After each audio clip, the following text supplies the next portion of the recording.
This is the biggest predator in the ocean, the great white shark. It can reach 6 meters in length and weigh in at over 2,000 kilograms. A supreme hunter equipped with rows of serrated teeth and an arsenal of super senses. An encounter with this apex predator in its own element is the stuff of nightmares for most, an experience only few would actively seek.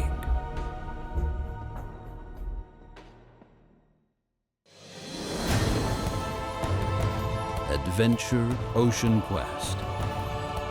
An encounter with a world under the waves.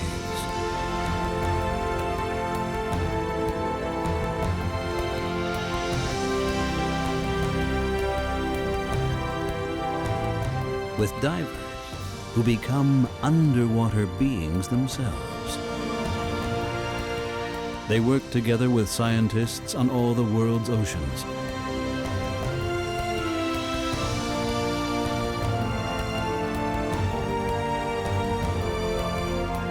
Deep under the surface of the water, without a sound and without a breath.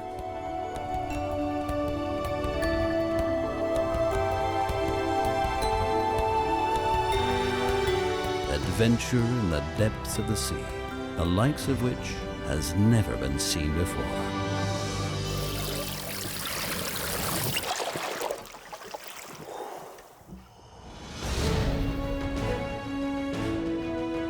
Three extraordinary divers are on their way to undertake the experiment of a lifetime.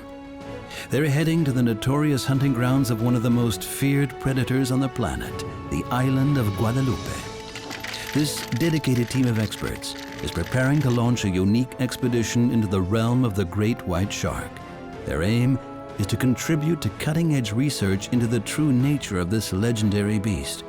They'll go face to face with great whites in their own element. Their only protection, years of experience and incredible self-control.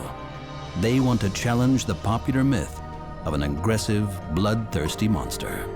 I think what we do is really bringing powerful images that are able to change people's opinion. He's the master of the sea. He's the absolute hunter. He's at the top of the food chain and fears no one. This is almost the top predator in the ocean, and it has the myth behind it. I'm more afraid than to live in a world without sharks than to meet sharks in the water.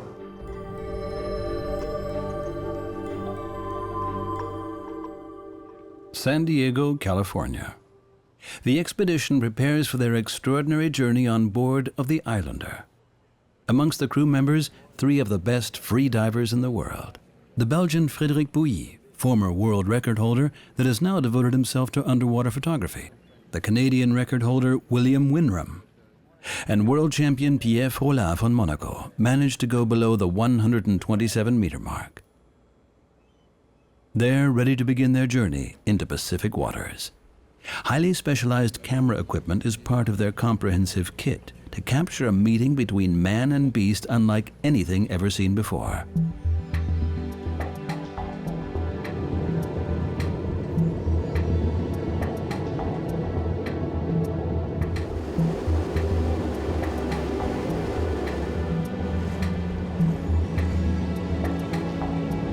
The isolated volcanic island of Guadalupe lies 250 kilometers off the Mexican mainland, a day's journey by boat.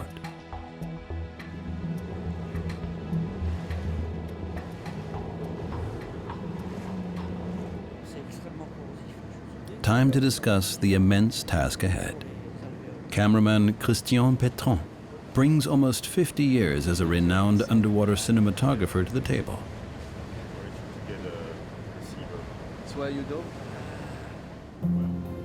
Eventually, the island of Guadalupe appears on the horizon.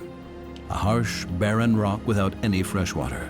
Only a handful of fishermen have settled here. Fur and elephant seals enjoy the peace and tranquility and were found in huge numbers right up to the 19th century. Then, the greed of human hunters all but exterminated them.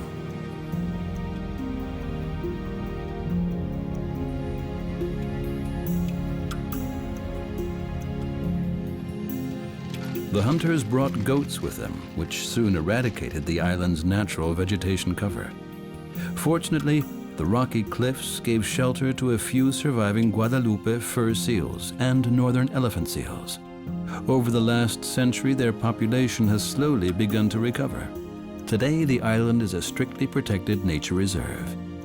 Only one hunter is still allowed to pursue seals around here, the great white shark. The new thing in Guadeloupe is, of course, the amount of sharks. There are more sharks, they are easier to find. In South Africa, we need to do long boat trips and spend hours and hours before seeing a shark. Apparently, there's more than 150 sharks in the area in that big bay, so that's a lot of animals. And at some point, they will come across us.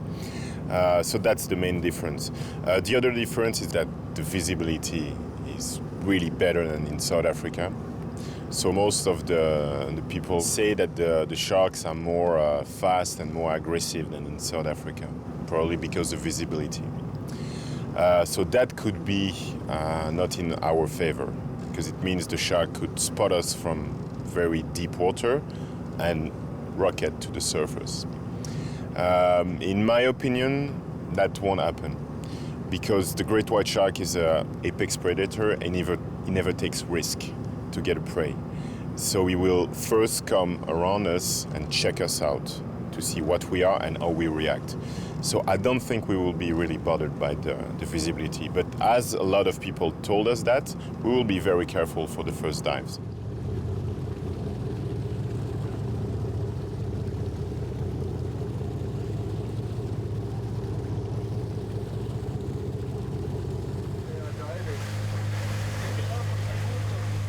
But the crew is not yet complete. The Mexican marine biologist, Dr. Mauricio Hoyos, joins the team on board. Hey. Hi, Fred. How are you? Fine, you? How was the trip? Good, huh? Good condition, flat sea, no waves, comfortable. For 5 months a year, he is based on the island to conduct his field research. Hey, good to see you. Mauricio specializes on the hunting behavior of great white sharks and hopes the free divers will enable him to find out more about their natural behavior in these coastal waters. And it looks like pregnant. Will they perceive the free divers as a threat? Will they attack? Or will they tolerate them? They have pictures and it's really big. All right, guys, welcome to Guadalupe Island. But this experiment is very risky. Safety diver Luke Tipple is in charge of planning the dives. He has constructed a special cage for the dives that will be suspended around 10 meters below the water surface. It will serve as a launching pad for the free divers and will grant protection for the camera team that will remain within the safety of the cage. Luke will only be able to watch the free divers' backs in the open water. The rest is up to them. Diving without a cage or protective gear means the divers are completely exposed. Captain Shane Slaughter shares his thoughts with the crew. Just the only one thing I would add about the sharks is if you see them down deep and you see any of them tilted on their side a little bit, like they're looking up at you, that's a red flag. Also, any of them that, you know, if they're not swimming level in the water and you're up here, the shark is here, and if they swim sideways a little bit like that, they're eyeing you for some reason. And that's one thing that I've seen diving in there. It's an indicator one of them's going to come up at some point. So just watch for that. Anything additional which might help us? Other than recommending you guys don't go in the water without a cage, no.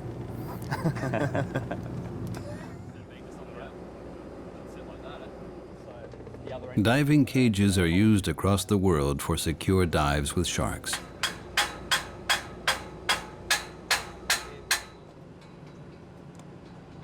To lure sharks into the vicinity of the cages, blood and fish are usually used as bait.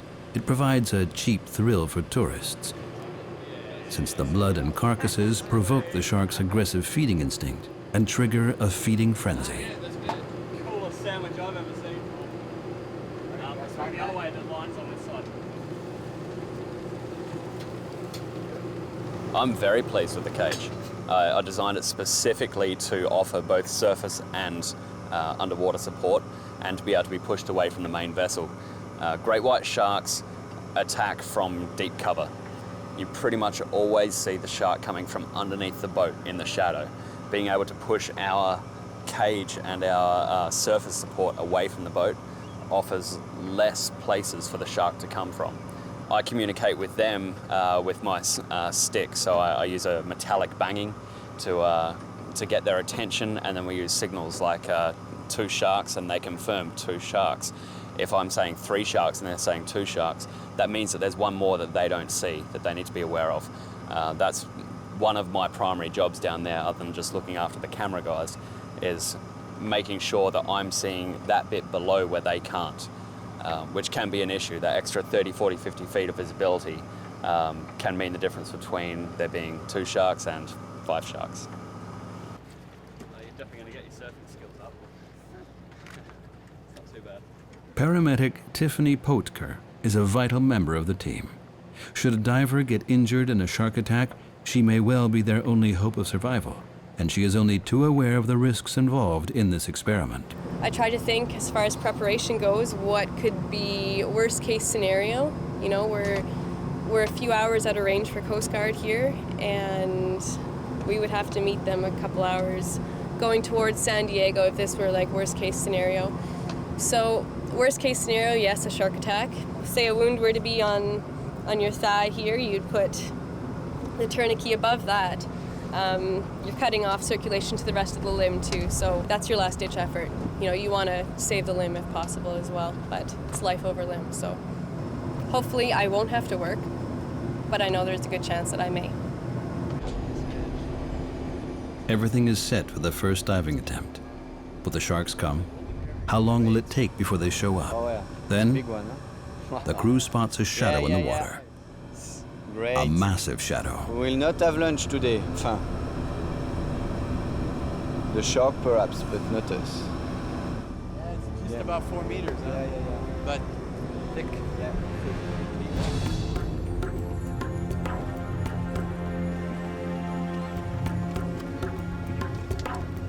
Time for cameraman Christian Pétron and his team to get ready.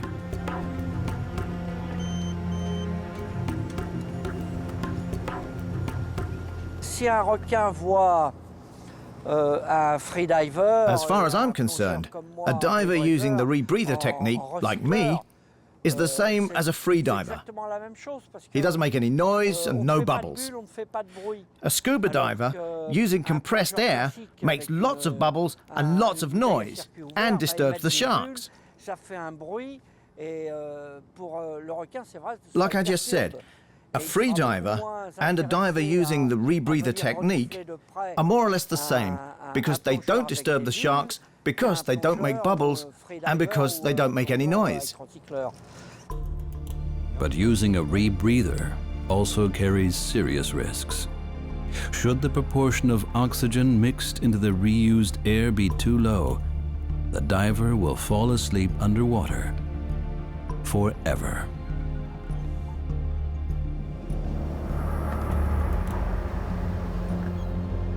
Everyone knows exactly what they're doing. This experiment has been meticulously planned.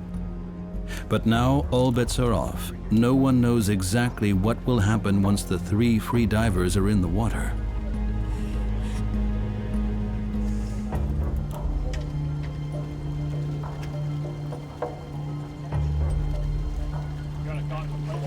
Dr. Mauricio Hoyos is watching the proceedings intently.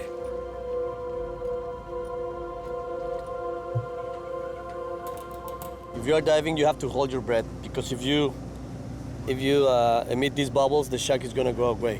When we were diving yesterday, and the shark was really close to us, but when it heard the bubbles, it was away from us. We wanted to take pictures, but we couldn't because we were with the bubbles. But with free diving, it's perfect because no sound. So I think that the shark doesn't feel like threatened. Then, a bizarre turn of events. As soon as the divers get into the water, the shark that a moment ago was calmly circling the boat has vanished. These huge hunters can materialize and disappear in a split second, even in the crystal clear waters of the Pacific. Yet another reason to be extremely cautious. Pierre searches the depths for any signs of sharks.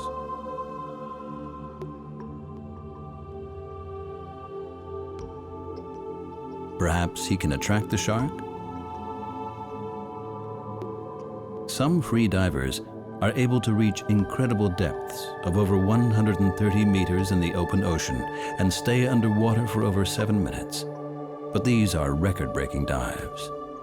In this situation, they're unlikely to exceed depths of around 50 meters and may stay there for up to 5 minutes.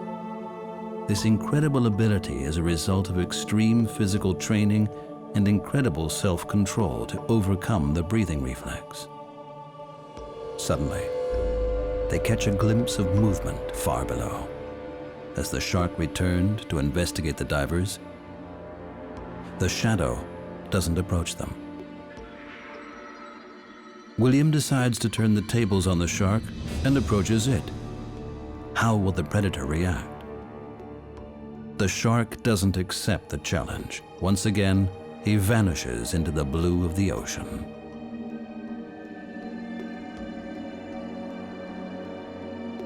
The divers can't get anywhere near the shark.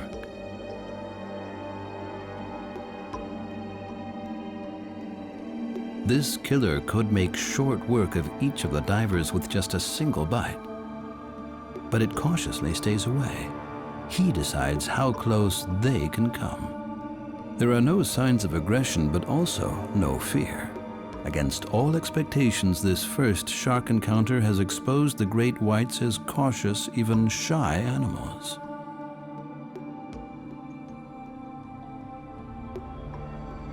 If you go in front of them, they can be afraid, so they take a distance. It's called a security distance. For every animal, they have their own security distance. With the big sharks, it's new for them to have freedivers in the water. Yes. Actually, there's going to be a meeting. Dr. Mauricio Hoyos has worked with sharks for years and explains his research strategy. He fits sharks with transmitters that allow him to track their movements closely. Last year, I set 3 receivers on this bay, and I tagged the sharks with pingers. So with these pingers, you can know just the absence and the presence of the sharks. I tagged the sharks in October, and I saw that they were here in October, November, December, January, and February, most of them. And suddenly they disappeared. With other kind of satellite transmitters, they have found that the sharks can go as far as Hawaii, and also to one spot between Hawaii and Guadalupe Island, and they remain there for about 160 days, and then they come again to Guadalupe Island. So with that, you will be able to see where they get the seal, or they predate on them somehow, because you can see where they are in the water column. Exactly, the predatory movements when the shark is chasing the seal. Maybe I will be able to see if other sharks are together, if they are hunting together, because that's one theory, that the white sharks can hunt together. Do you think we can help you by our free dive with the great white and our cameras? You think we can help you somehow? Yes, I think that it would be really important for me to identify the shark. So if you could look for the conspicuous characteristics such as birthmarks or scars, or even the pigmentation patterns of the gills, the pelvic fins, and the tail, that would be great. If you could take pictures of left and right side, that would be amazing. Also, if you can take footage, or even see the behavior underwater, because it's really different when they are at the surface feeding, that when they are deep below the surface. Maybe we can try to, if you could try to tag the sharks. And that's what I need now, because on the surface, it's going to be impossible.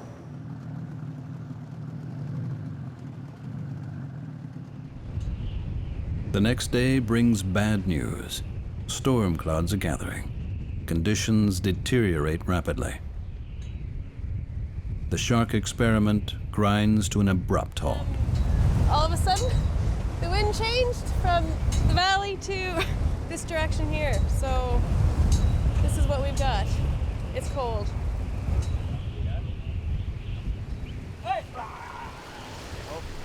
The divers get out of the water quickly.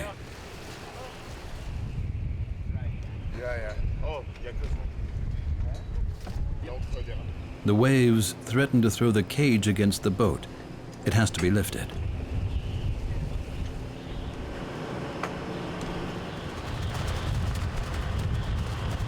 The paramedic has to deal with her first casualty. Pierre collided with a jellyfish in the water, a very painful encounter. I need a medic. Oh, sorry. Dangerous, the sea, huh? So dangerous. Sting right on the lip. White shark? Jellyfish! As the storm intensifies, the boat's anchor threatens to tear loose. It has to be lifted. I think we're gonna run down to the south end and see if we can get out of this wind. There's no time to lose. They have to seek shelter in a bay.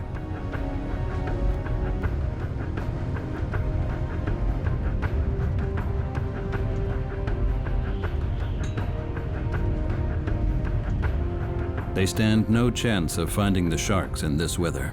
Wind, waves, and currents are all working against them. But Captain Slaughter has other ways of keeping track of the great whites. We're gonna try to actively try to find good shark action here for the next couple days. Real similar in the way that we look for fish. We basically use the side scan sonar and we pick up schools of tuna anywhere from, you know, maybe 10 pounds all the way up to, you know, 80 or 100 pounds. So it's really easy for us to see a 3,000 pound shark on sonar. So we'll sweep around the different areas, and if we see a good possibility for sharks, we'll go ahead and start our operations there. Okay, you guys ready to go find sharks? Okay, let's go.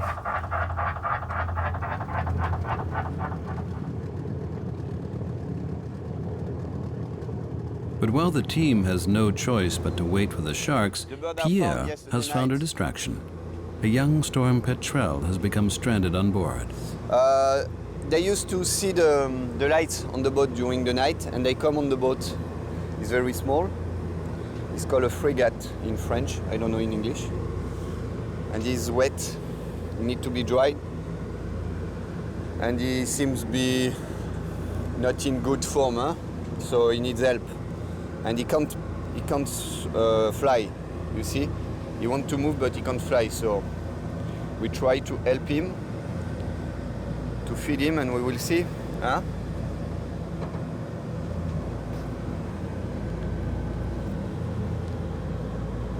Now, we go in a hot place to help the bird. Look at him. We could help him, perhaps. We have to feed him. It's difficult to feed a bird like that. Huh? It could be fun to try. Pierre takes his newfound responsibility seriously, especially since the wind and waves have driven the sharks into deeper waters until the storm has lifted. There's no way for the divers to reach them there. It's frustrating, but all they can do is wait.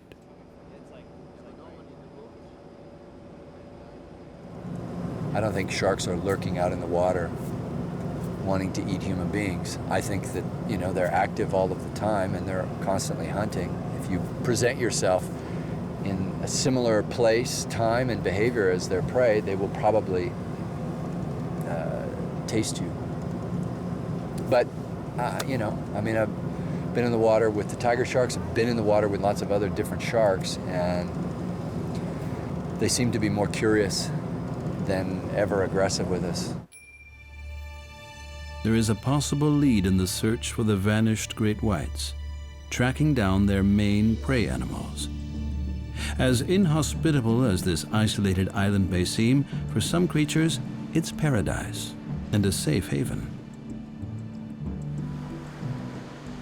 Northern elephant seals enjoy the seclusion. It has saved them from certain extermination at the hands of greedy hunters.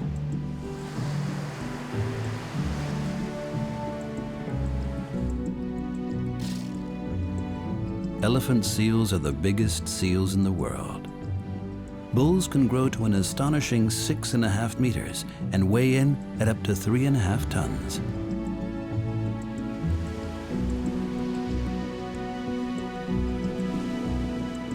Despite their ungainly appearance on land, they are adept underwater acrobats and hunters, able to pursue fish and octopuses down to an astonishing depth of 600 meters.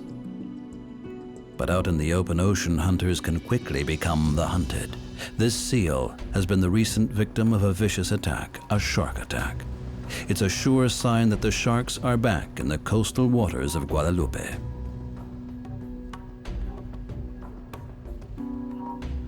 Blood tracers show where the injured animal returned to land.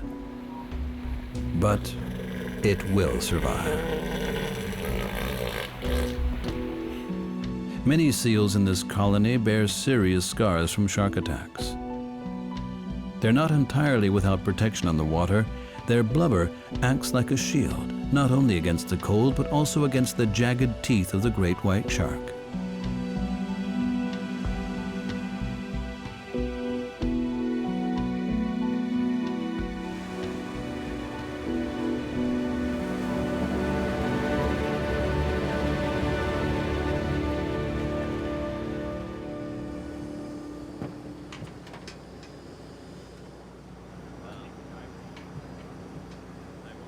Christian Pétron and the crew get ready for a renewed search for the sharks.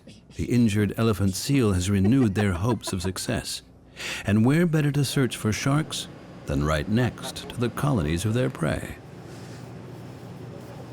They explore the waters near the shore and have the unique chance to witness the surprising elegance of the seals underwater at close range.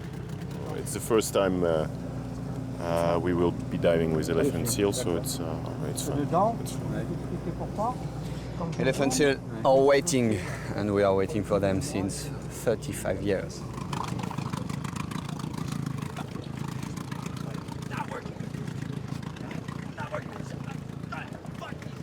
Using small boats, the divers manage to get close to the forbidding rocky coastline.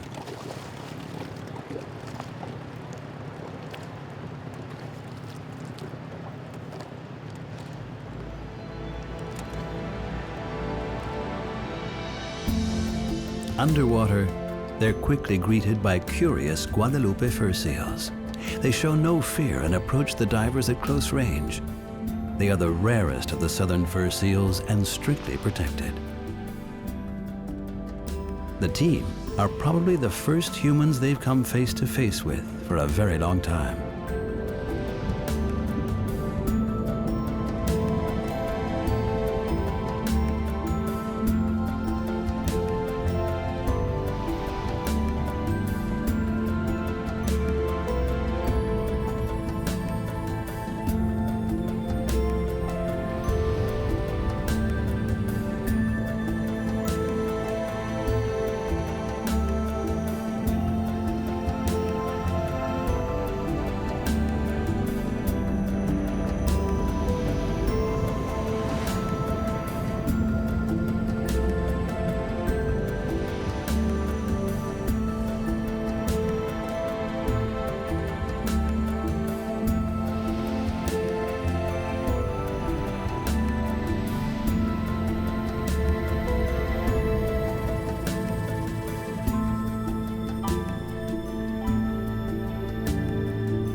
The elephant seals are less feisty, but they too show no fear.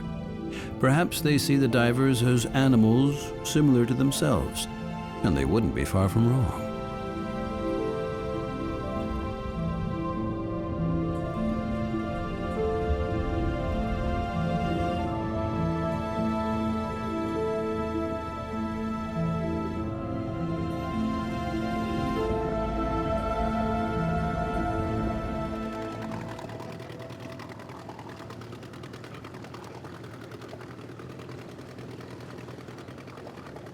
We are like them because we breathe at the surface, where they're breathing at the same time as we were doing. We were looking at each other on the surface and then putting the head down. They were looking at each other. It's very funny because we are like them. We breathe and we dive, so same kind of animals. Maybe we have longer fins and different suits, but same. But still, the team hasn't managed to spot any sharks in the shallow coastal waters. Where have they gone? Giving up is not an option, so they use a short break to check their equipment and prepare for the next dive. Then, an unexpected visit. The Mexican Navy is suddenly on board of the research vessel, armed to the teeth. Christian Pétron is alarmed. What do the soldiers want?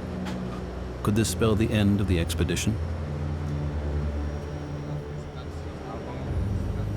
The boat is searched from top to bottom, the team's papers checked meticulously and permits examined. No one is allowed in these waters without official permission. Guadalupe is one of the best protected nature reserves in the world. Everyone is nervous. They anxiously await the Navy commander's verdict. Well, we're the Coast Guard, and our job is to stop the drug traffic and illicit activities like shark fishing. Sometimes it's necessary to check people who belong to some TV or magazine who are filming, like you, but they don't have permission. Everything is in order. A sigh of relief ripples through the crew. The soldiers leave them to their shark experiments.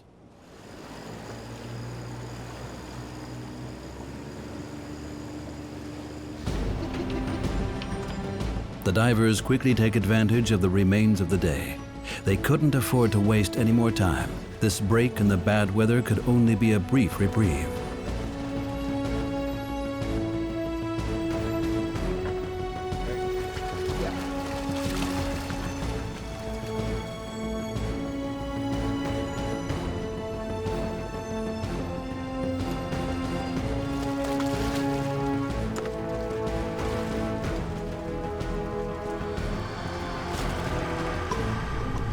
But still no sharks.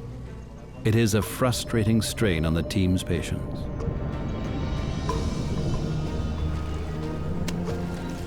Pierre tries to raise the shark's curiosity. Perhaps splashing on the water's surface could guide the sharks to them. Something ordinary swimmers and divers should avoid in shark-infested waters at all costs.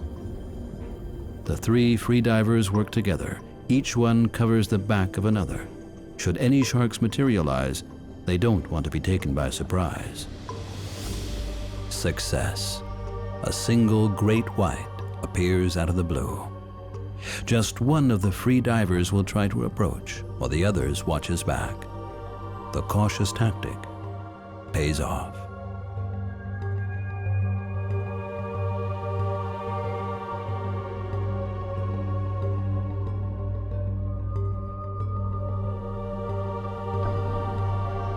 Other sharks join the first, including a surprise visitor. A fur seal brazenly dives right amongst his predators. He's so quick and agile that the sharks don't stand a chance of catching him. They have to rely on surprise attacks to prey on the seals. Gradually, the sharks appear to be getting used to the divers. They become increasingly curious about the visitors, but neither divers nor sharks drop their guard for even a second. If you want to see how an animal behaves, you need to see how he behaves in the real conditions. If you start to use a cage or devices, you trick the game.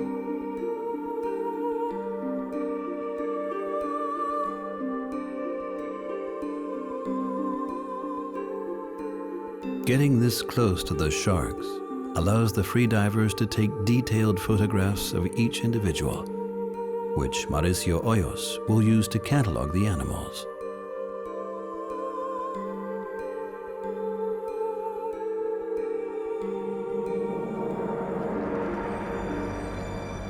But the divers have to remain vigilant. The shark in front of them isn't always the only shark around. The shark strategy of attack usually involves a silent approach from behind. William, right behind you.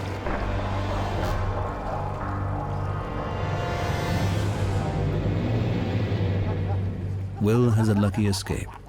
Out here, just one moment of unwariness could cost a diver his life. Tiffany keeps a wary eye on the divers, who are now encircled by sharks.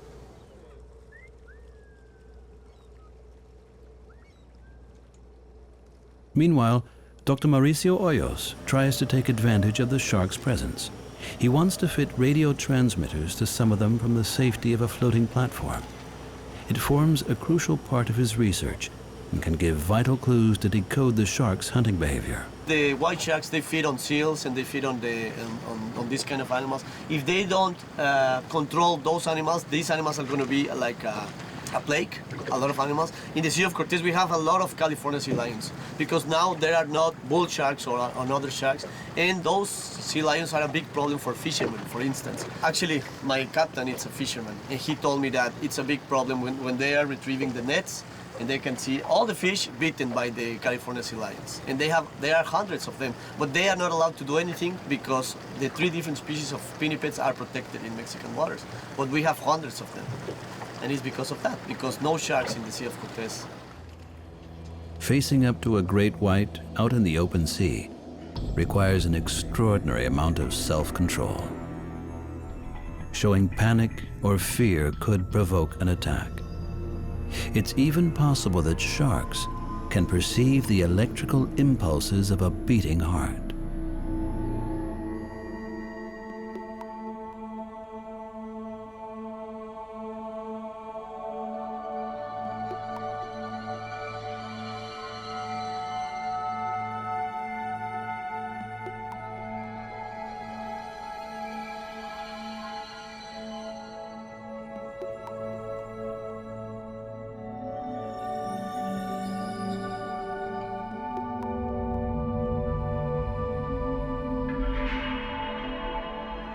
The great white is a hunter.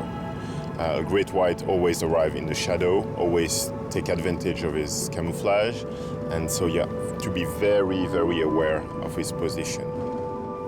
And if you establish eye contact with a great white, no problem. The problem is when you don't have the eye contact with the animal.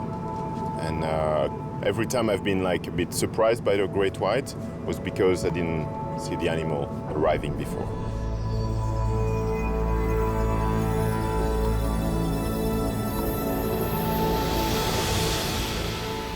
Again and again, sharks suddenly appear out of the blue and swim straight at the divers. They turn away only at the last moment.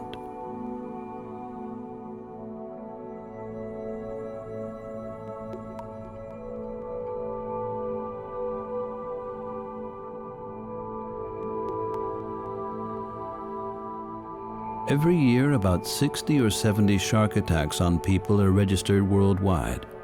But in 2009, only about 5 of these were fatal. Gradually, the divers managed to get extremely close to the sharks. It allows them to build up an invaluable detailed photographic catalog of the predators for Dr. Hoyo's research. Shark science has been turned upside down in recent years. For a long time, it had been assumed that the sharks spend most of their time in coastal waters to hunt sea lions and seals. But with the help of high-tech satellite transmitters, it has become clear that they undertake incredible journeys of several thousand kilometers. During these long-distance migrations, they tend to stay at depths of 300 or 500 meters. But so far, scientists have only been able to observe them near the water's surface. The rest of the sharks' lives remain a mystery.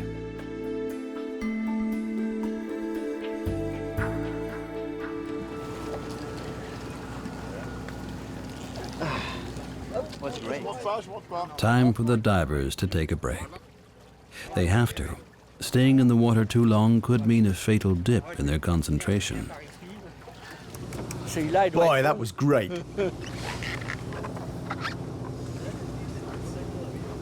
There's a big, it's like 4.5 meter. I can show you the photo. At last minute, they turned. I was taking the opportunity to come from under, and because you don't see it coming from under, so it's really coming at you, and doesn't stop at like 50-60 centimeters from you. Turns. It's really nice. Very nice. Really interesting. The first time she came right at me, it was as soon as I went, she started. Like me. So. The success of the last few days has given the team enough confidence to attempt the next stage of their expedition, to tag the sharks underwater. Since Mauricio's own efforts to fit transmitters have been unsuccessful, this could be a vital chance to get this crucial part of his research underway. He's installed receivers near seal colonies in 3 bays around Guadalupe. When a shark, fitted with one of his radio transmitters, approaches, they register the signal. The receivers will be retrieved again in a year's time to analyze the data. Mauricio hopes this data will support his theory that the big females are the most prolific seal hunters, since they need the extra energy provided by the seal blubber. If his assumptions are correct, the receivers will have predominantly registered the approach of females, not those of youngsters and males. The transmitters are attached near the back fin using barbed hooks. Fred, Will, and Pierre carefully prepare the string that attaches the transmitter to the barb. Transmitters are very expensive, and losing any would mean a serious blow to the entire project. To penetrate the tough shark skin, they have to be shot from a harpoon. It takes long years of experience using harpoons to get the aim and moment of release exactly right. But it is a risky undertaking. No one knows how the sharks will react. Pierre seems relaxed, despite the precarious undertaking. Hey, he's always there, waiting for you. He knows that you're coming. Behind you and then the other behind you.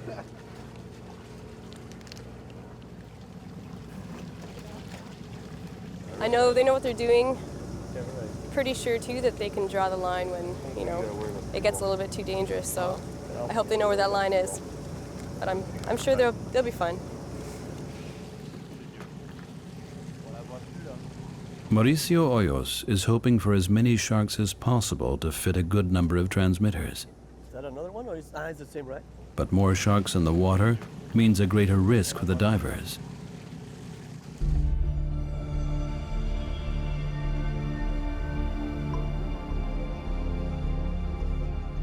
The crew takes the same approach as before and allows the sharks to get used to them in the water first.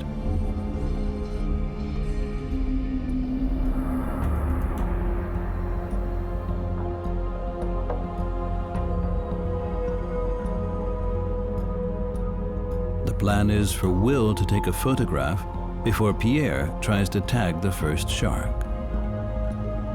Everything is going to plan. Pierre manages to get an ideal position to shoot his harpoon, but then he hesitates. The chance passes. Fred explains what happened. Mauricio, it's one shark with like tags, but like it's not acoustic tags or something. No, but with parasites? Yes. Yeah, maybe it's the feather. It was from a satellite transmitter. So now it has just the parasites, I think. So you want us to tag that one? Yes. If you are sure that it's not an acoustic, it's not an acoustic, right? We will be sure, but it doesn't seem to be an acoustic. Maybe it's just the feather with the parasites. Yes. Yeah. Okay.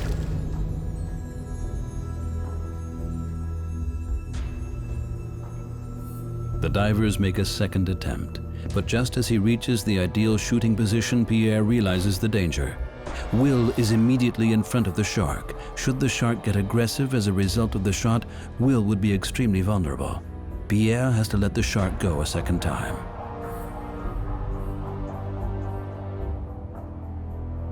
The tagging is turning out to be extremely difficult.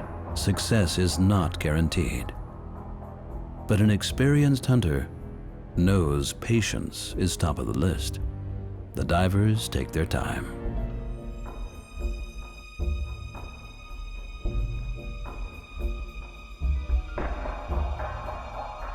Perhaps the shark has noticed some tension among the team. Perhaps the long and unfamiliar harpoons have spooked him. He is very cautious.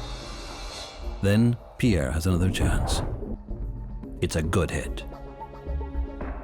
But the hook didn't bite. The transmitter drops along the line into the depth. the shark has been spooked for good and disappears. Will has found another target and prepares to shoot. While Pierre retrieves his transmitter, Will takes a shot. But the angle is not ideal. The line doesn't release the transmitter. But Will is lucky. Eventually, the line releases the transmitter and the shark disappears. A nervous, aggressive shark is unpredictable. This could have ended very badly. But the transmitter is fixed and well placed. Now everything goes smoothly, and the team managed to tag 2 large females.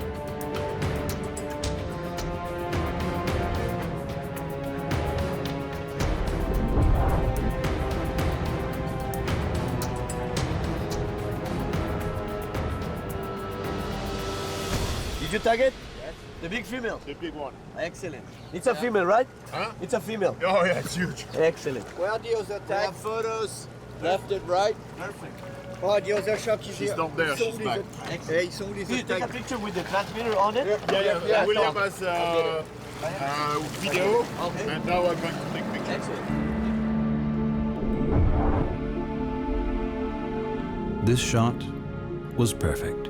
The transmitter is securely in place and releases the line immediately. Mauricio is elated. Yes, of course. It's a big female. And I think that they are feeding on the seals, the big females. I have seen a lot of females feeding on seals, so this is perfect for the array that I set a few days ago. It has been an exceptional accomplishment. Getting any closer than this to great white sharks in their own element is virtually impossible.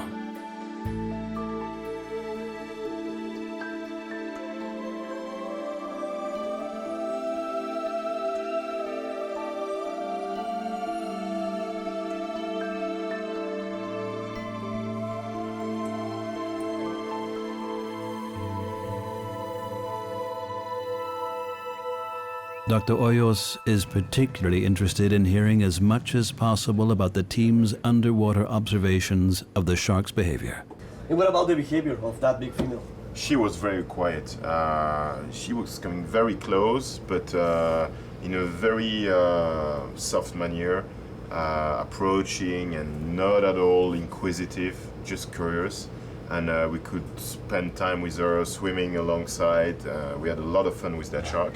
Always on the surface with Yes. Not at all aggressive. No, and Very sometimes with the fin and the tail outside of the water, but we could cruise with her. She was totally accepting us. Was very nice. Here's Oh, is After that the the tag. transmitter? Yeah. That's perfect. Perfect tagging. That's And correct. on the left place. side you can see Exactly. that she's totally clean. And look at the size of the transmitter. It looks like it looks like this. Tiny. Yeah. But we have it on film also, the tagging, placement of the transmitters. I don't know that female. Maybe she's new. I don't know that female. And this afternoon we saw another big female, new, no tag on it, but we couldn't get Bigger it. than this one? Or? No, same size, but not as fat. Thank you very much for your help. Without your help, this couldn't be impossible because I had been trying to tag the sharks for 1 week and they have been really deep all the time. So for me, I was there in my skiff and waiting and nothing at the surface. But I saw the sharks when they were swimming below me, like 10 meters. So I tagged 2 big females today, and that's what I want because I have seen the big females feeding on the seals. And that's why I set this array of Sunnibush in front of the seal colony. Okay. With those transmitters, we are going to know the 3-dimensional movements of the sharks when they are looking for the seals. Let us know when you have results. I will next would year. be really curious. Next year. Thank you very much. You're welcome.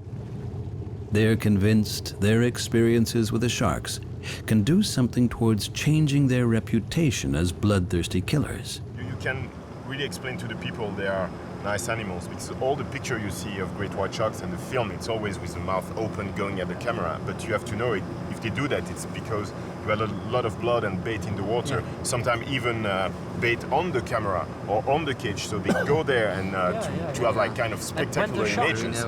But when they don't have bait, they're just curious. They want to see what we are, and they stay for 15, 20 minutes, then they are gone. But they never open the jaws.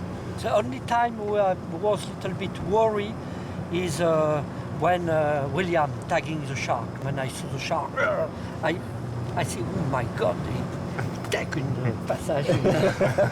But oof, it's gone. But it's only time I was very worried because the shark was shy. And the eye is not dark. You saw it's blue. Yeah. It's blue. The great white shark eye is blue. It's not black. Everybody says they have like a deep black eye without any expression. If you really go close to a great white shark, you will see it's a black eye with a blue circle, and it's absolutely beautiful. What we do really helps people to have a different perspective about sharks. That island is a very nice place for the great white, but perhaps one of the last.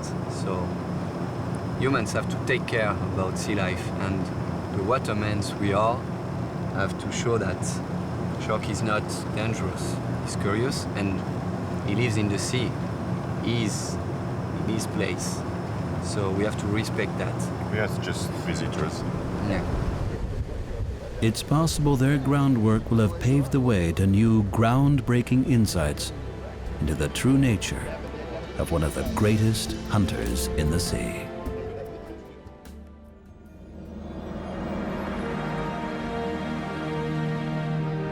The Mediterranean, a forgotten Eden. It has shared its riches with people for thousands of years. Home to mysterious places and scenes of past tragedies. A world that still harbors astonishing untold secrets in its blue depths.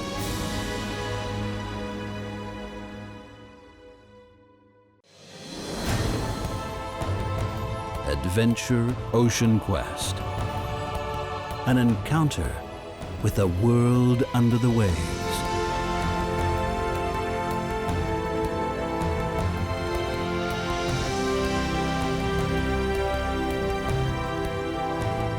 With divers who become underwater beings themselves. They work together with scientists on all the world's oceans.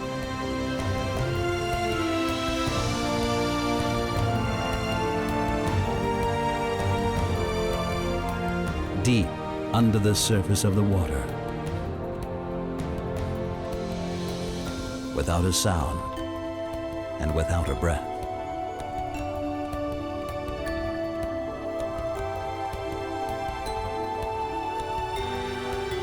Adventure in the depths of the sea, the likes of which has never been seen before.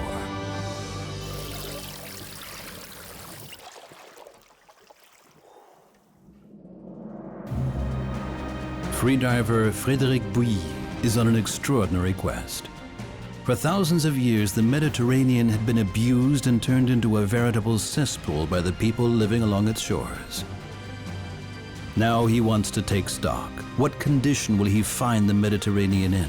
And how have people changed this underwater world?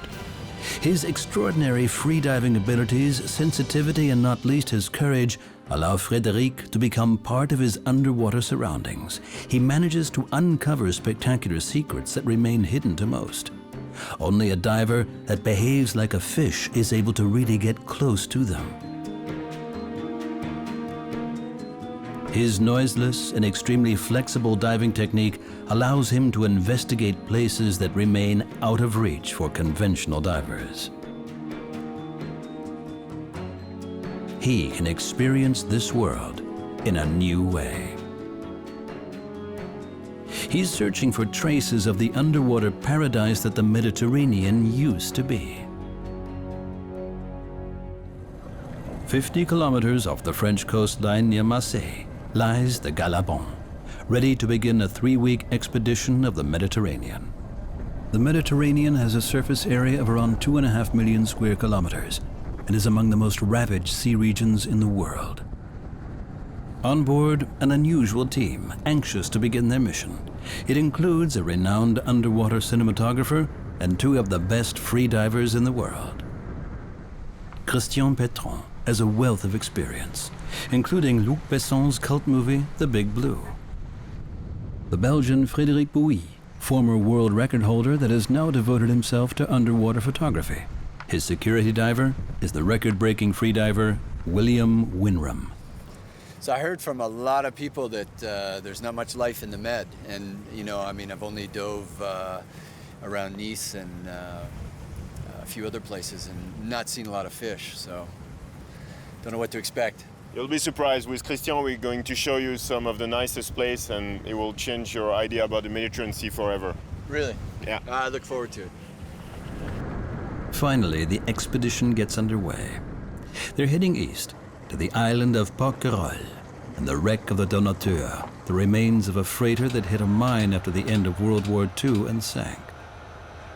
Wrecks have always been favorite dive spots, not least because of the sense of mystery and danger that surrounds them.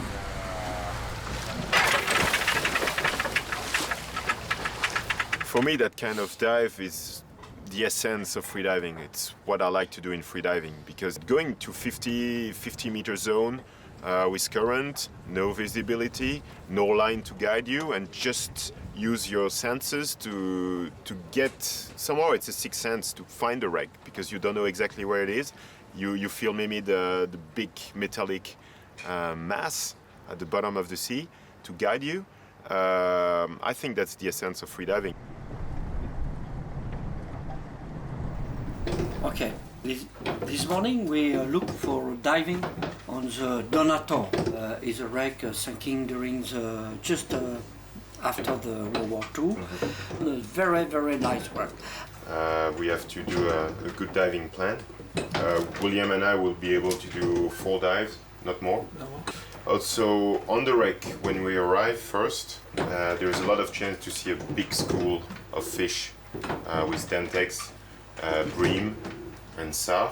So we have to be very silent when we arrive on top of the wreck, not to scare them away. If they are there, it's very spectacular. You will see a lot of fish. The problem is in the middle of the channel between these 2 islands, which means you have a lot of current there. That's why it's a rich wreck, but also it makes a very difficult dive. Yeah. Okay, let's go. Let's go. From their base on the Guadalupe, the team approaches the Donateur's wreck site with a more versatile Zodiac. The weather looks promising, but it gives little indication of the conditions below the water surface. Currents, visibility, and water temperature are all unknown. For dives like this one in considerable depths, everything has to be just right, no matter how experienced the divers might be.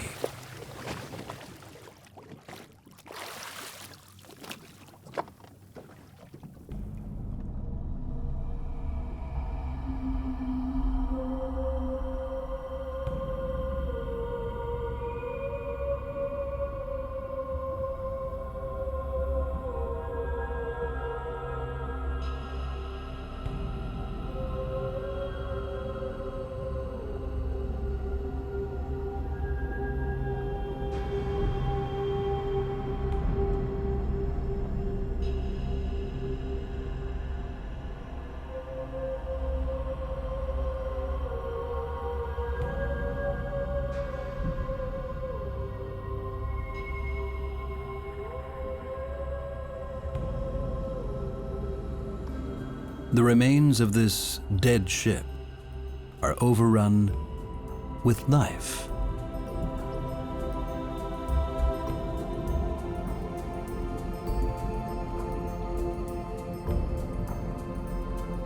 It seems nature has conquered the barren bleakness of human technology and turned it into a true paradise.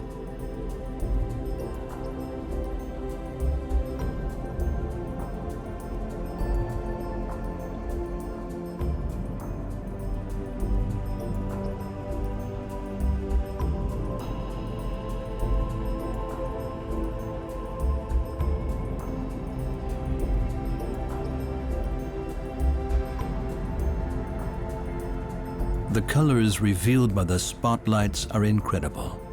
And although the color red is swallowed up in the blue depths, it is there, spectacularly exposed by the artificial light.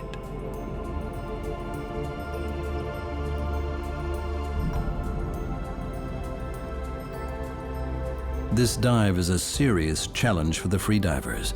Just to get here and back, they have to cover over 100 meters on a single breath. Once at the wreck, they have to be careful to conserve energy to avoid a potential blackout on the way back.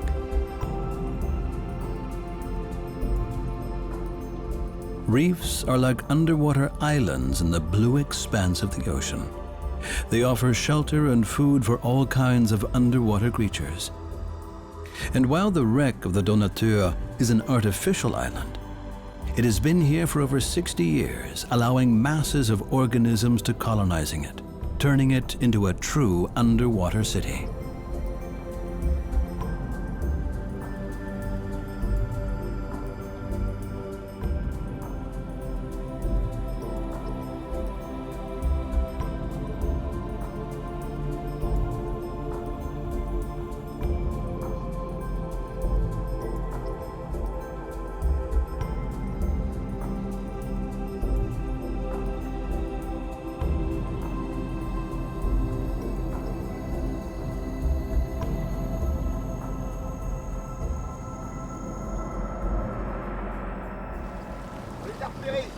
The wreck attracts divers in droves. On resurfacing, Fred and Will have to be extremely careful not to be hit by the numerous boats. A collision with the ship's propeller could be fatal. Bonne journée. Bonne journée.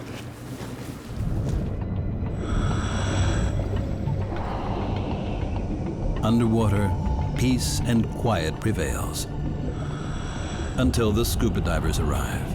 Everything changes dramatically. The exhaled bubbles from all these divers now dominate the wreck. Mud is whirled up from the seabed. The fish retreat.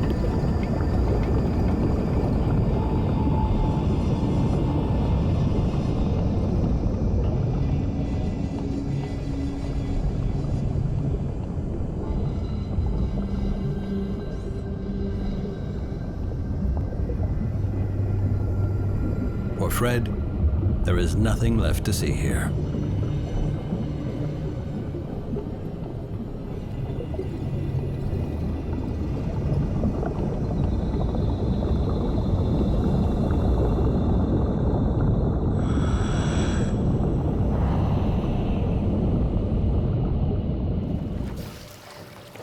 It's really interesting. When we arrived, our first two dives at 20 meters, you could see the wreck clearly. Now, with all the movement on it and all the sediment being stirred up, at 20 it's barely visible.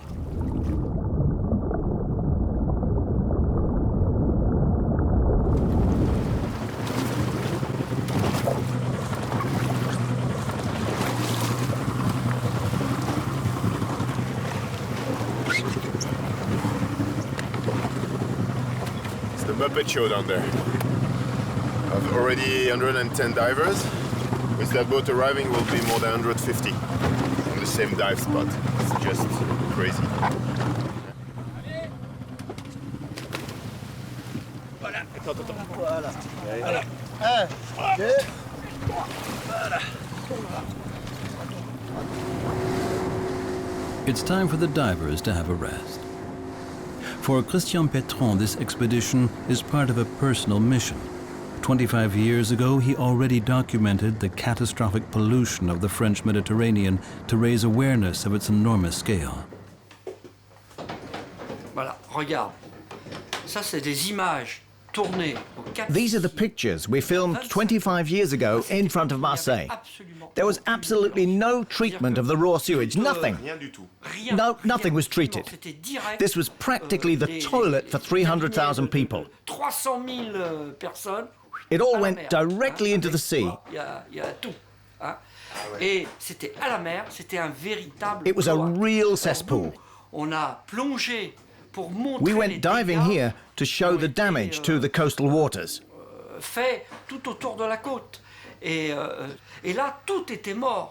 Everything was dead here. The fish, all dead. It was a disaster. Shocking pictures like these were part of the trigger for one of the most progressive environmental projects in the Mediterranean. A massive artificial reef in the Bay of Marseille. Sandrine Ruiton from the Université de la Méditerranée is the scientific leader of the project. She takes Fred out to the reef. This project could be compared to the reforestation of a desert. This is the map of the artificial reefs. That's interesting because we've built several ecosystems next to each other which benefit from each other, as you can see. The inside of the artificial reef is made up of concrete boxes. They allow a complex structure and provide a variety of living spaces for different species. The buoy is there for the diver's orientation.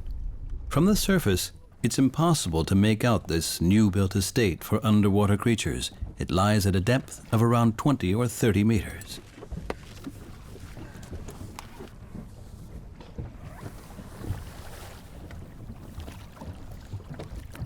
Hobby divers and fishermen are banned from this area. Disturbances are to be kept to a minimum. But the freediver's sensitive and unobtrusive technique is ideal.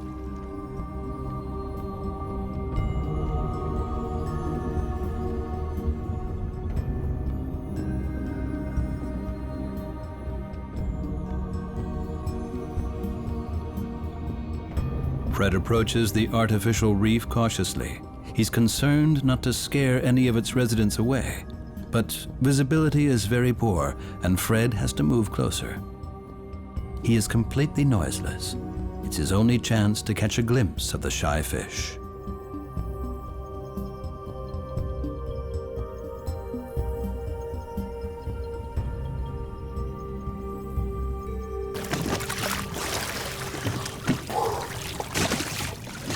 Bon, ben, je me suis approché par le fond. I dived from below and approached the reef from below. Above it, I saw a few sea bream there. Sur le sommet. Oh, that's interesting. That's an important fish. And you've surely seen a lot of little fish as well. Oui, ils sont dans la structure, ils bougent pas. Yeah, that's right. But I didn't disturb them. Je les ai pas dérangés.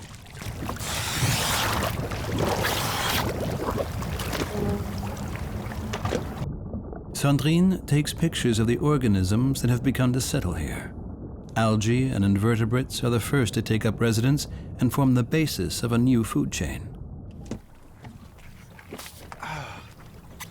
Yeah, interesting. It's a big structure and a lot of fish just swimming on top of it. And the fish noticed my presence, but they were not too afraid. And then when I started to be really on the reef, they went slowly in open water. But it's interesting to see it works. That structure really works to aggregate fish. It's very interesting. The developments are documented meticulously. A mass of factors influence the success or failure of the project. Currents, depth, and the structure of the build are all instrumental.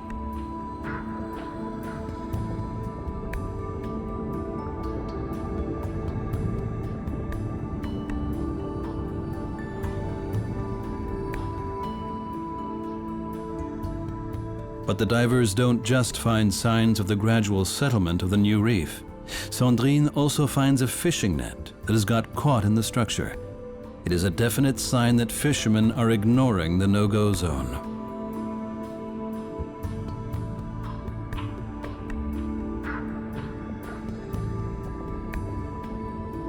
Artificial reefs are only part of the efforts to bring life back to the coastal waters of the Mediterranean. The most important step was to build sewage treatment works to restore the water quality sufficiently to support life.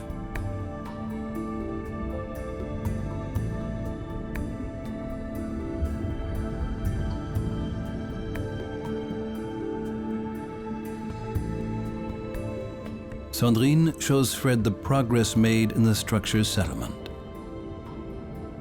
Some fish are beginning to return. They, in turn, will provide food for bigger fish in the future. And the project's success will be directly beneficial for local people too. The small fishermen of Marseille will once again be able to make their living right outside their city. It will take decades for the sea to recover completely. But there is now a glimmer of hope.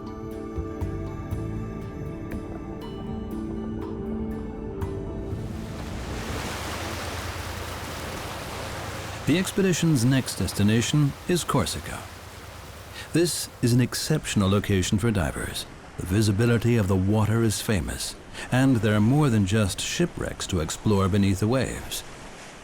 Just outside the town of Calvi, an American bomber crashed into the sea.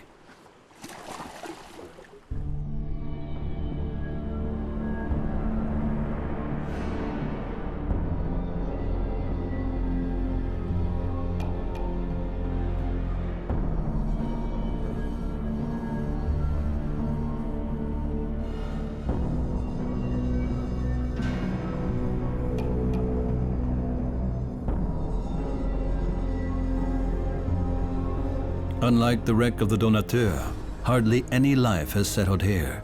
Perhaps it's simply too small to make an attractive home for fish.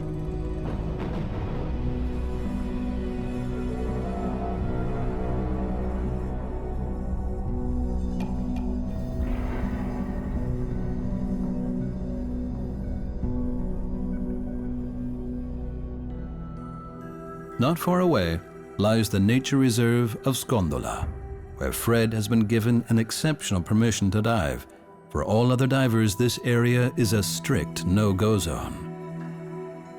The sheer diversity of life here is not at all evident from the word go. But Scondola is home to some exceptional treasures of the Mediterranean Sea.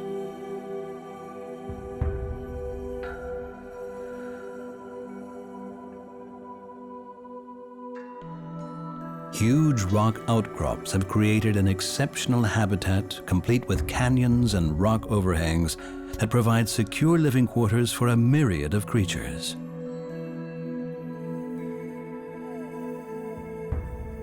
And that applies not only to fish, but also a completely different type of organism, the rare red corals of the Mediterranean.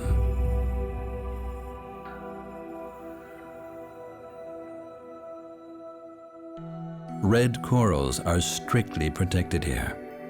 They've been popular assets for jewelry for thousands of years, but over time, their merciless exploitation has reduced their numbers greatly.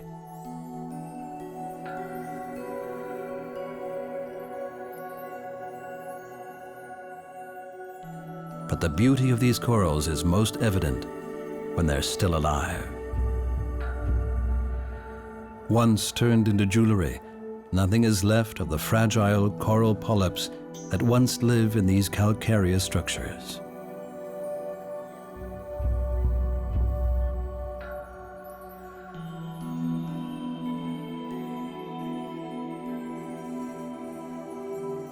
Occasionally, there are also completely white corals. The hordes of hobby divers found on the wreck of the Donateur would be a disaster for this finely tuned ecosystem. It would spell the end for this coral colony.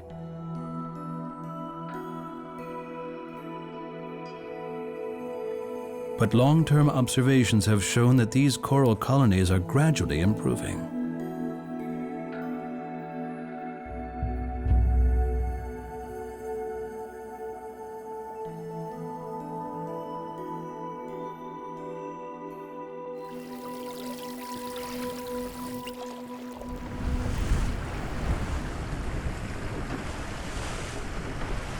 Harvesting corals has been a long tradition in Corsica. But these days, only a handful of professional coral divers are still allowed to harvest them outside the protected areas. In Bonifacio, in the south of Corsica, Fred meets Jean-Philippe Giordano, one of the last men to make his living from the corals. He's not only a diver, but also crafts the coral jewelry himself. The coralleur has become an extremely rare occupation. Jean-Philippe knows the few hidden places along the coast of Bonifacio where corals can still be found. While Fred dives without the aid of air tanks, just like the coral divers of the past, modern scuba diving equipment allows a much longer search underwater. But despite this, being a coral diver is still very dangerous. The long dives at considerable depths have cost many a coral collector their life. Jean-Philippe collects the corals by hand, and only as many as he can currently work on. One of the reasons why corals cannot be cultivated is that their growth rates are extremely slow, only a few millimeters every year. So it takes decades for the tiny polyps to build up a structure of just a few centimeters. Collecting them is back-breaking work. The coralleur has to leave many corals standing to allow them sufficient time to recover.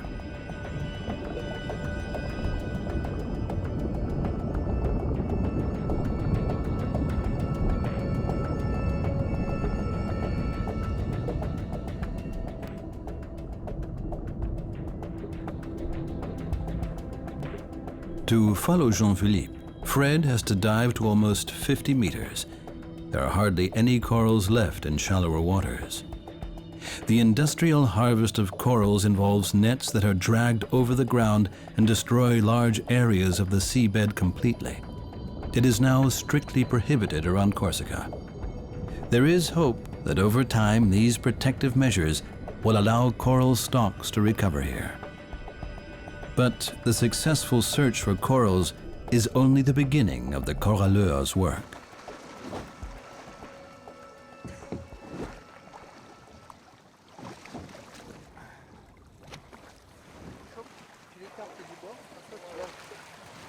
Even today, the most beautiful corals used for jewelry still come from the Mediterranean.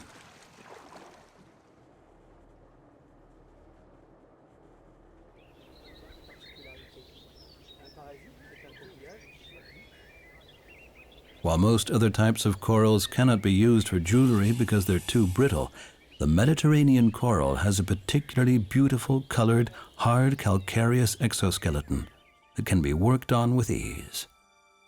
Legend has it that the corals were made from the blood of the Medusa when Perseus cut off her head. Today, their color only serves as a reminder of the beautiful contrast of the red corals against the blue of the sea.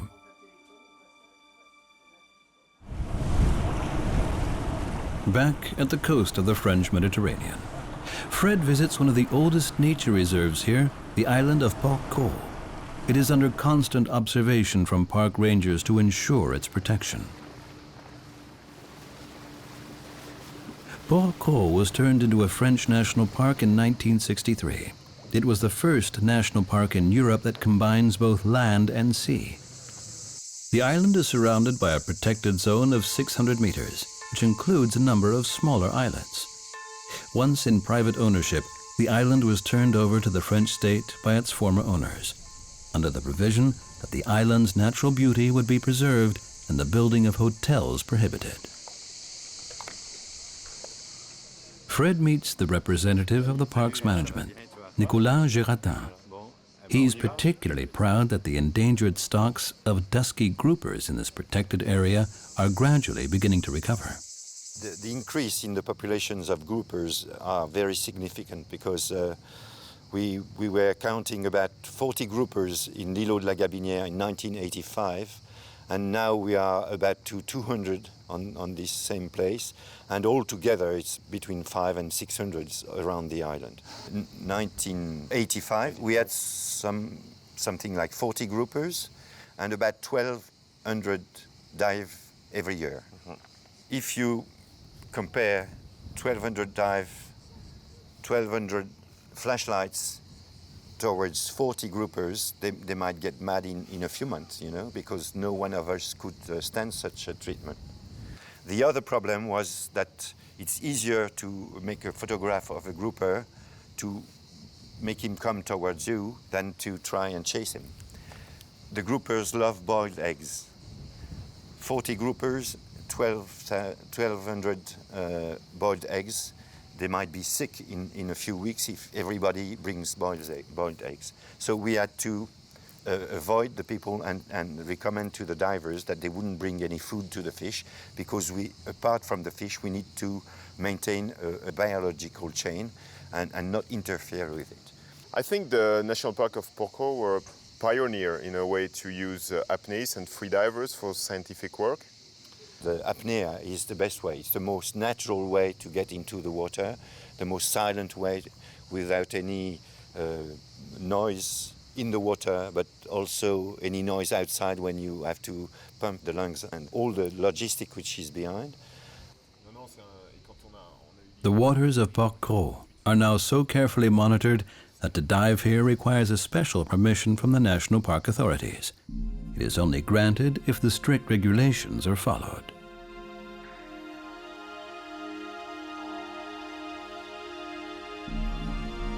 To conduct population surveys of dusky groupers, the rangers tend to work together with freedivers like Fred. It means minimum disturbance to the environment and its inhabitants. Since the fish are curious and not at all shy, they make an easy target for hunters. And although population numbers of dusky groupers in these protected waters have increased tenfold in the last decade, they are still an endangered species.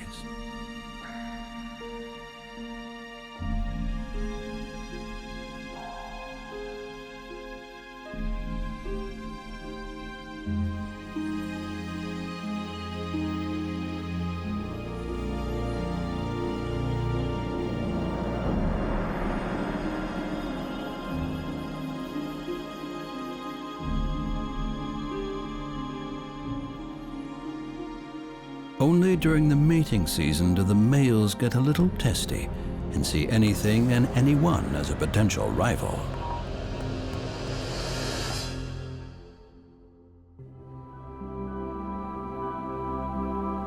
Under the water surface, the visitor is confronted with a myriad of different landscapes. Rocky mountains are dissected with light valleys covered with seagrass.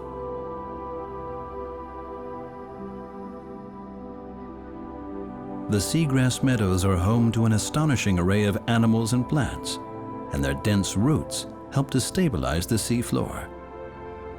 But this delicate carpet is easily damaged by dragnets and ship's anchors. And since seagrass grows and recolonizes only slowly, entire underwater meadows can be quickly and seriously damaged, threatening the survival of the entire habitat. It's a tranquil underwater oasis on the edge.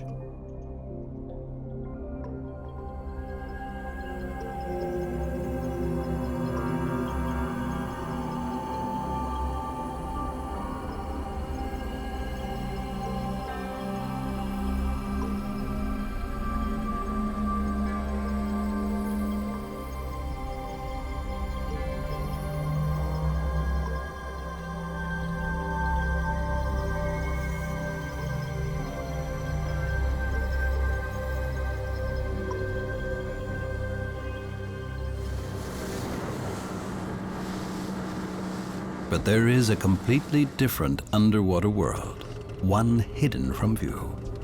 Fred and Will prepare to meet a particular challenge, a journey into the deep, with no easy escape to the water surface.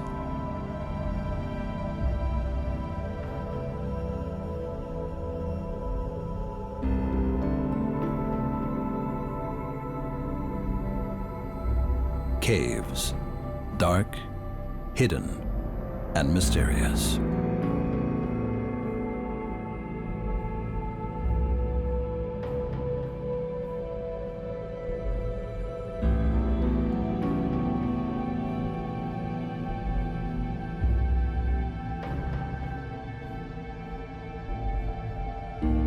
This is a world that puts high demands on the abilities of the free divers. The entrance alone lies 20 meters below the surface. It harbors a bizarre spectacle. Stalactites and stalagmites are witnesses of a bygone age when this cave lay suspended high above the water surface.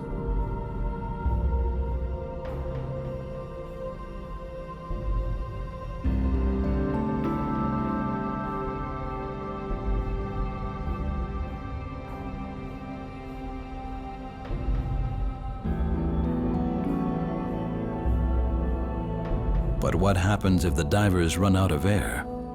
It is impossible to resurface right in the middle of the cave. But there is a secret air-filled chamber.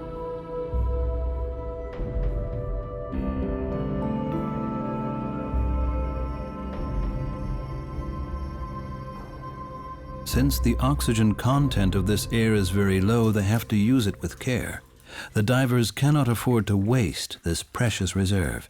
They will need it for the return journey. Nevertheless, the divers can go on small excursions from here. For the flexible free divers, this maze of stone doesn't pose a threat, but a diver with air tanks might find himself in peril. The cumbersome equipment could get caught in the nooks and crannies. The divers find no signs of life in the darkness of this cave. Time to make the journey back to the cave entrance, back to fresh air.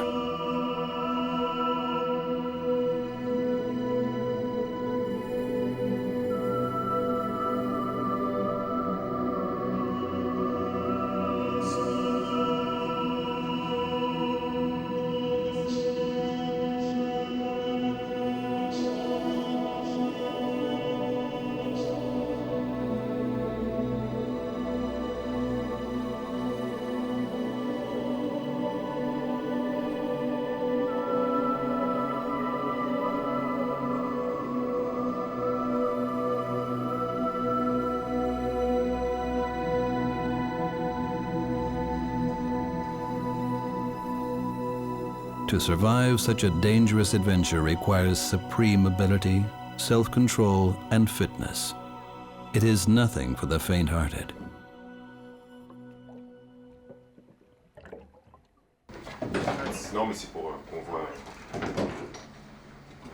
Fred describes what he has seen to Christian.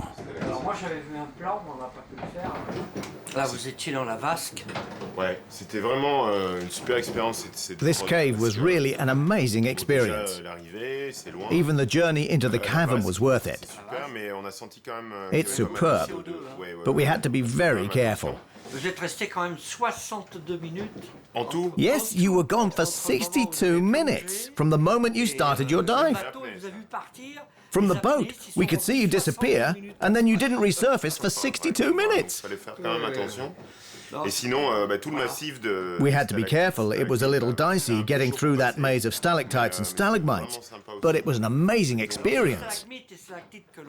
These stalactites and stalagmites are proof that this cave was above the waterline around 12 to 15,000 years ago.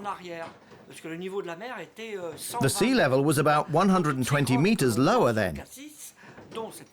All of these caves that you can find around here, including the famous Cascade Cave with its ancient cave paintings, now have an underwater entrance. But now they're slowly back on their way up. If you're interested, I know Pierre Chavaldonnet, who's a cave specialist. We could visit him. I think he'd be very interested to meet a free diver, because they have trouble trying to collect samples from some of the caves. So he works on the fauna of these caves. They have to dive with air tanks, and that produces a lot of bubbles, which can destroy the fragile cave ecosystems. We can go and talk to him. Yes, good idea. I'd be really keen to meet him and get a chance to see that.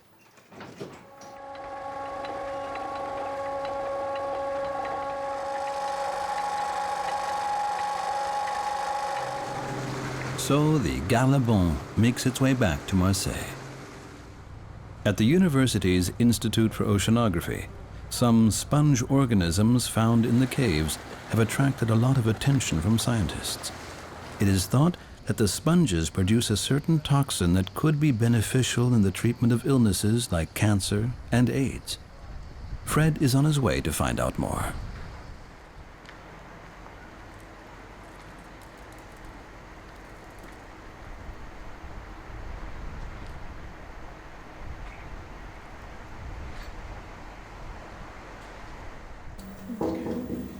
Oui? Hey. Bonjour. Hi. How are you? I'm fine. Okay. Yesterday we dove in the Trépris cave. It was wonderful. I love the dive with all these stalactite and this tunnel. And now I would like to know a bit more about the life in the underwater cave, because I couldn't see any fish. So I bet there is other form of life that are very interesting. Yes, and you know there are many different kinds of caves. There are big caves and small caves, and this one is one of the biggest caves in the area. And you have also some other caves, like the 3PP cave in La Ciotat, which is going downslope when you're entering the cave.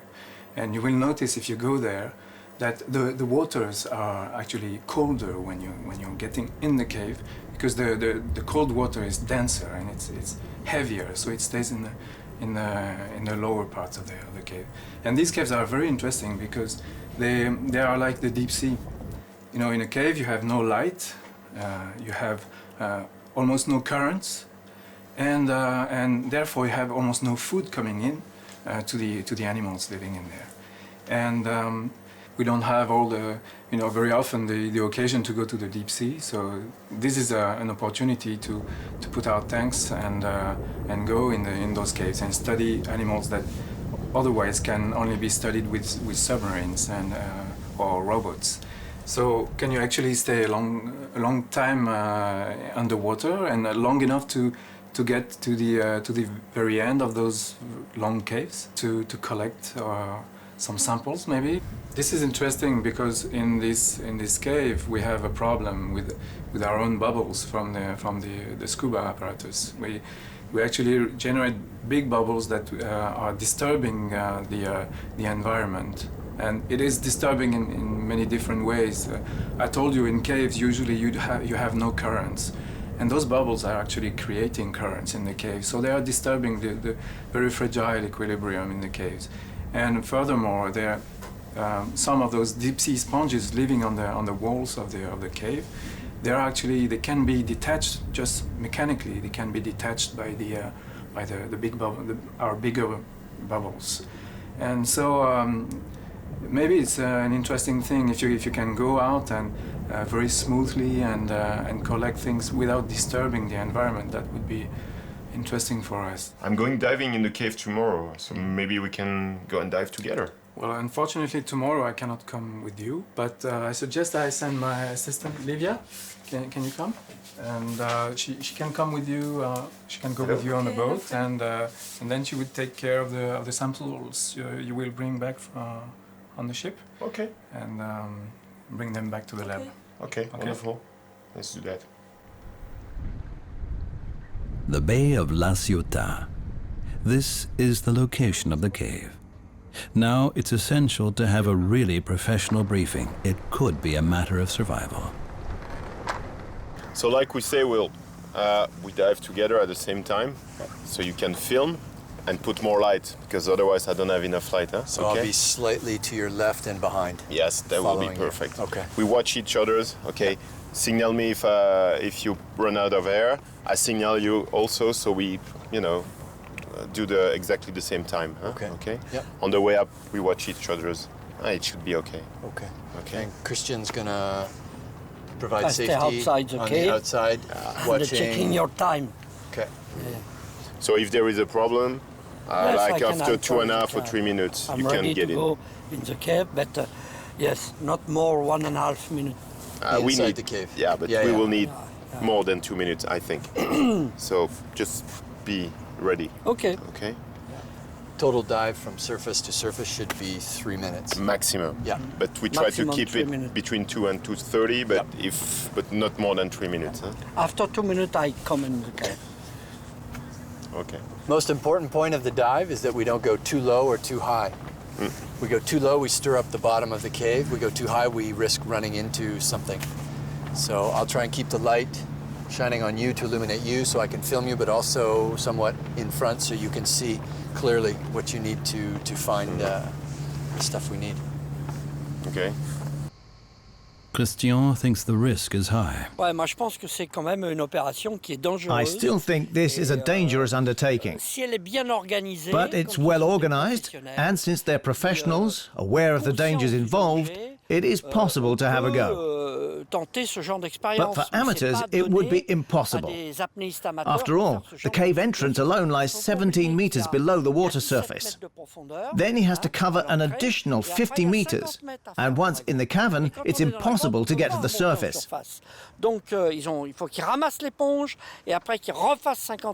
So he'll have to collect some sponges for analysis, and then make the 50 meters journey back. That's about 140 meters all told. 100 meters of that, he can't come up for air. If he stays down for more than 2 minutes, I'll go into the cave to see what's going on. But Fred and Will are confident in their abilities and go ahead with the dive.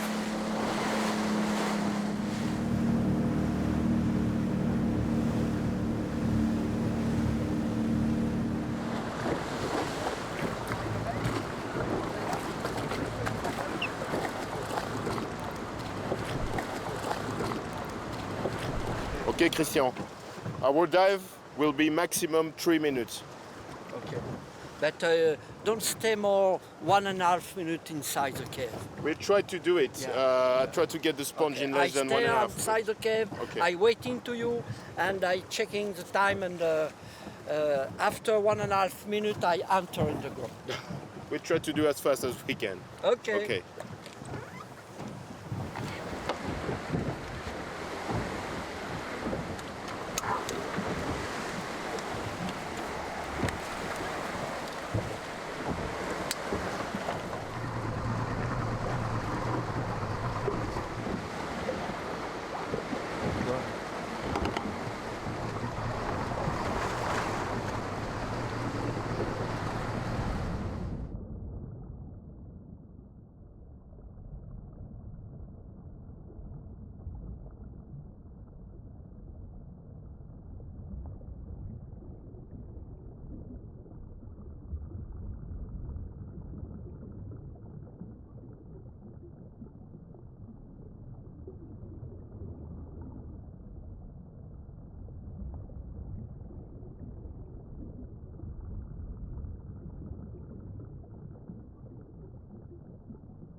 It's a relief for the crew to see the divers surfacing again.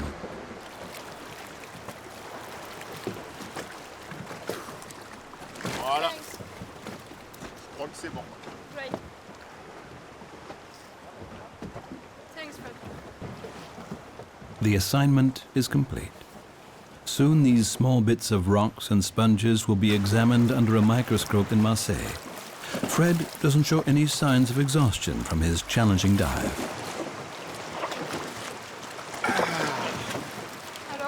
How was it? Tout va bien. Everything's fine. It wasn't too hard? No, it might have been a little long, but it was okay. How far was it? 30 or 40 meters. Ah, voilà Christian. Ah, there's Christian. Everything all right?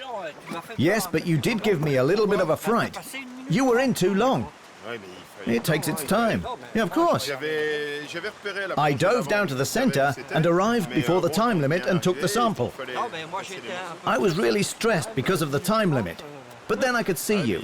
I was just about to go in myself. Really? Okay, it's done. We have the sponge. But the sponges cannot survive for long in their small glass containers. The team makes their way back to Marseille.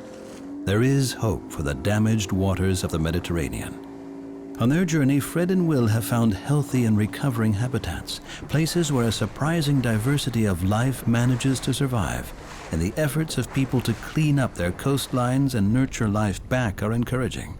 Perhaps the Mediterranean will once again become the underwater Eden it once was. What do you think after this trip, Will, and the Mediterranean? Completely changed my opinion.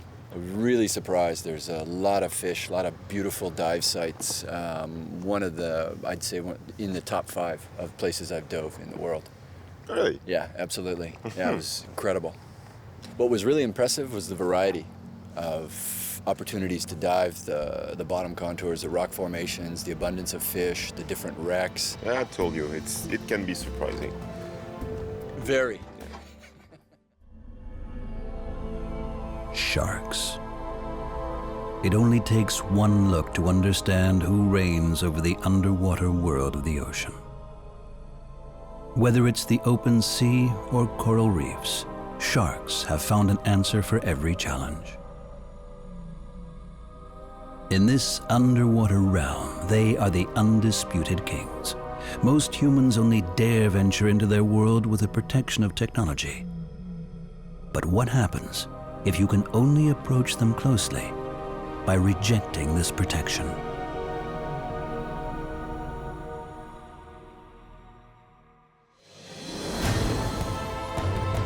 Adventure Ocean Quest. An encounter with a world under the waves.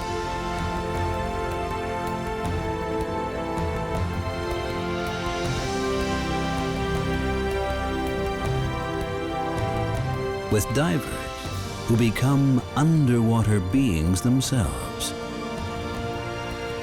They work together with scientists on all the world's oceans.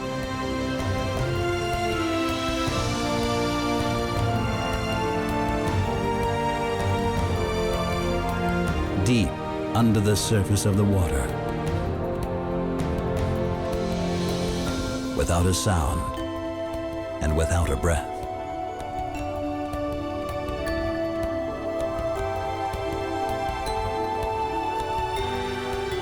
Adventure in the depths of the sea, the likes of which has never been seen before.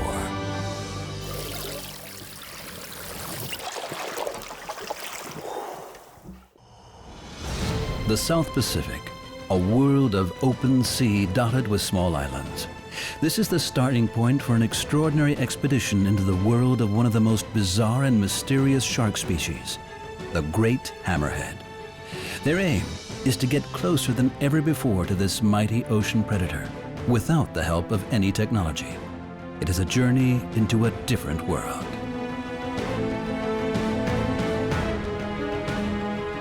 The hunt for scientific insights takes courage, skill, and self-control, and a deep fascination with nature. In Polynesia, the great hammerhead, it's the king of the sharks. I think they were right. The old Polynesians have seen this creature for probably 3,000 or 4,000 years. There is something about its presence in the water. So yes, for me, it's probably the king of the shark as well. Moorea, an island in the South Pacific that captures the essence of a tropical idyll. Green volcanic peaks provide an unrivaled view of the surrounding ocean. French underwater cameraman Christian Pétron and two of the best freedivers in the world are about to embark on their mission. The Belgian diver Frederic Buyle holds several freediving world records. And the Canadian world-class freediver William Winram will work closely with Fred as his safety diver. Every island in French Polynesia offers a unique world, but they all have one thing in common. Turquoise bays conceal colorful coral reefs, and the sea forms a major part of life for local people. Moorea is the base of the French Oceanographic Institute CRIOB, where the shark specialist Johan Moorea conducts his research. Hi Fred, Hi, welcome Johan. to CRIOB. Thanks. Good. We go? We go. Johan Moorea specializes on lemon sharks and uses some interesting techniques that can also be used to study other types of shark. You also have planned to work with other species somewhere else. What's the next step for you? We will go to Rangiroa and try to tag some hammerhead. Mm-hmm. And this is a species that is usually found in Rangiroa, but it's very difficult worldwide to find this shark. And nobody knows what they do during the year when they're not in Rangiroa. They might be traveling or maybe spending time in open water like oceanic white tips or something. Yeah, we only know that we can see some individuals coming to Rangiroa, and but we don't know where they are going. So there is two kind of techniques we can use there because we don't know what they do. We can put some acoustic tags with a receiver for the resident sharks to see if it's resident shark. Mm-hmm. Okay. And we can also put some satellite tags. And if they migrate, we will be able to know where they are going. This shark, the great hammerhead, is quite a shy species. So that's why we need your help to tag it, because you don't do bubbles. And you will be able to go closer to the shark. And it will be easier for us to tag it. I'm quite happy to be here again and try to do that. Rangiroa lies 250 kilometers to the northeast of Tahiti. And with its 80 kilometers length and up to 32 kilometers wide, it is one of the 4 biggest atolls on Earth. Its name translates as endless sky, a reflection of its big skies and open spaces.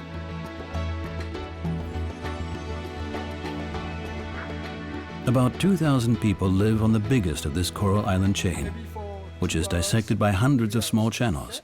This is where the ebb and flow of the tides supplies a multitude of food, and most of the underwater life congregates.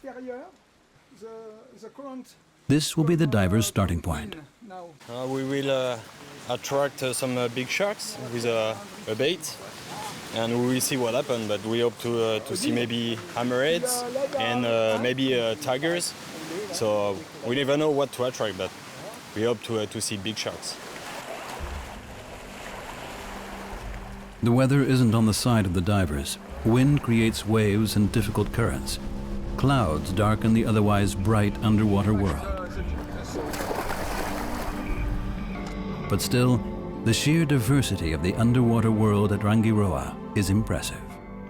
A massive shoal of humpback red snappers is having a rest after the exertions of their nighttime hunting.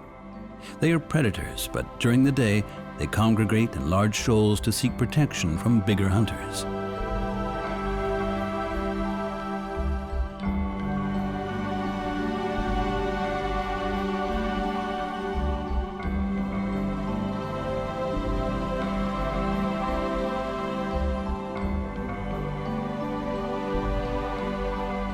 The reef is teeming with wildlife.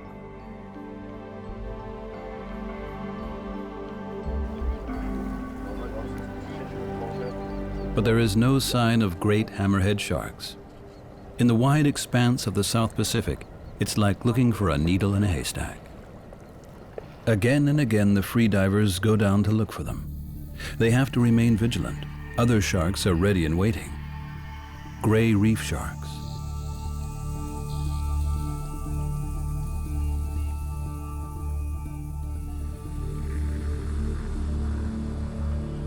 They often congregate in the channels between the islands.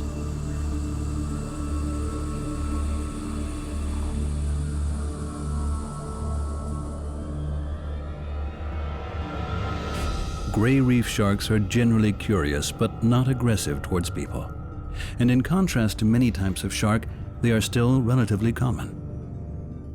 They make a nice photo opportunity for Will.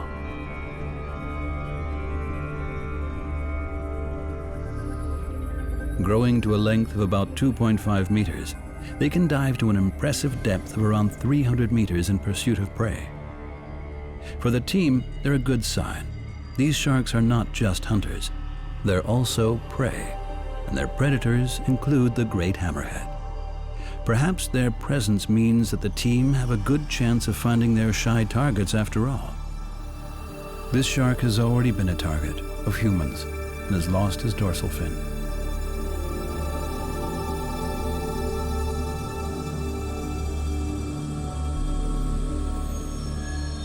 Although Fred and Will are surrounded by sharks, they remain calm.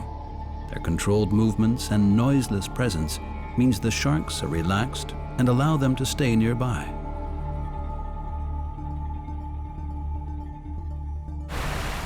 But bad weather means it's too dangerous to stay in the water. The storm is brewing, and the expedition abruptly has to abandon their search. Today, not a lot of light, very rainy, but you see it's really messy. That's the lagoon of Rangiroa, and you see the lagoon is like a rough sea, which is not common. And it's bad weather. The boats have to be secured. Although this is the rainy season, the constant bad weather is very unusual. One low-pressure system follows the next. Bad underwater visibility makes the search for the hammerheads even more difficult. And the rough waves would make it impossible for the divers to return to the boat.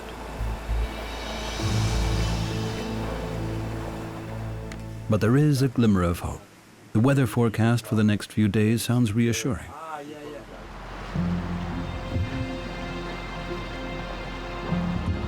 Perhaps they're in luck. The weather clears up. The team is up early to get ready for their outing.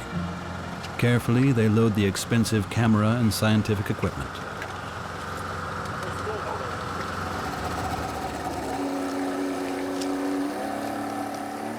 Their destination is the outer wall of the reef, where a channel opens from the islands into the open sea. It's the beginning of a long day.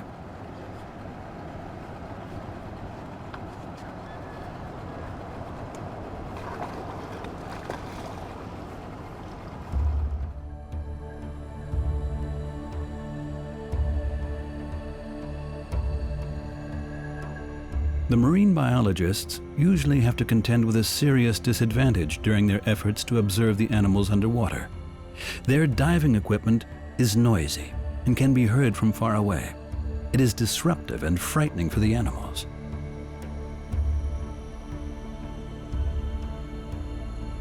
Freedivers, on the other hand, glide noiselessly through the water.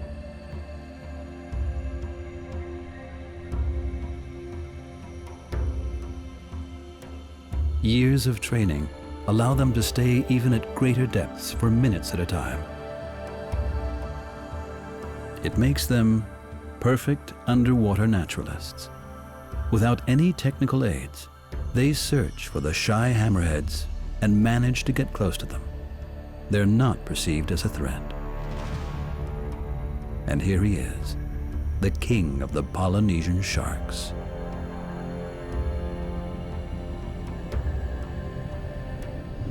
It emerges as if from nowhere and quickly disappears again. But at least the divers now know that this is a good spot to place their receivers. These will serve to register signals emitted by the transmitters that they hope to attach to the sharks.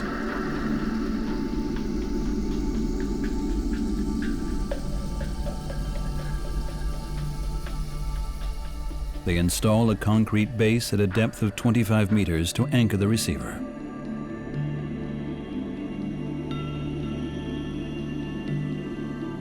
An eagle ray approaches. They are one of the main prey species for the hammerheads. Perhaps this too is a good sign. Fred also finds a hawksbill turtle nearby. They are now critically endangered and a very rare find. Marine turtles are still hunted for their meat and shells and threatened with extinction.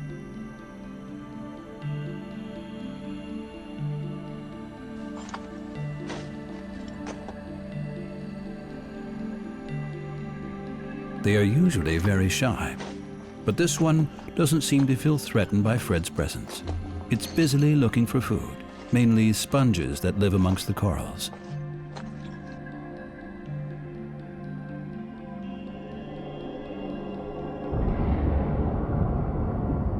While the scientists install the receivers at different locations around the reef, Fred continues his search for the hammerheads.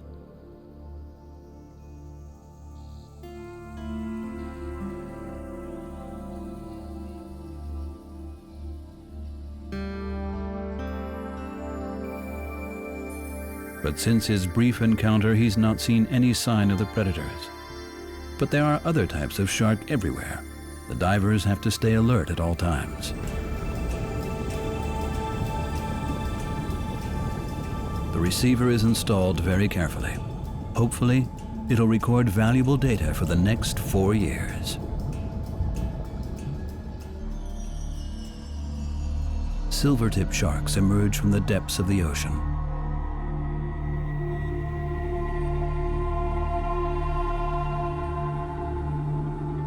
It's certainly a lot easier to observe these sharks, since they are very curious and approach the divers. They want to find out if it might be worth launching an attack, and they invest a lot of time to weigh up the situation.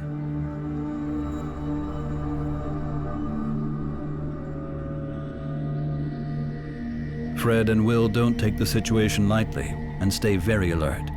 They make sure never to turn their backs to the predators. As long as they can maintain eye contact and don't give the sharks the chance to launch a surprise attack, they're safe. The sharks will not take the risks of attacking an unknown adversary without the element of surprise.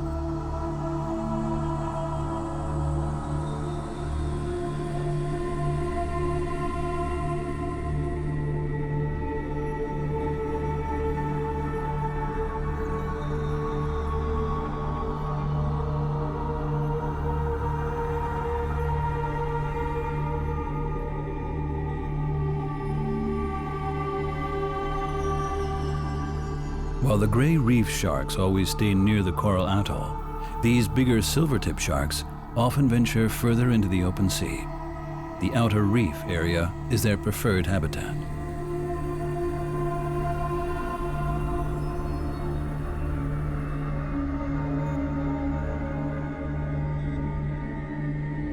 They're not known to be aggressive towards humans, but down here, nothing can be taken for granted. The sharks do keep a very wary eye on Fred and Will.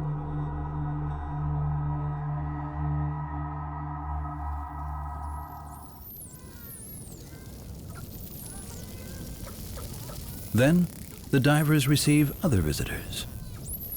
Mammals, just like themselves. Curious and playful in the weightlessness of the ocean, they come to investigate the divers.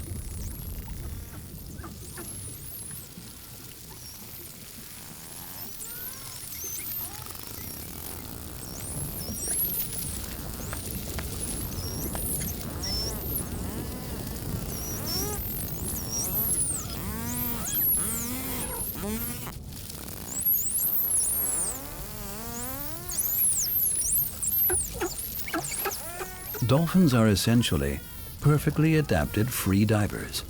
They can hold their breath for up to 15 minutes and reach incredible depths of up to 300 meters.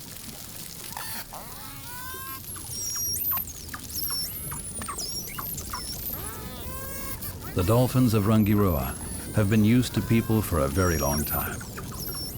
They are inquisitive and keep only a very small safety distance to the divers.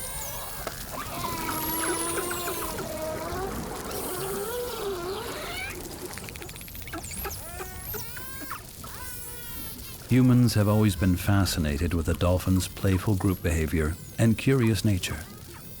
And while many shark species also prey on their own kind, dolphins are very sociable animals.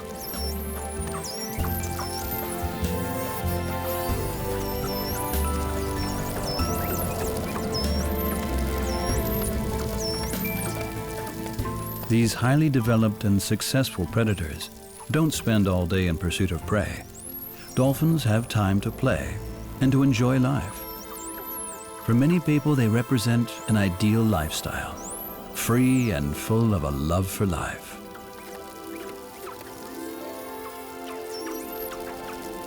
They decide how long they want to spend with people.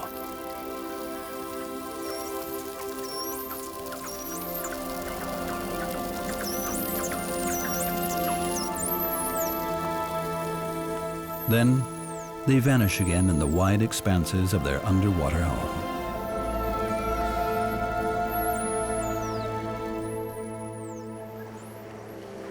It's been a gripping dive, but the mission to meet great hammerhead sharks face to face was disappointing. At present, there is a lot of eagle ray in the pass. That is one of the favorite prey of the great hammerhead. And maybe the sharks were not very excited because they already have eaten many prey and are not hungry yet at the moment. So we'll see to try again and maybe get back attack shark. Yeah, all the boats find tiger sharks and hammerheads, and we find silver tips, which for me is my first time with the silver tips, and they're cool. I like them, but they are. That one was just like a Galapagos, coming behind, and you turn around, and he's like, Yeah, it's their South Pacific cuisine. Yeah. I was not there.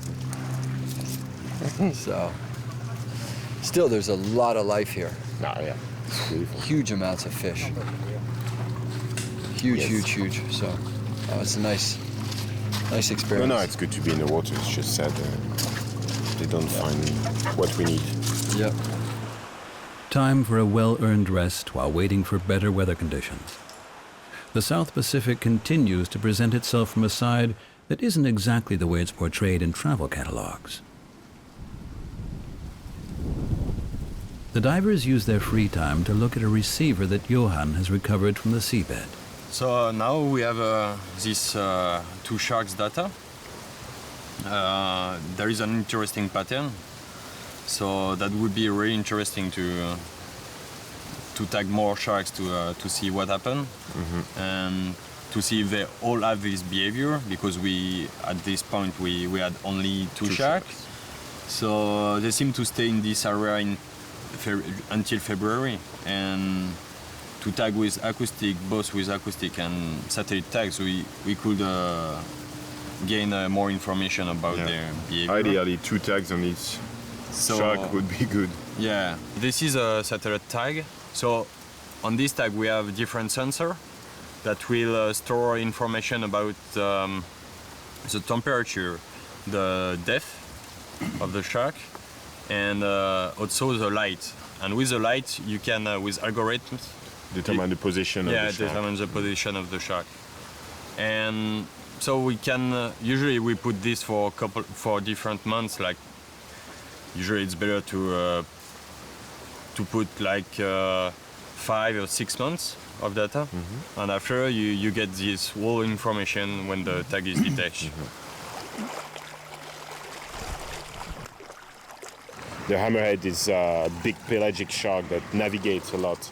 And when you find him, or I would say more when he finds you, you have like 30 seconds to react, because it's a very shy animal, and it's just doing 1 or 2 turns, check you out, and then he leaves and disappears in the blue. And sometimes you wait for 2.5 hours to have 20 or 30 seconds of possible encounter. So within these 30 seconds, you have to do your dive, approach him without scaring him, and find the right spot for the tag. So it's not easy. And here we struggle a lot. We did a lot of dive, a lot of days in the water, the same place, waiting for him. And so we are really curious to see where that shark went, because they are very strong swimmers, so they might do thousands of kilometers. We have no idea. So it would be really cool to have the data from the tag and see where the animal went. But Johan has to return to his base on Moorea on the next available flight. The search for the great hammerhead sharks has to be put on hold because his ongoing lemon shark research cannot wait any longer.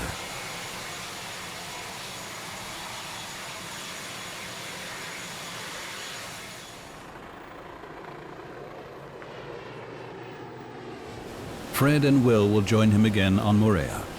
But first, they plan a visit to a very special place on Rangiroa, the Blue Lagoon. It is a protected area, and plans to build hotels and tourist resorts were thankfully never put into action.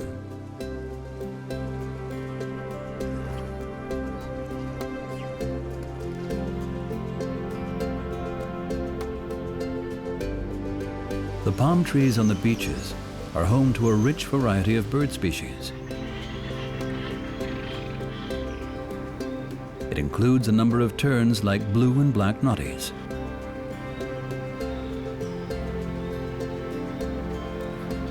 Even the violet lorikeet, which has vanished from the majority of South Pacific islands, still survives here.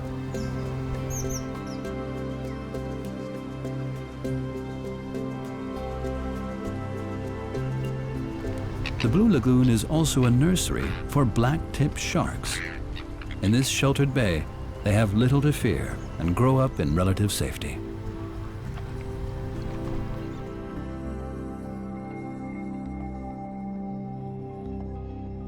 Although some adults have been measured at 2 meters, black-tipped sharks generally only grow to about 1.5 meters and weigh about 18 kilos.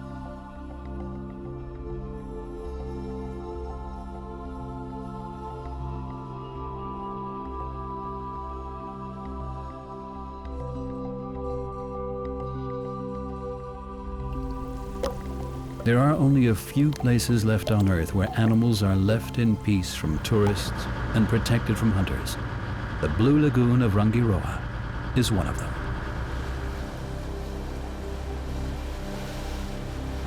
Fred and Will return to Moorea to join Johan in his work with lemon sharks.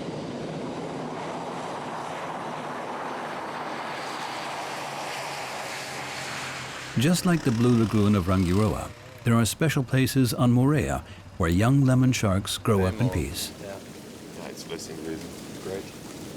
Okay, let's go. Let's go. Johan puts out nets to examine the young sharks in more detail.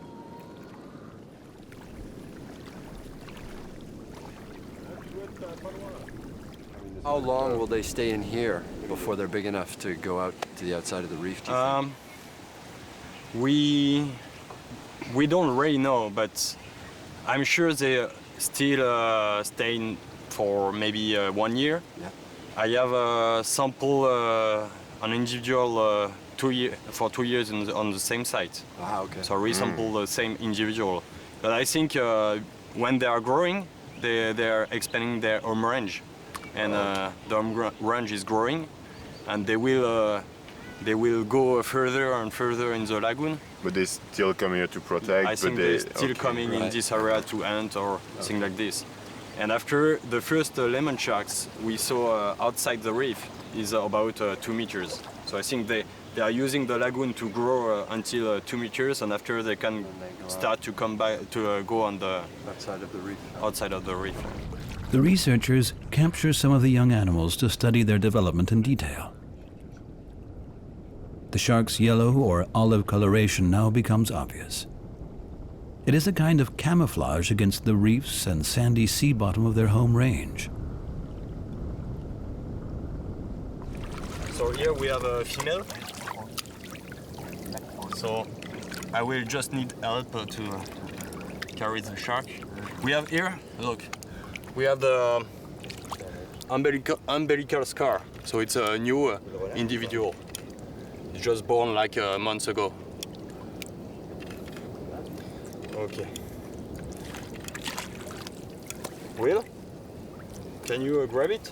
Ouais. Ouais. Be careful your hand. I will do a giant example. Okay.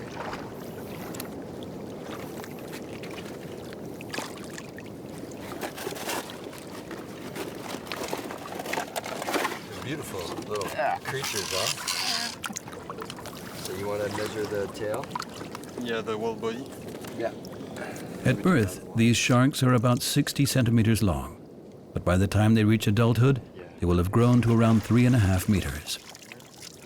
Adult lemon sharks may look threatening, but lethal attacks on humans are unheard of. Okay. So it's 69 centimeter. Now I will take a genetic sample. Taking it from here, from the tail. Big mouth. Yeah. Relative to their little body, yeah. Oh, shit. Okay.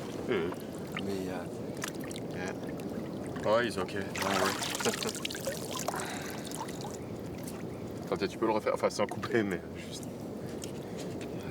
I put the sample in alcohol for future genetic analysis, so to extract DNA, so it can just take it for a long time. Okay.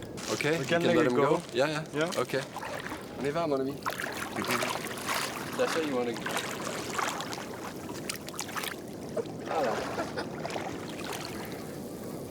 It's beautiful. It's like the big one, but in small. Huh? It's, Yeah. Really look like the real Beautiful thing. little creatures. Their eyes are amazing. Adult lemon sharks are only found outside the bays of Moorea. The crew gets the necessary equipment ready for their dives the next day.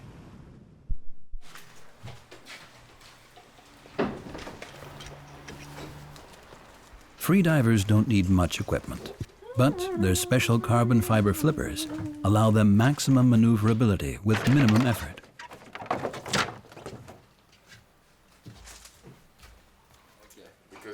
In order to tag the sharks, the freedivers use modified harpoons. Johan will have to use conventional diving equipment, complete with air tanks.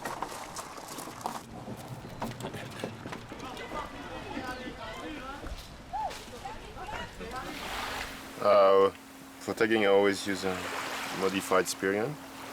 It's a special shaft. It's modified to insert the dart of the tag in the shark. But otherwise, the Spirion is a regular Spirion. It's just the shaft that is modified. The team is aiming for the outside of the reef surrounding the island.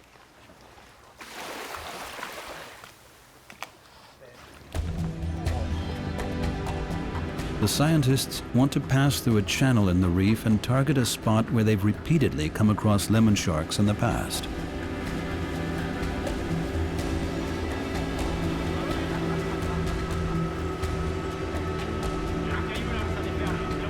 Here we really have to be careful to tag the shark after he passes you.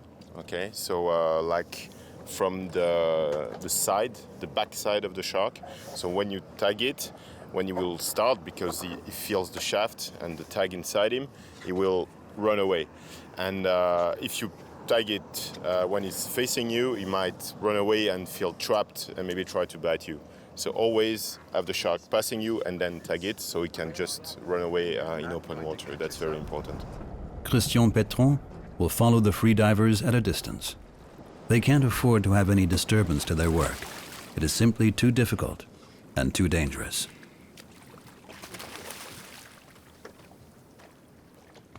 It's much easier to tag sharks without any bubbles from the tanks, diving tanks, and so that they can't disturb the sharks and going closer to the sharks and tag in the good way.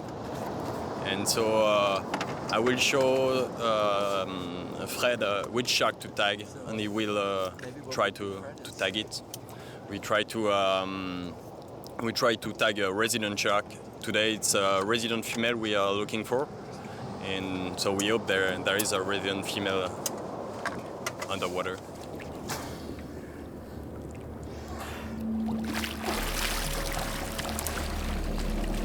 Lemon sharks are impressive animals. They're among the biggest sharks in the ocean.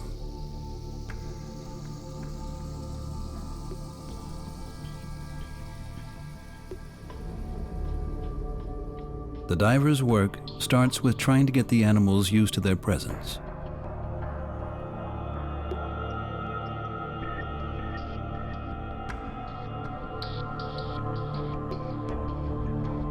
Lemon sharks have very few natural enemies.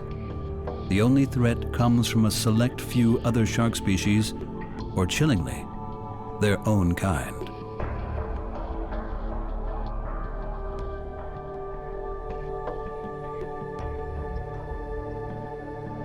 Other kinds of shark are also inquisitive and approach the divers. They are gray reef sharks and blacktip sharks.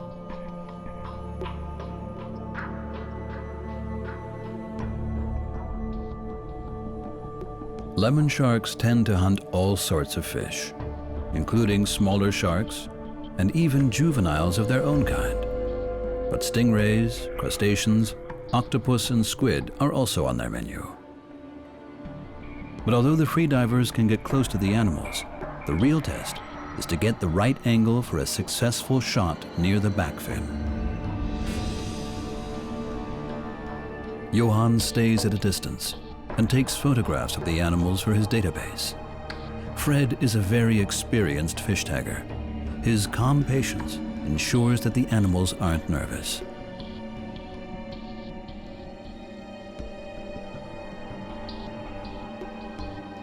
Only a calmly swimming shark can be harpooned with precision.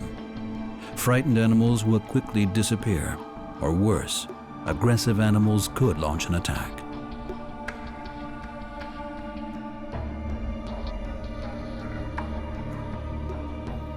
Since shark skin is unusually tough, the harpoon has to be fired from point-blank range to penetrate it. It is quite a tall order.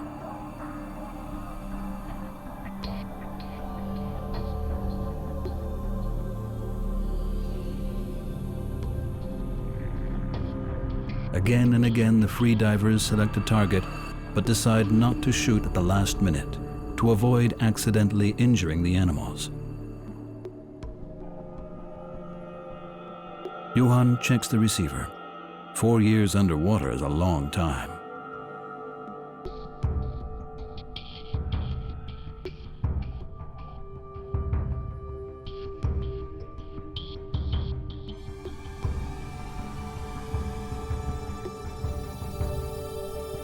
Fred finally decides to shoot.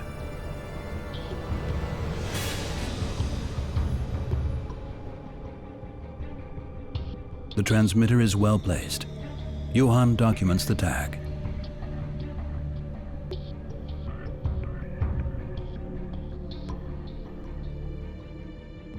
Fred has reloaded the harpoon and is ready for another attempt.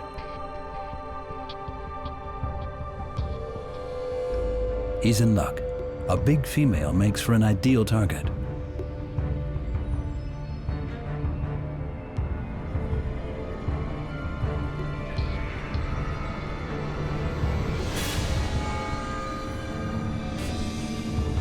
This transmitter is also secure and well placed.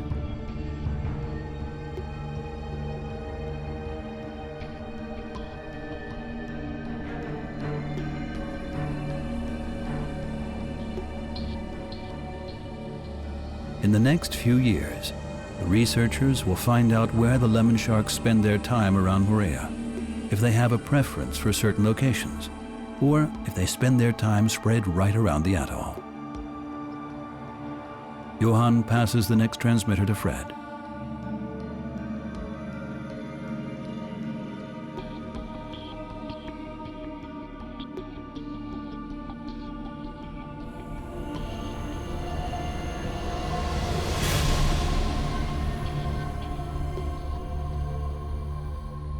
The mission is complete. It's been an all-round success. For Fred and Will, this was not a difficult operation. But that will be quite a different matter when it comes to the great hammerheads. Even just tracking these sharks is a serious challenge.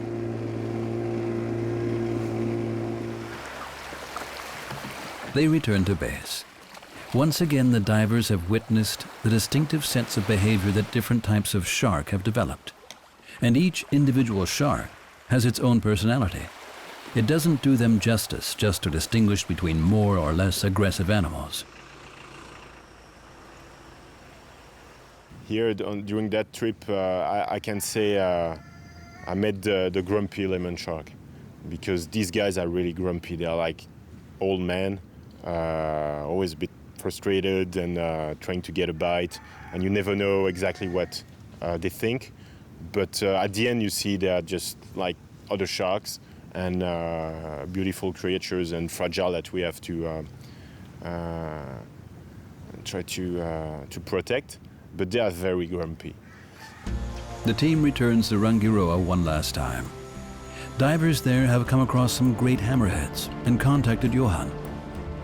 They're spotted more often at this atoll than anywhere else, probably because their main prey, the gray reef sharks and rays, is available in large numbers.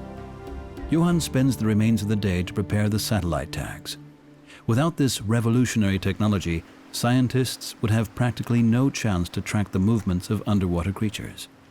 Amongst other details, Johan programs the tags with the positioning data at the beginning of the expedition. He also predetermines the amount of time the tag should remain in place before it is released. But he remains skeptical. So everything is ready, and we will see to get a shark to tag. The hope to finally get an insight into the secret lives of the great hammerheads depends on the small satellite transmitter. But it can only serve its purpose if the freedivers actually manage to tag a shark. Everyone is apprehensive.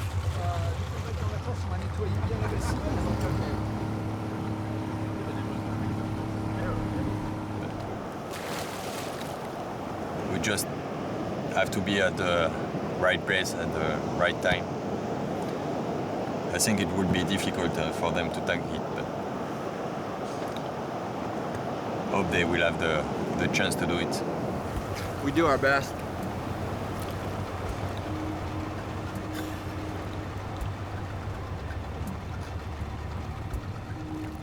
The job isn't any easier for the cameramen. They're not allowed to interrupt the work of the researchers. Yet, they're out to get the most sensational pictures of these rare animals.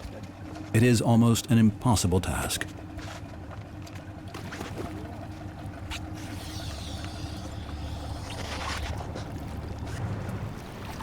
And to have any chance at all of succeeding in their mission, the freedivers need help. The shy great hammerhead sharks have an exceptionally well-developed sense of smell. So Johan has resorted to using a bait fish, a dead reef shark. Its scent will be carried on the ocean currents over many kilometers.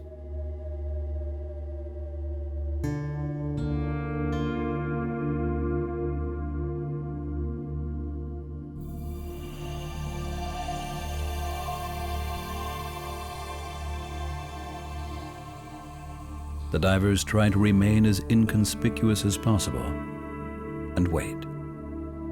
Then, in the distance, they spot the contours of a great hammerhead shark.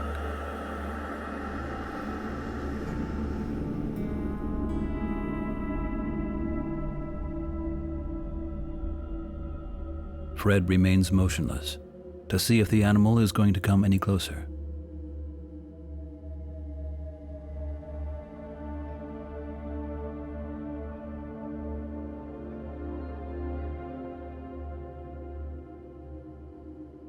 But the scent has also attracted a tiger shark, one of the most dangerous sharks for a human being in the water. And this one is not at all shy.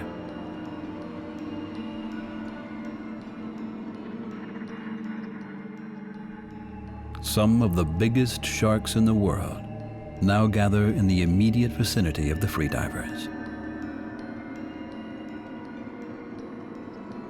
Great hammerheads tend to stay close to shore along the tropical and subtropical coastlines of the world.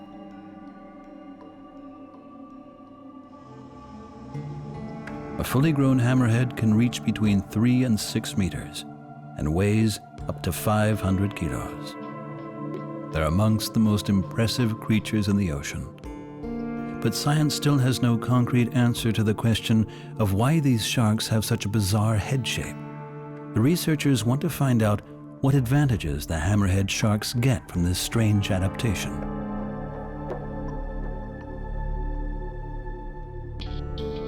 Some scientists think it provides aerodynamic advantages. The shape could provide greater stability during lightning-fast maneuvers in the water. Hammerheads have also been observed using their heads to pin rays to the ground before eating them. The extreme width of their heads could make it easier to receive the electromagnetic signals of their prey. Or perhaps the hammerheads are able to build up three-dimensional impressions of their surroundings through their sense of smell.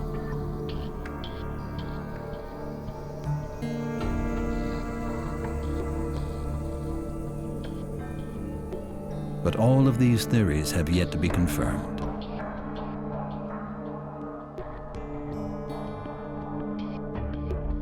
Gradually, the hammerhead shark approaches the bait.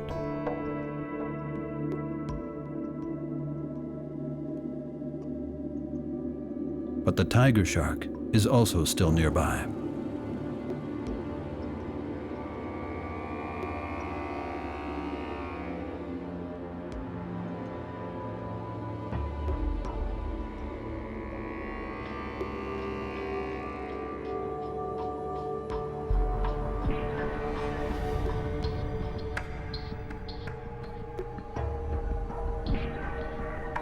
Slowly, the circles of the hammerhead around the bait are getting tighter, bringing the shark closer to the divers.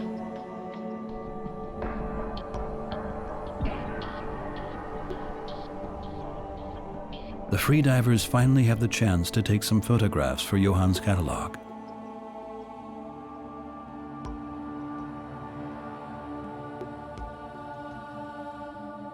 Now they're ready for action. Fred collects the tagging harpoon.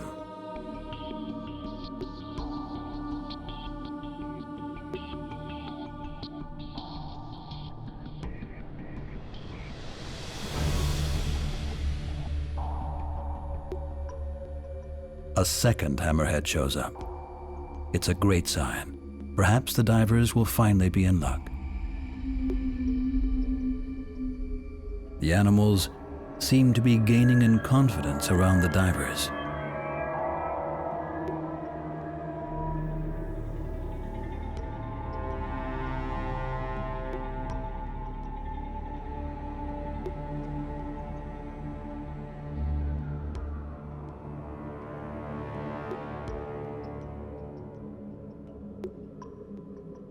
But to be successful in their tagging mission, everything has to be just right. This will be far more difficult than tagging the lemon sharks. The best time to approach is when the shark is busy tucking into the bait. Fred approaches directly above the shark.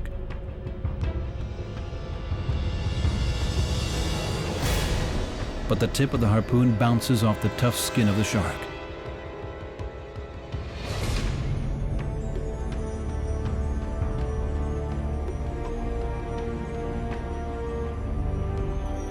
Will tries a different strategy.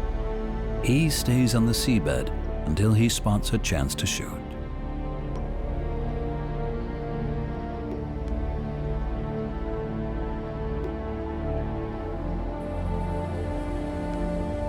He lies in wait like a hunter.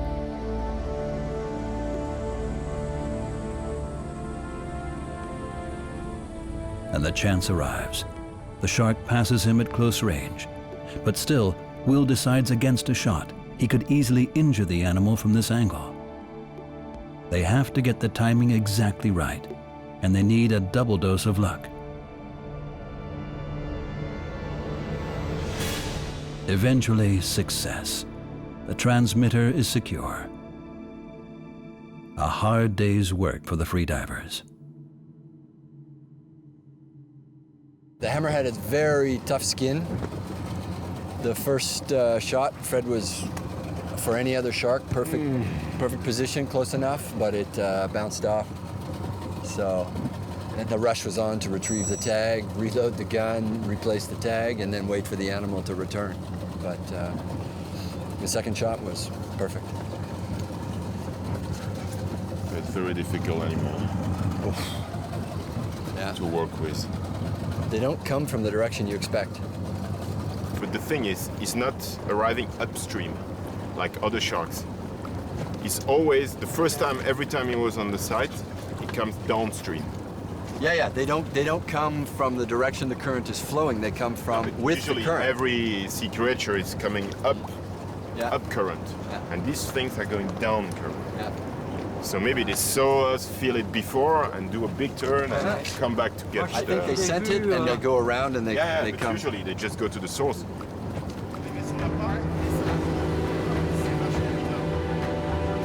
The dive team has completed their work, but this is only the beginning for the scientists.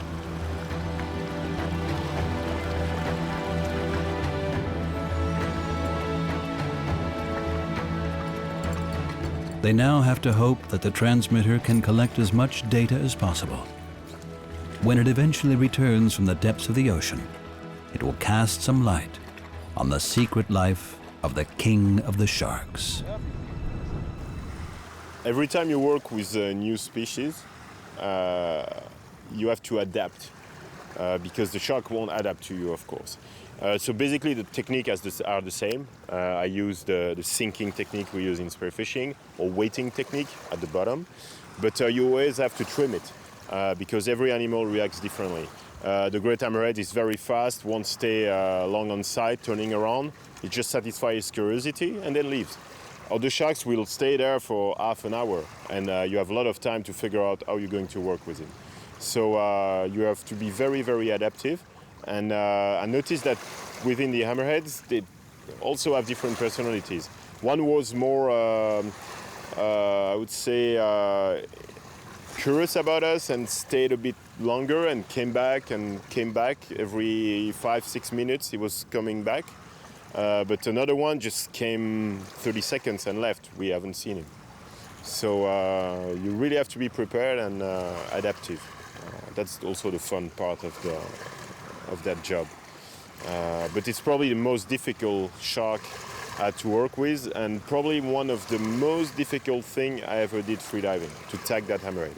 Even though it was in 15 or 16 meters of water, not a long dive, but just the dedication, the timing, the mindset, and all that, putting everything together. You had a lot of current that day, and also being able to have a camera not too far. It was very difficult to put everything together for success.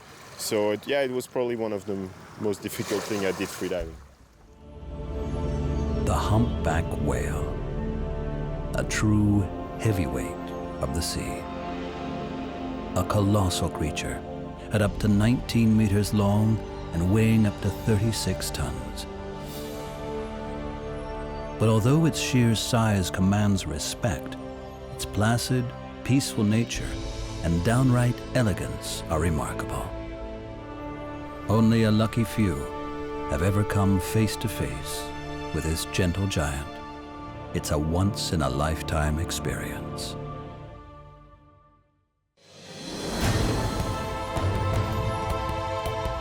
Adventure Ocean Quest. An encounter with the world under the waves.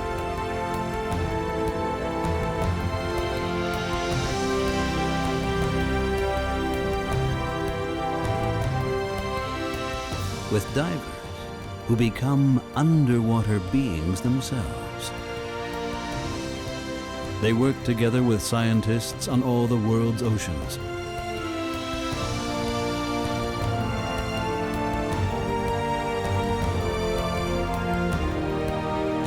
Deep under the surface of the water, without a sound and without a breath.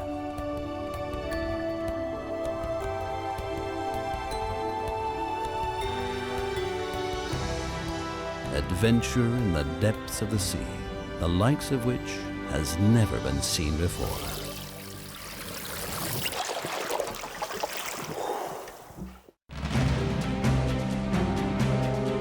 The island of Rurutu in the South Pacific. An exceptional team of divers with a set of specialist skills is about to embark on a journey in the tracks of humpback whales. Their aim? To study the whales in an unusually intimate way. I think freediving is a very good way to explore the underwater world, and it's probably the less invasive way of exploring the underwater world. In spite of their massive size, whales are extremely shy animals and difficult to approach. Most people are only ever tolerated for a few seconds. There's still a lot to learn because we still have an estimation about 15,000 animals, maybe humpbacks in South Hemisphere, but among them only a few proportion has been identified with pictures. To explore their secret lives beneath the waves, it is essential to meet the whales in their element and on their terms. These whales are enormous. They're not small fish.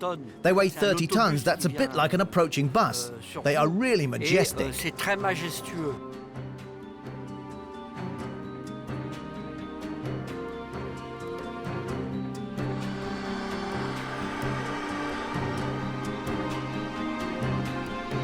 Rurutu is a tiny island in the middle of the South Pacific.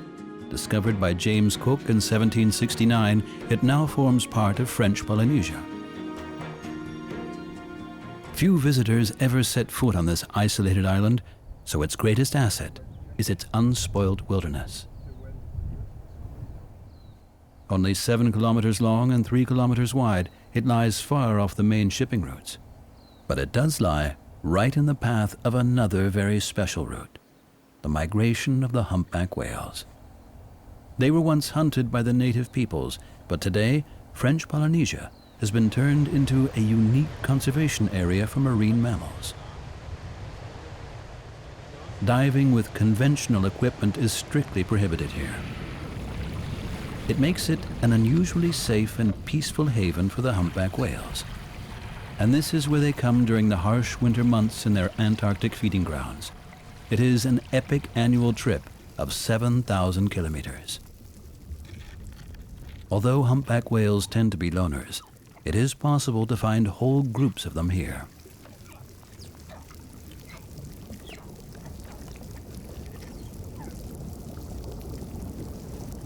It is an ideal place for a whale nursery. The cows give birth to their calves in these warm tropical waters. Here their young are safe from deep-sea predators and protected from violent storms.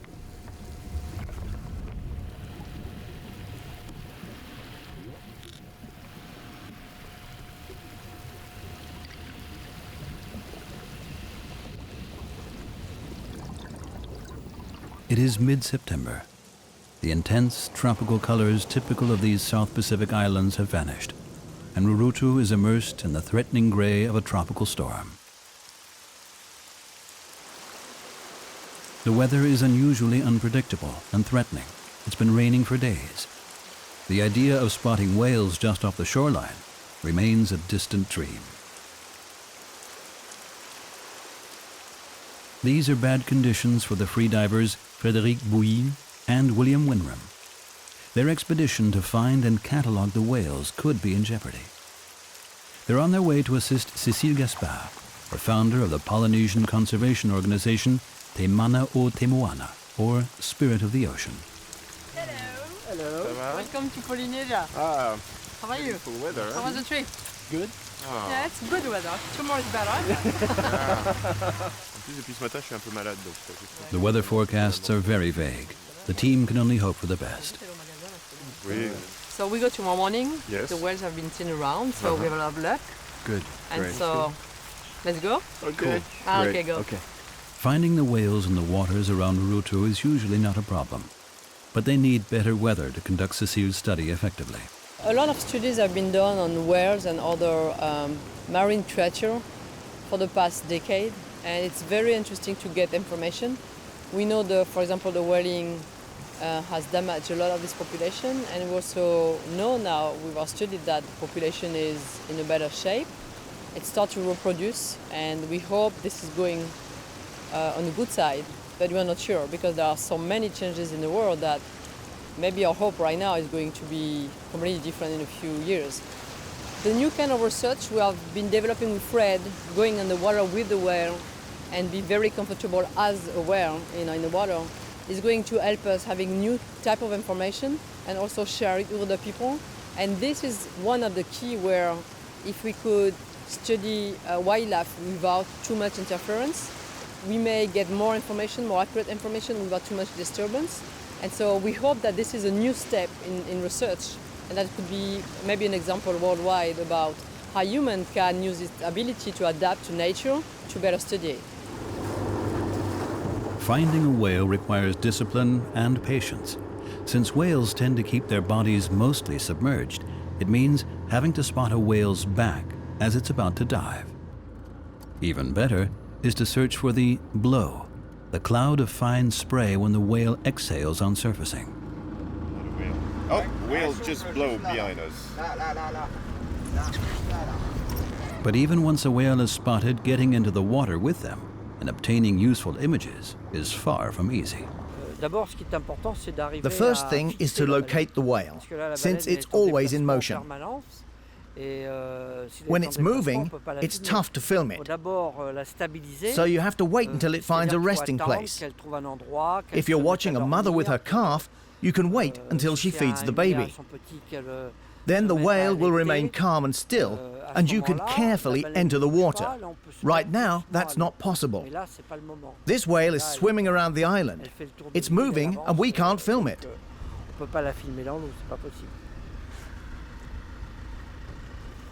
The search for whales is tough and time-consuming. Even once a blow has been spotted, there's no guarantee that the whale will continue its travels in the same direction underwater. And actually getting into the water to attempt a closer encounter is only worth it when it's certain there's still a whale in the vicinity. The only option is to keep your eyes peeled and constantly evaluate the situation. But the team will also have to keep an eye on the tourist whale-watching boats. The danger when you are involved in ocean activities, it's always human. It's never the creature or the weather or anything, it's always human. And here the biggest problem is that we have like 4 boats around the whales, so you have to be very careful not to be run over by one of the boats. And moreover, when a day like that with not a lot of sun, all the colors are the same on the water, and our wetsuit are quite dark, and you have to be very careful. So that's why we have to spot each other with William in order not to be run over. But the whale watchers give up. Fred and the team have more patience and continue their search. Finally, a humpback whale.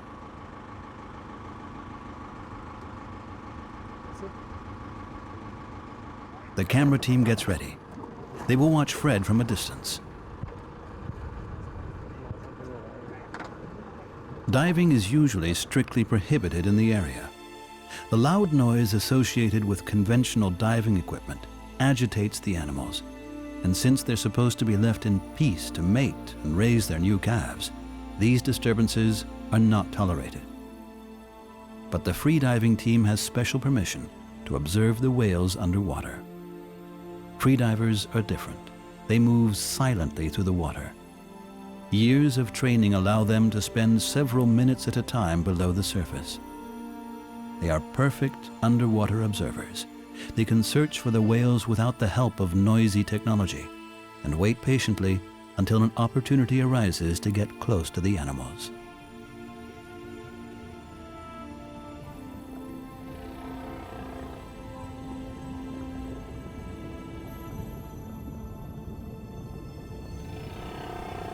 But the whales are very alert. Despite the freedivers' utmost care, they soon put an end to their rest period and move on. The good news for the team is that they don't seem to be nervous. They even take the time to investigate the divers. It bodes well for any future encounters.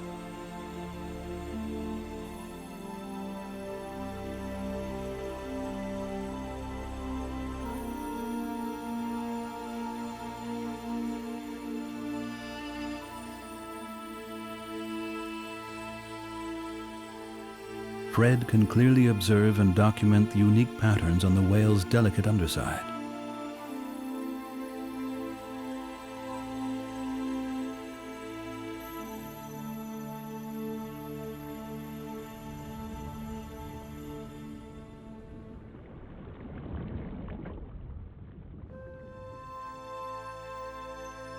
Conditions improve.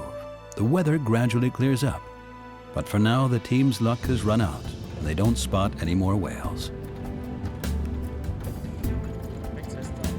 Fred and Will decide to find out more about the indigenous population who used to hunt whales around the island. Perhaps they can shed some light on the best places to find the whales. They visit the caves in which the original inhabitants lived and from where they would look out for passing whales. The steep cliffs provided not only protection but also a good vantage point to scan the sea. Calm and protected bays allowed them to go out to sea even in rough weather. But reaching the caves is anything but easy and involves traversing difficult terrain.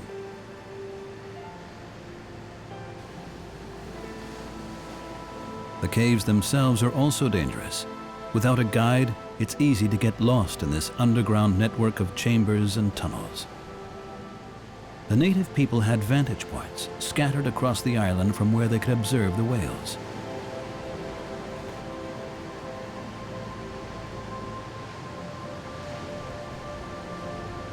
Rurutu's hills reach almost 400 meters above the sea level. There are no sign-posted paths up here. Time for a rest beneath some spectacular stalactites.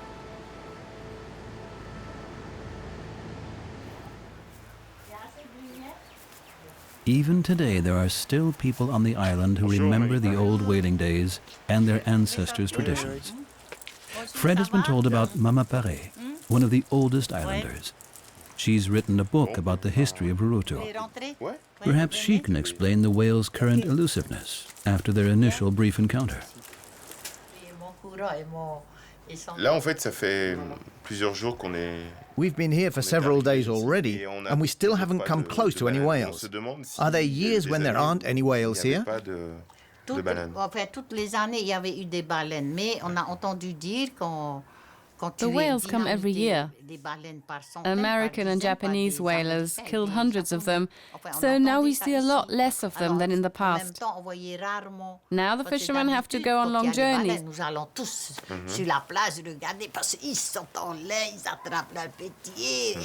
But usually you still see a lot of whales here.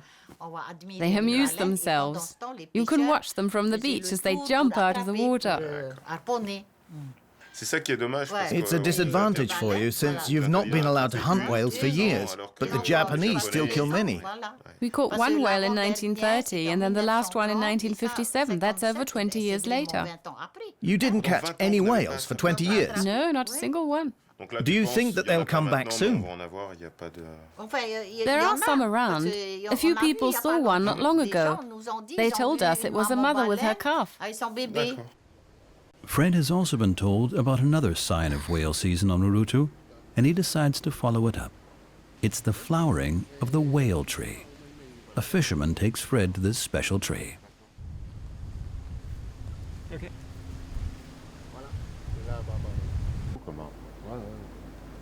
So the tree is in full bloom at the beginning of the whale season.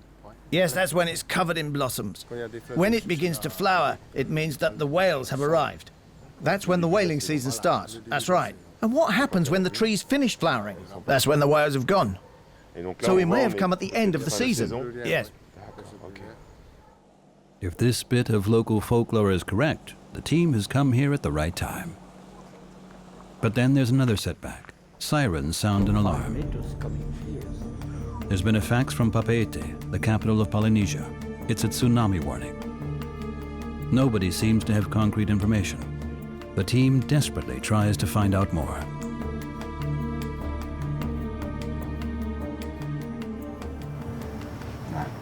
Je suis en contact avec la France. I'm in contact with France. It's possible this is the last chance to be in touch before the tsunami hits. They know that we're taking all necessary precautions to evacuate people.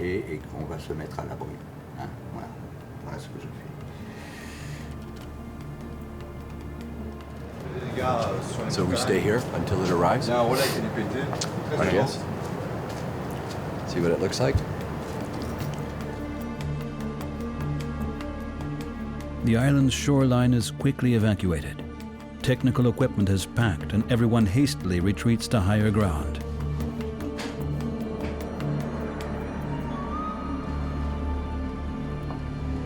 The wait begins. The tsunami hits Samoa and kills 120 people, but it doesn't reach Urutu. The island has a lucky escape. For the expedition, the first few days on the island have been very disappointing.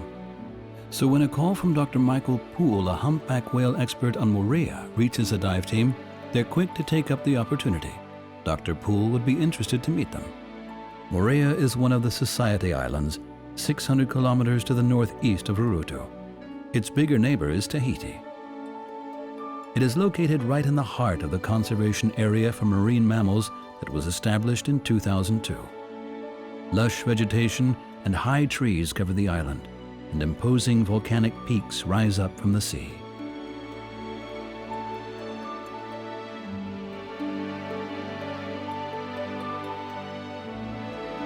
It is the essence of tropical tranquility.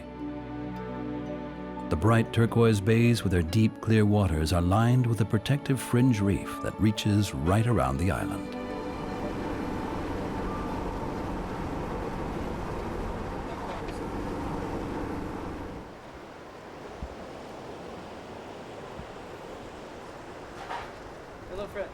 Dr. Poole has been based here for the last 15 years.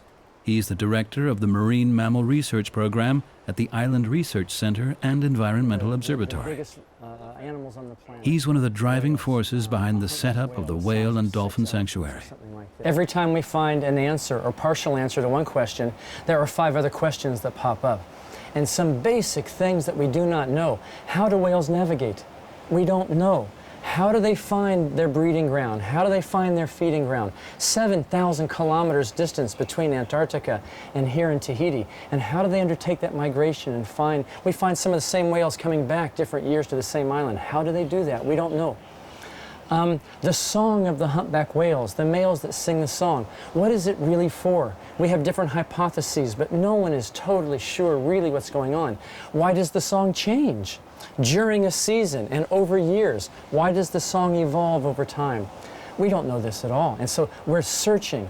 Every day we're out. Every week we're out. Every month and over years to try to find answers to these questions. Myself, my colleagues, our students, all trying to find answers to these questions. We've never lost that fascination because there's so much that we don't understand. And another reason why you and your ability to dive deeply and stay long is valuable to our research is that you can photograph the underside of the individual or the side of the individual. And with your photographs, we can sex the individual.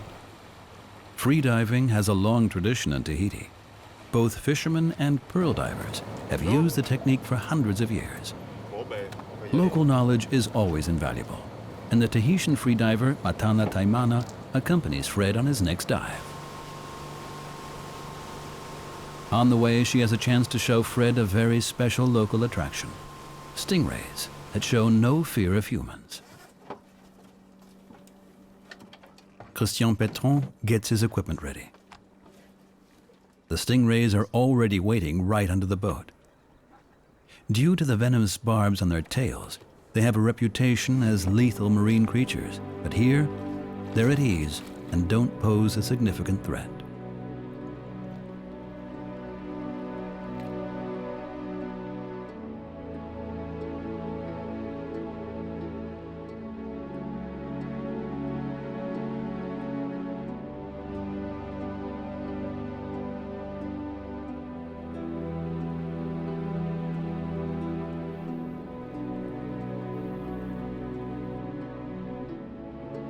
Elegantly gliding through the water, the rays live up to their docile reputation and don't respond nervously to the divers.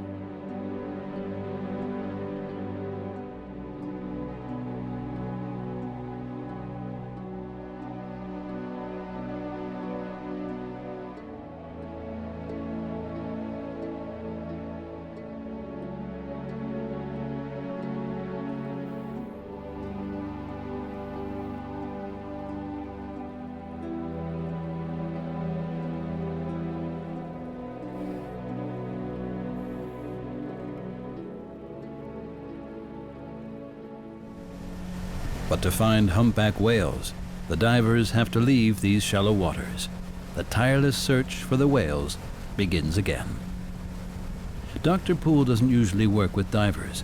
He tends to watch and identify the animals from the surface using a catalog of photographs.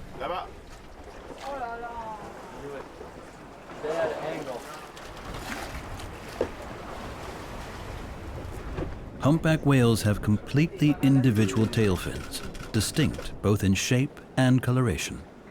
Occasionally, the whales give spectacular, even acrobatic performances.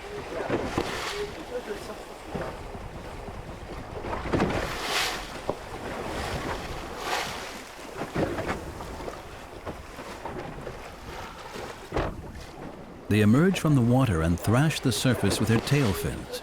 These may be attempts to rid themselves of irritating parasites.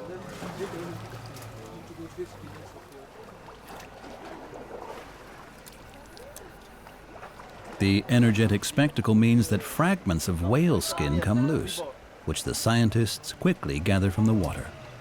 It allows them to analyze the animal's DNA. Over time, they can piece together a more and more detailed description of each individual.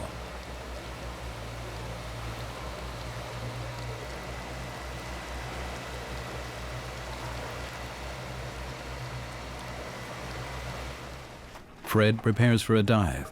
Should a whale approach, he has to be ready.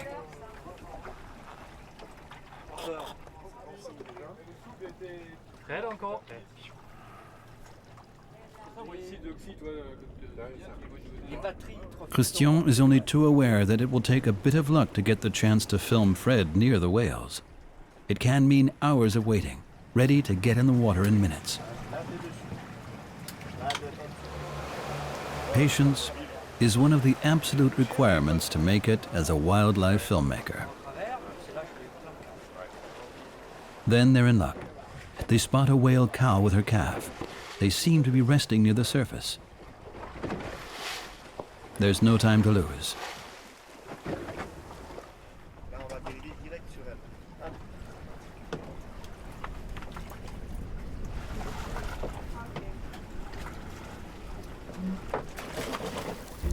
Fred always makes the first explorative dive on his own. By the time the other divers manage to reach the required depths, the whale may have already moved on.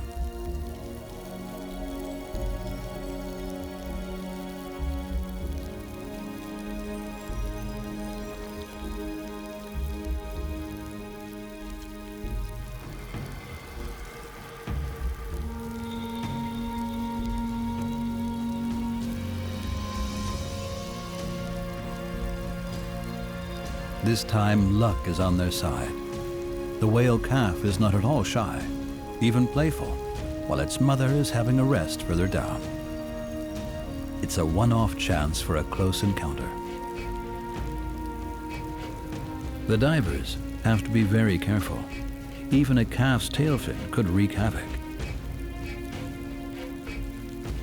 But this intimate meeting of the whale baby and the freediver is over all too soon.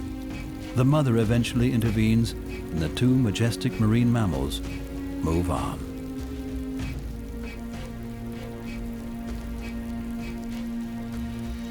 But then Fred spots another opportunity. A school of pilot whales passes nearby. For a few minutes, Fred can swim alongside them.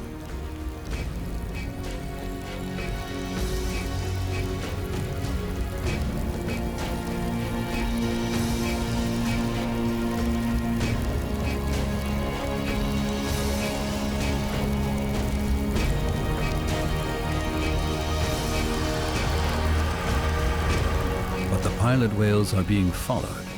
An oceanic white-tipped shark is on their tails. This is a formidable predator, reaching around 3 meters in length. But the whales are safe in its company.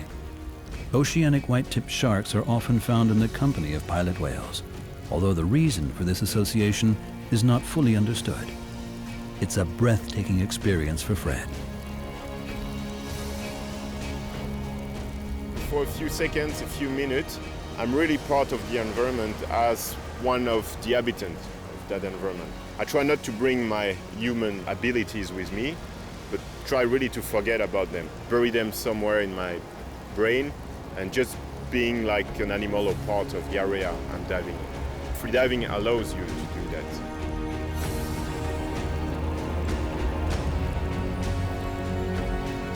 And as Fred becomes one with his environment, the animals he encounters seem to perceive him as one of them. He can witness their behavior in an entirely different way.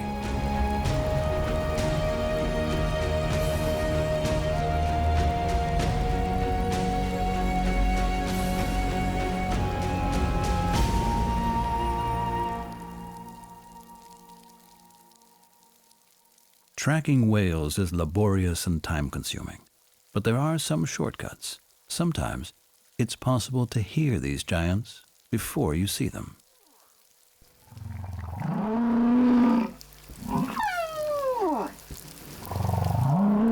And Fred's luck hasn't run out yet.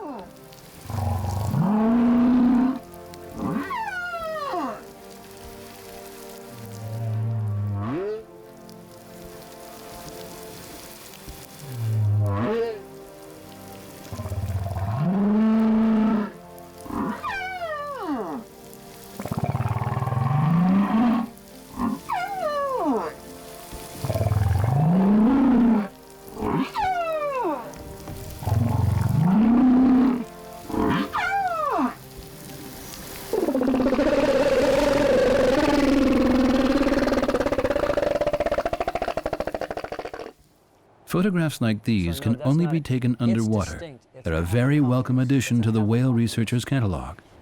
So maybe we can talk about this mark now? That's really pretty, Fred. I mean, from an aesthetic viewpoint, it's absolutely beautiful. Nice marks, yes. And look how these throat plates bifurcate. Can you go backwards just a second? Right here, splitting into two, indeed, allowing more spread, more expansion as it takes in water and food. Very, very nice. These detailed photographs of the whale's unique markings are invaluable to Dr. Poole's research. Working from the boat, he would normally be unable to take any pictures as detailed as these.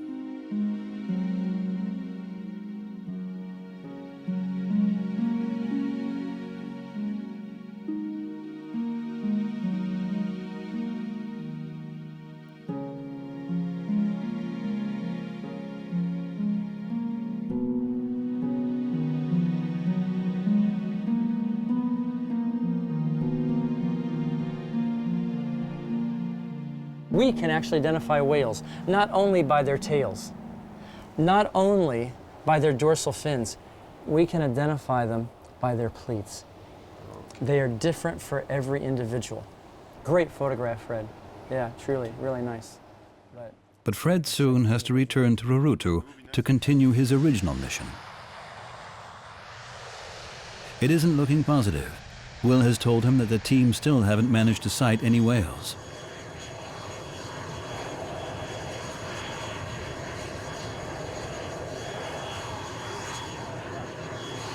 This is highly unusual for this time of year.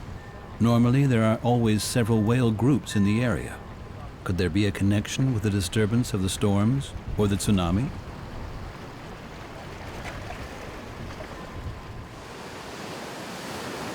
Not a blow anywhere to be seen. A frustrating wait for the divers.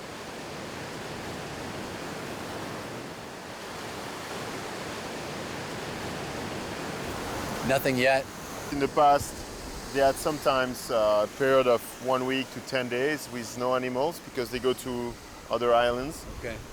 So hopefully it's the case and it just left for 1 week or so, but still it's apparently like 8 days now they haven't seen a whale. We have to keep our fingers crossed and hope for the best.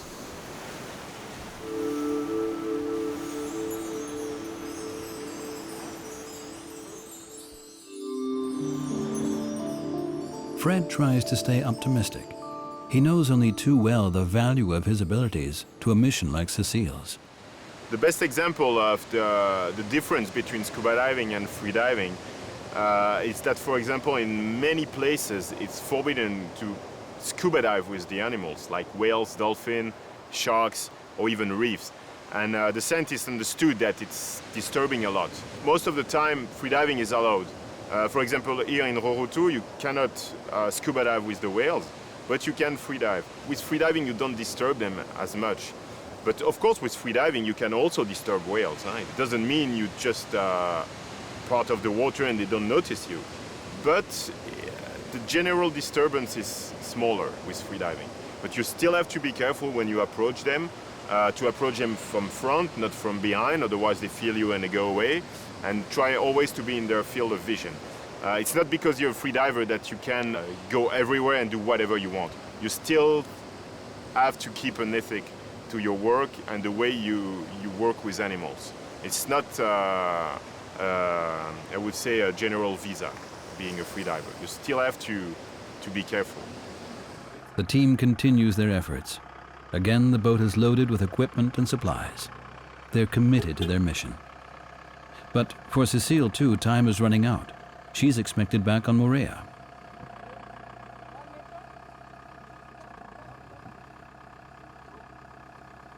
So Christian wants to try a different tactic to track down the whales. He has a special hydrophone, a microphone for underwater recordings. Encased in a watertight housing, this highly sensitive microphone registers sound waves underwater and records them. Christian's plan is to listen for signs of the whales just like on Moorea. And if you can hear a whale, you can also find it.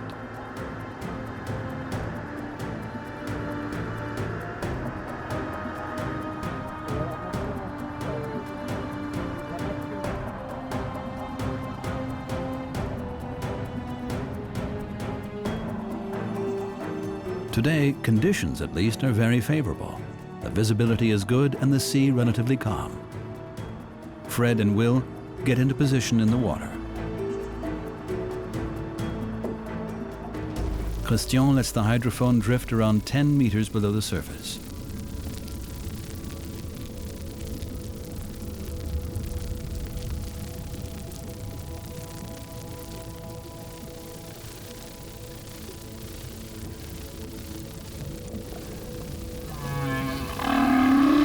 And the tactic seems to be working. They pick up some interesting sounds. And these are special. They clearly originate from a whale. The problem is to work out the direction from which the sounds are coming. Finally, success. They've come across a singer. Whales take up a particular position in the water when they're about to sing. They remain motionless in the water column, head down and fins outstretched. Underwater, it's actually possible to feel the powerful sound waves. The exact method of generating the sounds is unclear. Unlike land animals, the whales don't exhale while producing them. It's possible they manage to recycle air within their bodies to continue their songs without having to breathe.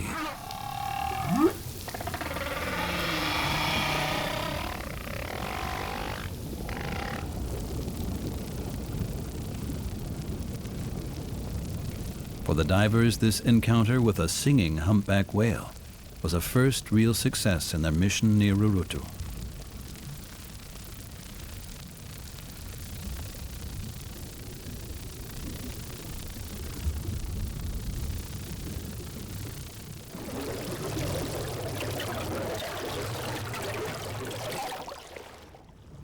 They return to dry land and prepare to brief Cecile in the evening with precious underwater images as well as observations of the behavior witnessed.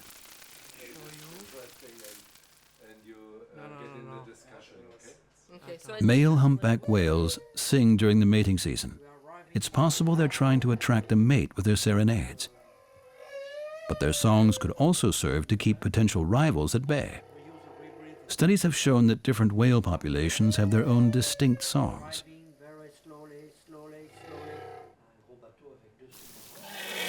The tunes the males produce are complicated and travel for hundreds of kilometers underwater. The different sounds combine to produce individual verses, which are repeated in a particular order and are constantly developed further. Cécile explains to Fred why she is so interested in more information about the whales. What is your hope for the future? So I think even if we fear there's been very good action in the past, we still need to go and do more, and we need to go very fast. So I think whales are very appealing to people, and if really there's a message that whales are still threatened by all the human activity, even if it's not hunting, but now it's pollution and global warming, then we hope that these people may be more sensitive to react. We also found that when people had close contact with a wild animal, they feel they know this animal better, they feel it different way, and when they come back home, they are like, okay, now maybe I'm going to recycle my trash. So we try. The divers are eager to continue their work the next day, but they don't get very far. The engine breaks down.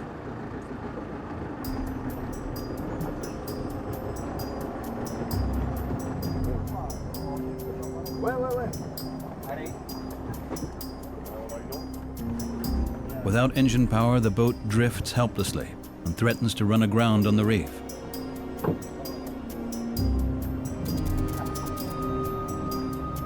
They have to abandon their whale search before it even started. The priority now is to call a rescue boat. Faites un signe aux bateaux qui viennent bien vers nous tout de suite. Christian, faites signe aux bateaux qui viennent.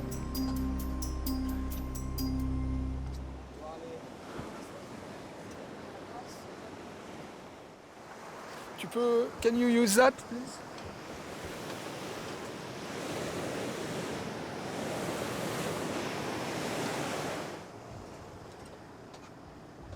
Attention à déborder, préparez-vous à déborder.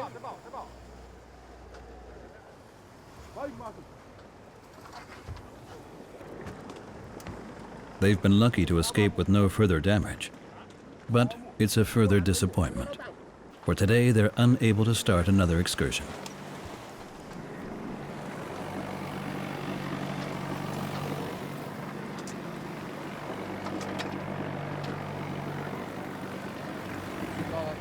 Fred and Will try to spend their time usefully and visit the next village to stock up on supplies.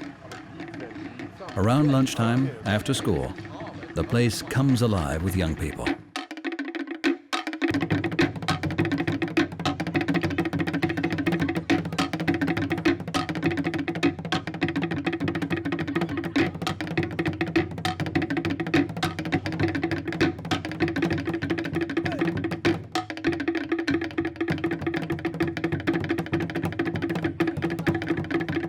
People are very friendly here. Road 2, you see it's a very small island, so everybody knows each other. When you walk in the street, people say hi.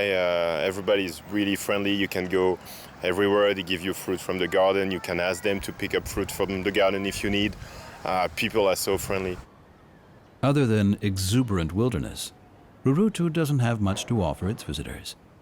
The villages are not packed with tourist attractions, but customs have to be kept alive in traditional crafts, which are one of the main forms of income for the islanders.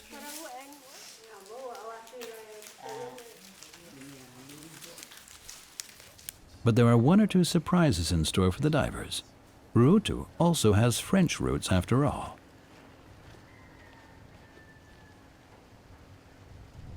The divers need to have a high-calorie intake, and they found just the place to get them.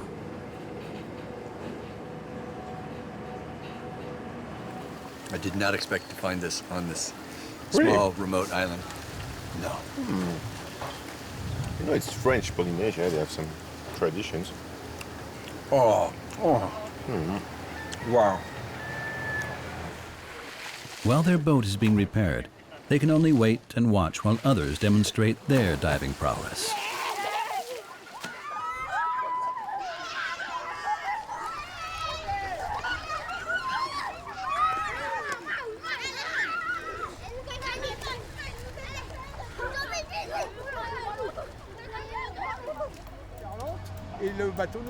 A new day brings fresh hope, but although the sun's out, diving conditions are bad.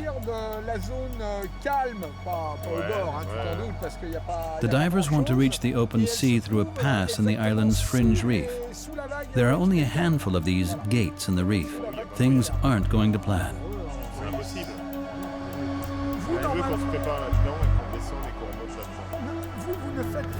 With the condition today, there's no way the boat can pick you up on the other side. No. It's too rough. It's way too rough.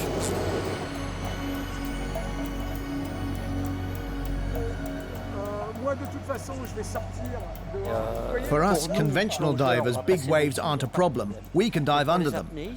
But for the free divers, it's impossible because they get overrun by the waves and can't prepare their dives. Even the stunning South Pacific beaches are no consolation. The divers are again forced to wait until wind and waves calm down.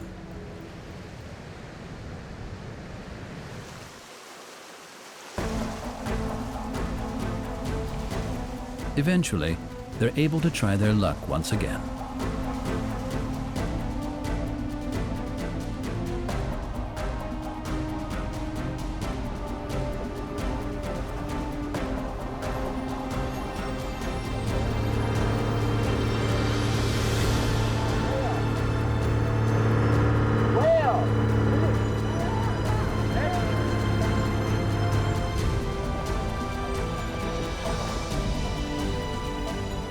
This time, the start is more promising. Now they have to follow the whales.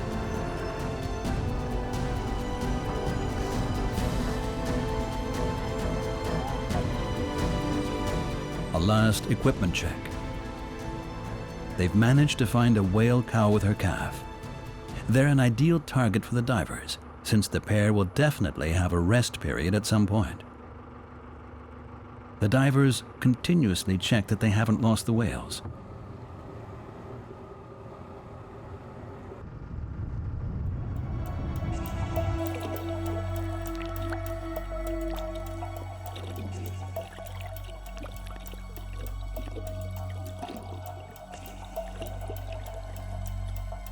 They don't want to take any chances and miss their long-awaited chance of a close encounter with the whales of Rurutu.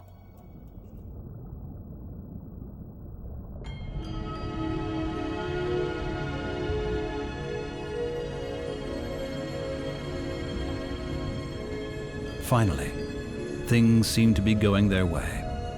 They can risk approaching the animals face to face underwater.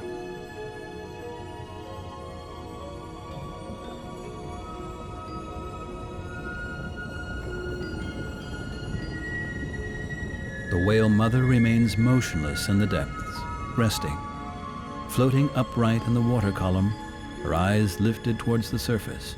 She keeps an eye on her baby.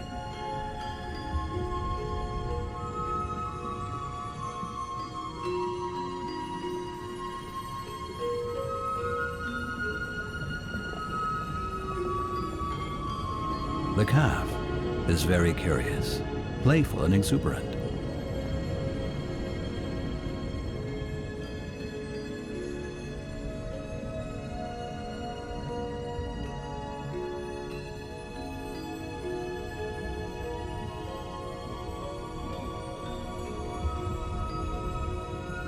Although still a baby, it is already an enormous animal and dwarfs Fred. It seems curious about this silent intruder into its underwater world and shows no signs of nervousness.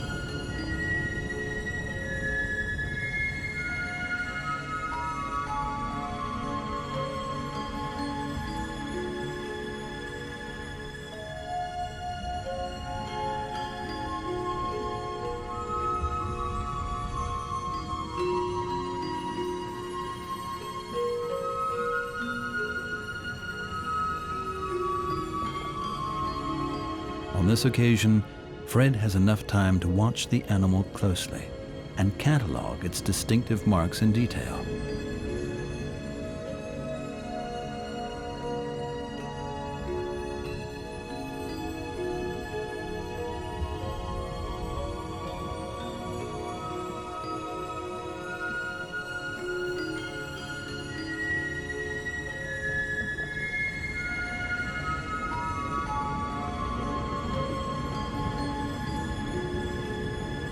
It's a unique and rare opportunity to meet these mysterious creatures on their own terms and in their own element, before finally it's time for the mother and calf to move on.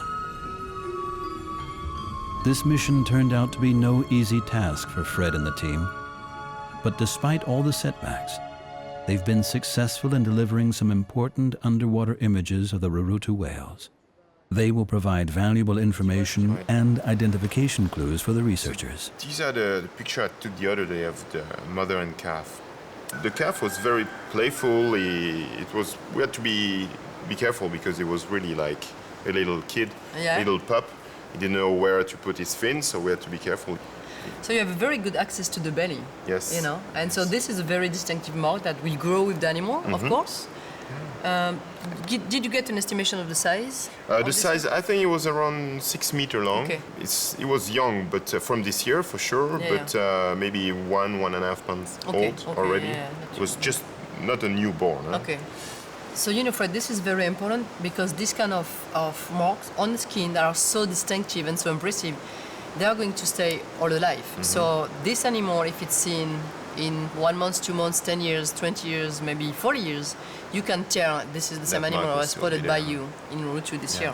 So that's very interesting. Maybe during my next trip to Antarctica, I might bump into that whale again. Exactly. So this is how it's very important for not only researchers, but tourists and any people that have access to whales and take pictures to be able to download the pictures to this very extensive catalog. And then if you have specific mark like that, or natural mark like that, they should be labeled so people could find them again. Yes, I'm always happy when one of my pictures can be used for something else than just being a picture. If it can help and improve the knowledge about these animals, it's great. It's great. I mean, it's a great picture, you know, but it will be also used by. I was really fascinating by the pattern of that birthmark. It's just I've never seen that before. Part of the fascination people seem to have developed for the whales here must surely also lie with their exotic summer territories, the South Pacific.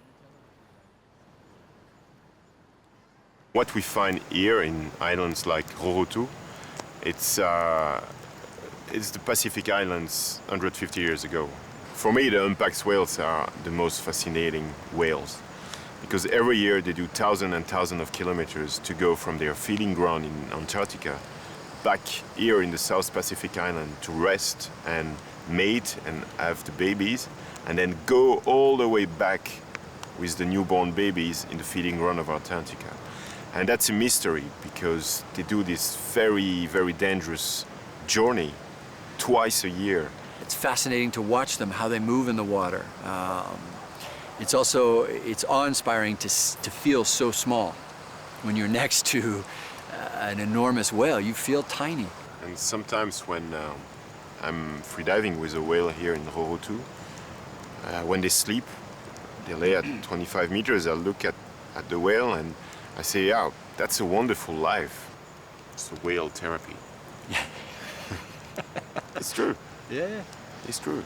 I mean, all your problem disappears when you see a creature like that, because it's so big, it's there for like thousands and thousands of years. It's just perfect creature and peaceful. And after spending time with them, yeah, you change, for sure, you change.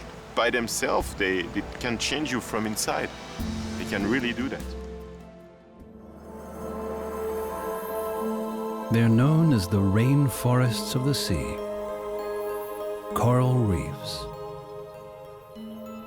some of the most diverse ecosystems on Earth. Despite the serene impression, this is no paradise. Predators roam the reefs, and stiff competition for space and food makes life incredibly tough. So how do reef inhabitants get through a day? To find out and experience life on the reef, you first have to become part of it.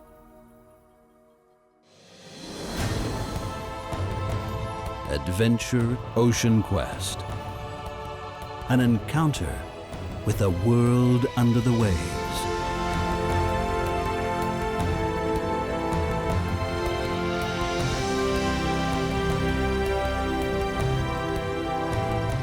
With divers who become underwater beings themselves. They work together with scientists on all the world's oceans.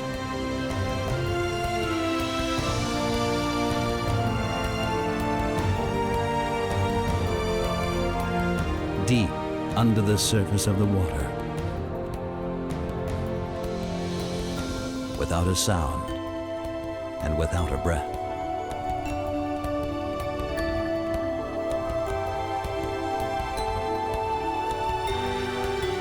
Adventure in the depths of the sea, the likes of which has never been seen before.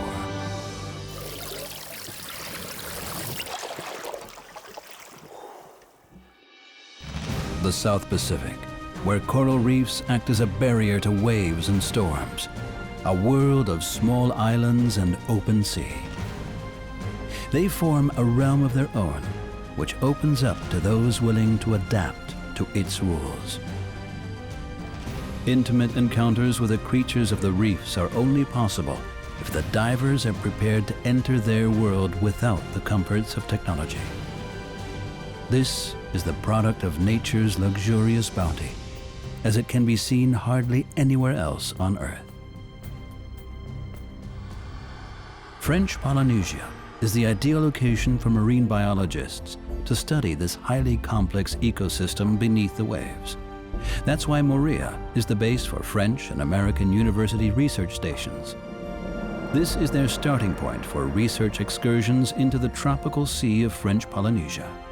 This time, they've teamed up with the French underwater cameraman Christian Pétron and two underwater specialists, the world-class freedivers Frederic Buyle and William Winram.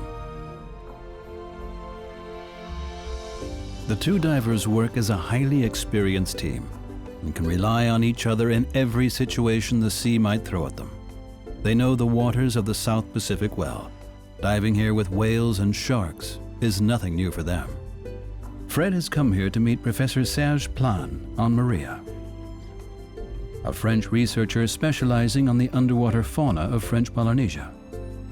So Fred, I'm glad you're here in Moorea. My interest in having you here is your capability of staying in the water without breathing for some times, and especially regarding the analysis and the survey of the behavior of the fauna we have on the sea. And you think as a freediver I can help you with that? The interest is that for doing sampling, you can always do that with doing bubbles, with scuba tank on the classical tool. But as soon as you're looking at behavior, as soon as you're interested in how a fish or how a worm or how a shrimp react towards another one, or towards regarding reproduction or regarding some kind of activity, the noise that bubbles are making are suddenly, and it's been shown that it's disturbing partly this activity, and it's also then difficult to really understand what is part of the natural behavior from what is a part of a reaction of the behavior related to bubble. The disturbance. The disturbance. Okay. So.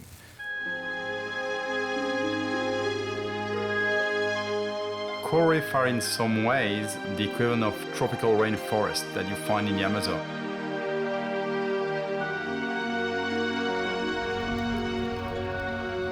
Coral reefs are supposed to be the sources of high diversity ecosystem. I'd say that the reef itself is based on a few animals that are numerous in numbers, but that are creating themselves a high diversity pool. It's known to be about 20,000 species of fish. That is almost 50% of all fish inhabiting the Earth. just in coral reef. But correlated to that, it's only about 1,500 species of coral. So it's a few number of species of coral, creating a huge diversity. And actually there is now estimate that there is already 20% of reef that are gone. And there's about 30 to 40% that we think they're in high danger of disappearing. And then the rest that is more or less going a little bit better. Corals are the building blocks of the reef, but are highly sensitive to temperature fluctuations. That's why global warming could be particularly harmful to them. And once they've been damaged, recovery is a slow and unpredictable process. It creates a disastrous chain reaction. Once the coral is gone, all the species that depend on it will also disappear.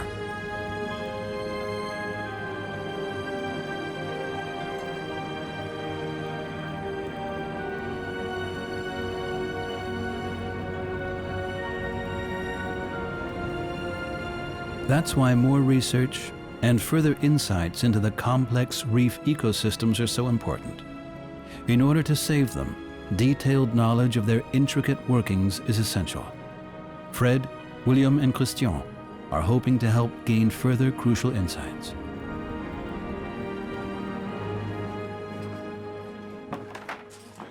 The team gets ready for their first reef dive, a night dive. So we're going to follow the scientists with the lights and see what's happening. It's a new experience, so we'll see. While the freedivers have no technical equipment at all, the specialist camera gear used to record the dive is incredibly heavy.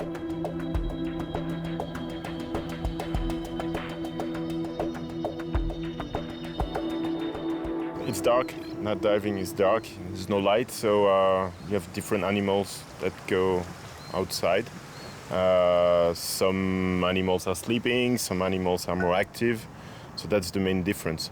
In terms of diving, it doesn't change anything, but sometimes it's nice to do some night dive. It's not my favorite thing because I like to enjoy the scenery more, but it's fun from time to time. And here I think we'll have very good condition on a shallow reef, so it's going to be a good dive.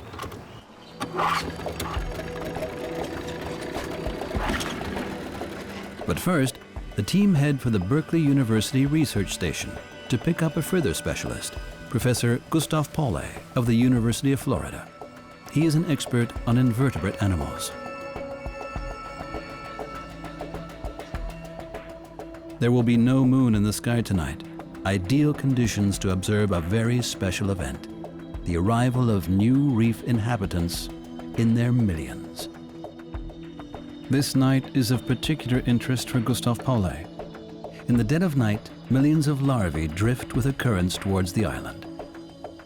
The eggs of the animals populating the lagoon reach maturity on the ocean floor or even out in the open sea. Now the freshly hatched larvae are ready to return to the lagoon. Drifting on the currents under cover of night, they do what they can to avoid falling prey to larger predators.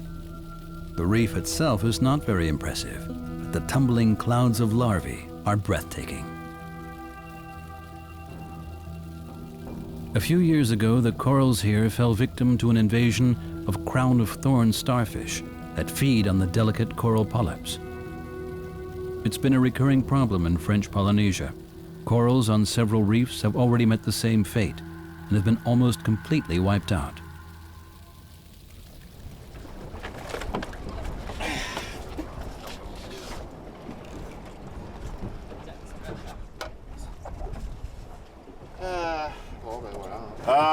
We haven't seen anything. A lot of larvae in the water, but beside that, nothing.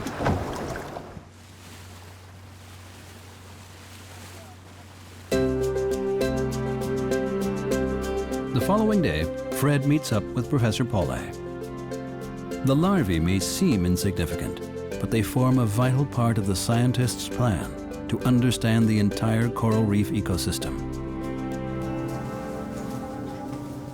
What are you doing? Looking at some larvae. Oh, the larvae we caught yesterday during the night dive? Yeah. Oh, okay. So there's a whole bunch of different species. Mhm. These are some of the samples in here. Yeah, there was a lot of really larvae big in the ones. water. And these are for larvae of marine life. This is very large. Yes. So most things have tiny larvae, but these are for stomatopods, mantis shrimp, the big prawn killers. Mhm. And these are probably about an inch long, more than an inch, Yes. 2-3 centimeters.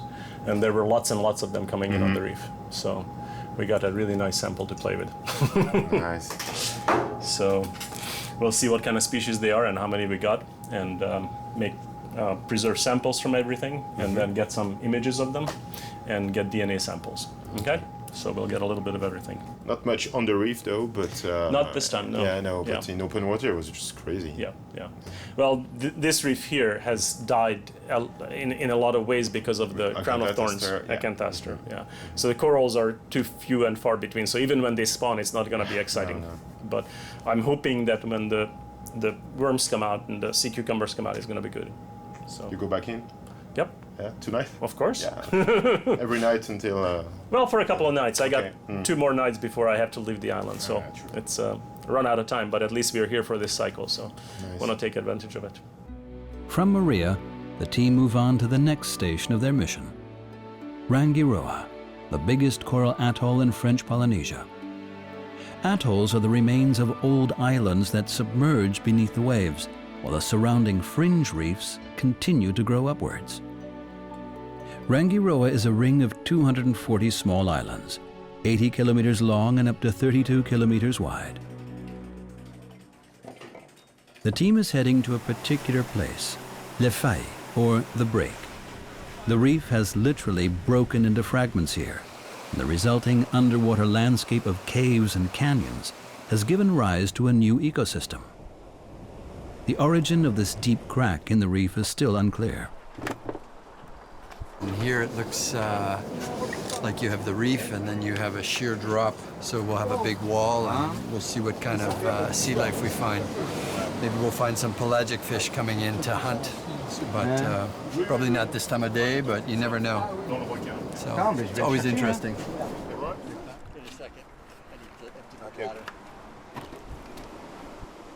Freedivers are always quick to prepare for their dives.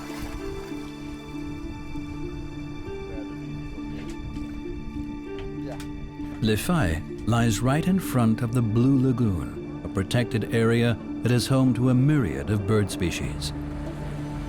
The reef here is incredibly shallow, and Fred hovers at the water's surface to take in its natural beauty and sheer diversity of animals.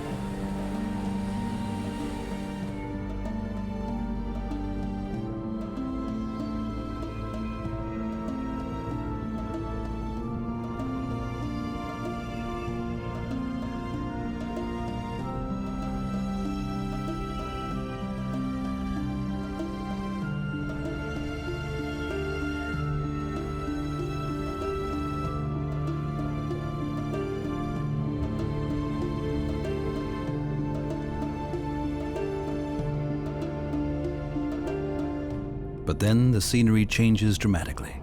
The reef suddenly drops away.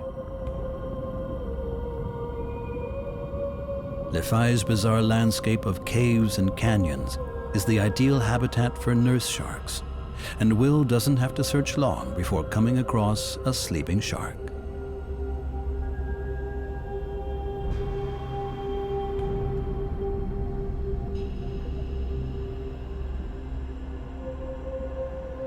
Whether it's imposing sharks, small fish, or even tiny cleaner fish, Le Faille's impressive sheer walls offer an extraordinary home for many. The divers have to repeatedly come up for air. At the water's surface, Fred finds a striking reef visitor, a manta ray, a placid giant with a wingspan of up to 7 meters. It feeds off microscopic plankton, which it filters from the waters far above the rocky caves of Le Faille.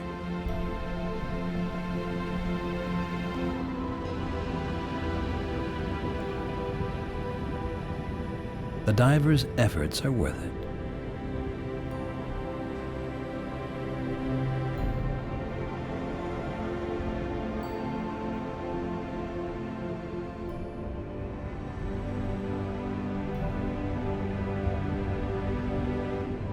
The unusual currents welling up from the depth of the cracked reef have given rise to some unique corals, Rangiroa lace corals, found only here. It's a surprise to find such a rich variety of shapes and colors this deep in the twilight of the ocean. Unless highlighted by artificial light, these vibrant colors are swallowed up by the blues of the water. So what could be their purpose? For this predator, a bland brown pattern camouflage is enough to blend into the background.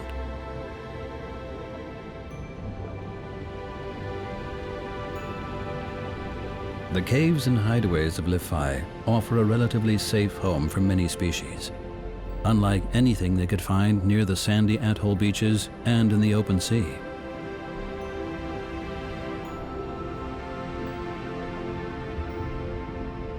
For the divers, exploring these steep canyons is a little like free climbing, a vertical ascent of over 50 meters along a breathtaking sheer cliff.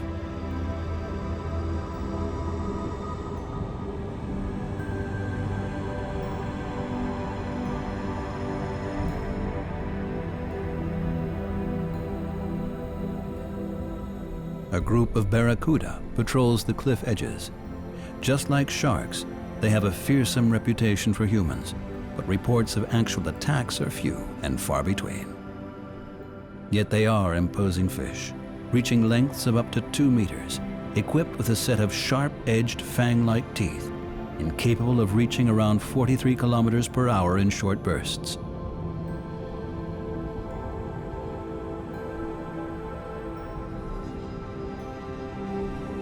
Young barracuda are often found in large groups in open water, but adults tend to be loners.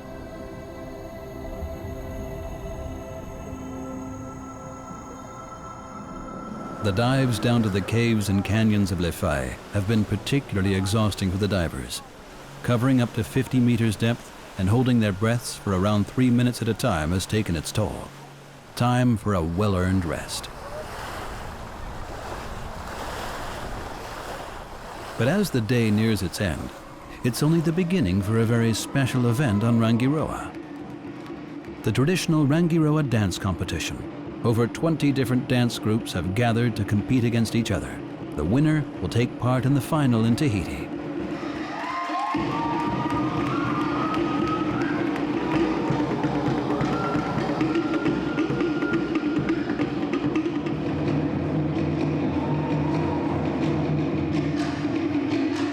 This spectacle is far from just a tourist experience. Dancing is a big part of life here, and everyone takes part, women, men, and children.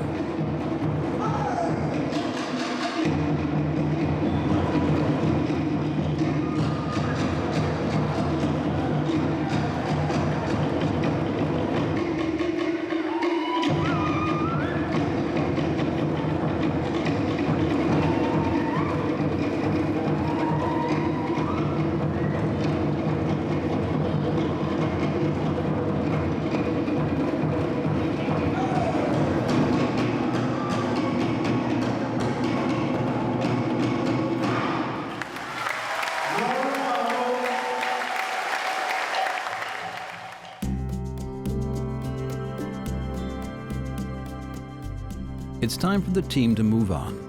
Whakarava is an even better place to study the coral reef ecosystem. French Polynesia's second largest atoll is a UNESCO Biosphere Reserve. Its 6 islands host a particularly rich and impressive collection of plants and animals, including some very rare species.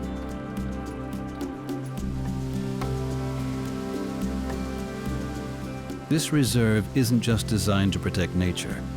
For the people of these flat atolls, it's supposed to facilitate a lifestyle in harmony with nature that also provides a secure resource base for the future of the islanders. One of the main sources of income here is the export of one of the legendary symbols of the South Pacific, the black Tahiti pearl. Fred meets up with Maitata, one of the divers working on the pearl farm of Whakarava. Water quality, the composition of the seafloor, and local currents are all decisive factors for the growth of giant black-lipped oysters, the only oysters to produce Polynesian black pearls.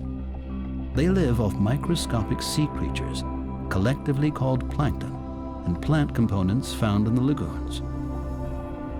Today, pearl farms have taken the place of the traditional Polynesian pearl industry, putting an end to the destructive overexploitation of wild pearl oysters by divers. Towards the end of the 19th century, people realized that this precious species was under threat. Overharvesting spelled disaster for the naturally slow-growing oyster beds.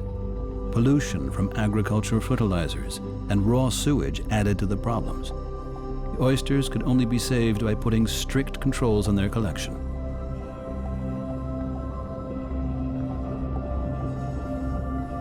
The value of individual pearls range from $100 for a small pearl of average quality to $10,000 for a perfectly round pearl with a diameter of 19 millimeters.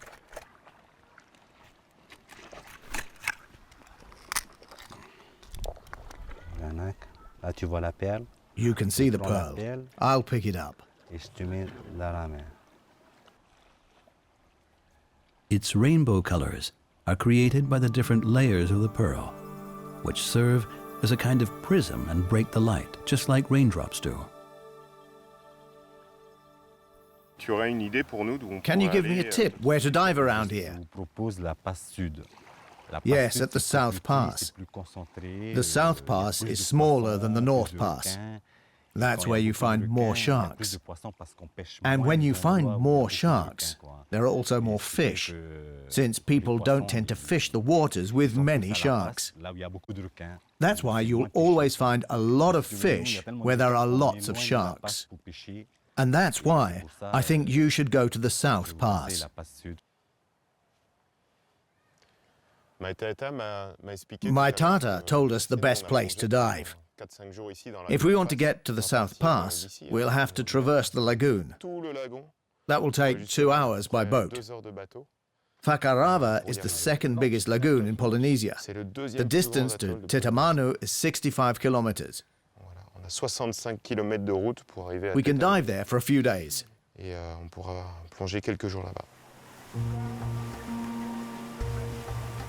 The team decide to take their chance with my Tata's tip-off and soon get on the way.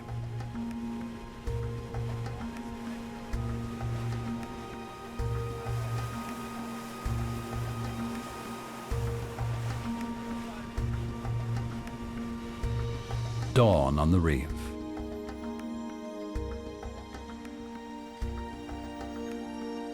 It is 5 in the morning. First light bathes the shore. The team is ready for their first outing. But the weather isn't exactly as one might imagine the South Pacific. Despite this, the divers try to stay optimistic.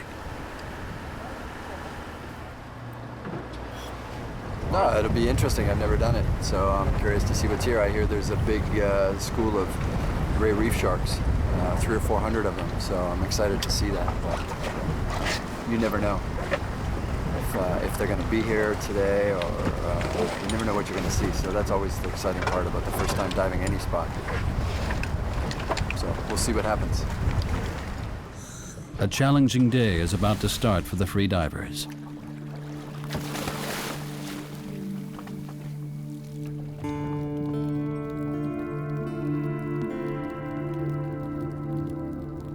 This early in the morning, the reef is just waking up.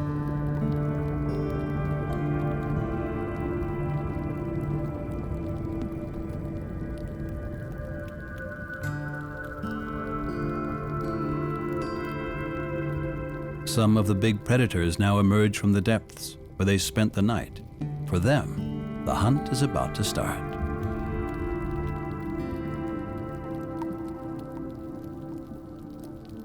At the same time, night hunters, like these blue-striped snapper, also return to the reef to seek safety in numbers from bigger predators while they rest and sleep.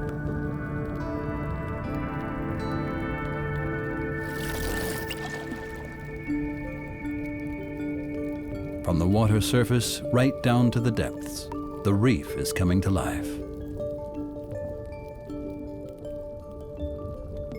Soldier fish have also returned from the nocturnal hunt.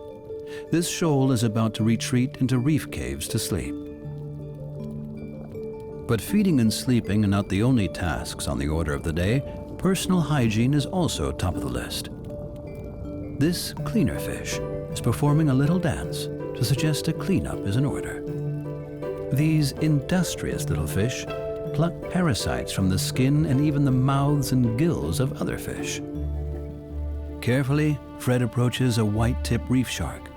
This formidable predator is also having a rest after its nocturnal hunt. But it too is in need of some attention, and its gills are scrupulously cleaned. The cleaner fish operate at a few specific locations on the reef, known as cleaning stations. Fish come here specifically for a good once-over cleanup.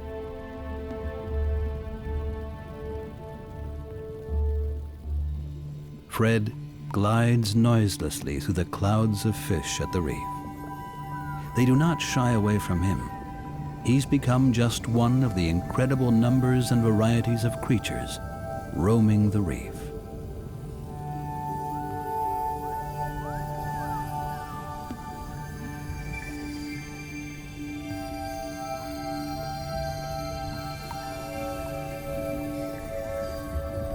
Some animals have developed surprising strategies to raise their prospects of catching a decent breakfast. They work together as hunting teams to maximize their chances of success. An emperor angelfish stays close to a much stronger hawksbill turtle looking for sponges among the corals. The turtle's technique is brutal as it breaks off sections of coral. It gives the emperor angelfish the chance to snatch up small crustaceans uncovered by the commotion. Jacks use a similar strategy.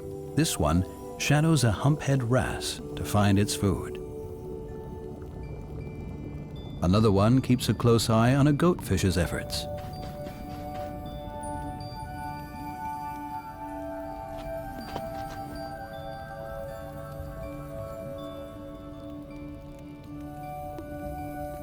But the goatfish is fully aware of the jack's intentions and makes sure to keep it at fin's length.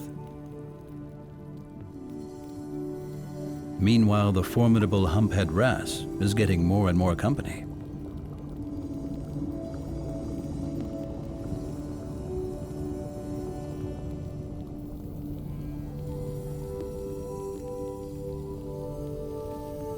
These silver-tip sharks have to put up with an entire entourage of followers. There are different theories as to what is happening here.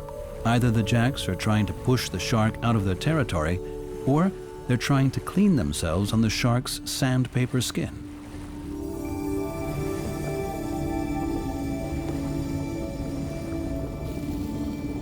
This trumpetfish is using a ray as cover to hunt in an area where he could hide only with difficulty.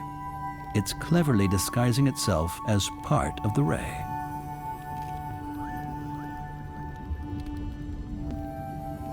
Another trumpetfish is using the same trick, shadowing a grouper.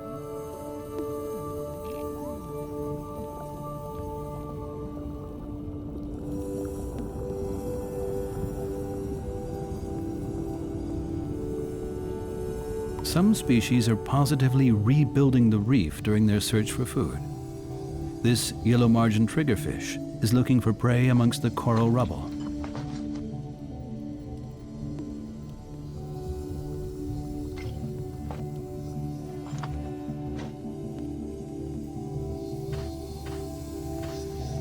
This wrasse also leaves a trail of destruction behind on its quest for a tasty morsel.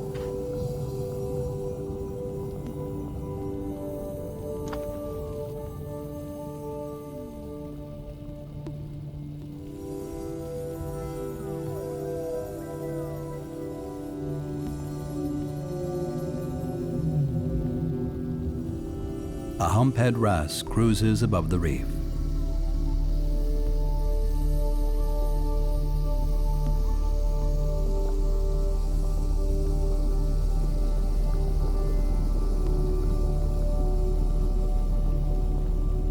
It creates even more of a stir when it searches for food among the corals.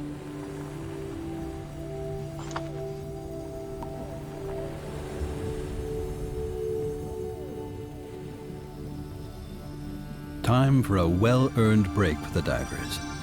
Free diving is exhausting, and they have to be careful to conserve their energy for the other dives planned later that day.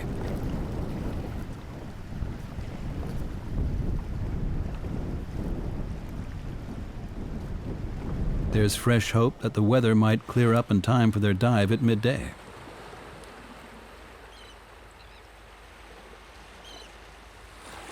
Midday. Temperatures have risen to their daily maximum, and it's not just land animals that are having a rest.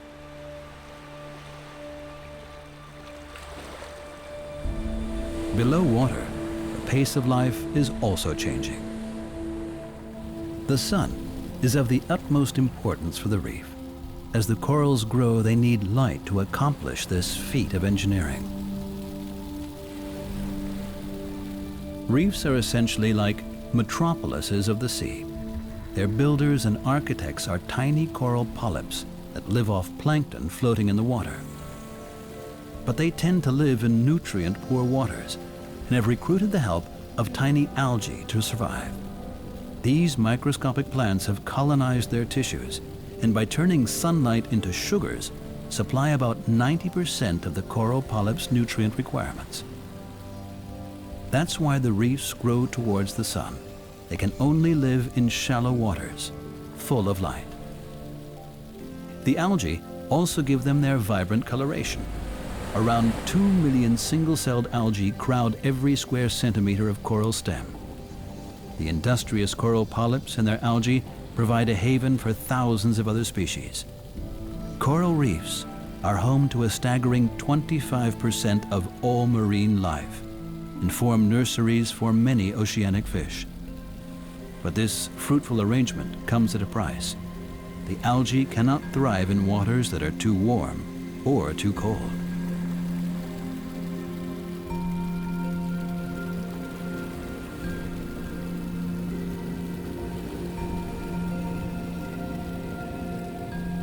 Many fish are now having a rest.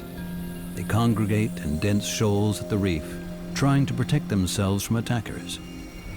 The sheer diversity of shapes and colors found among the creatures of this coral reef is breathtaking.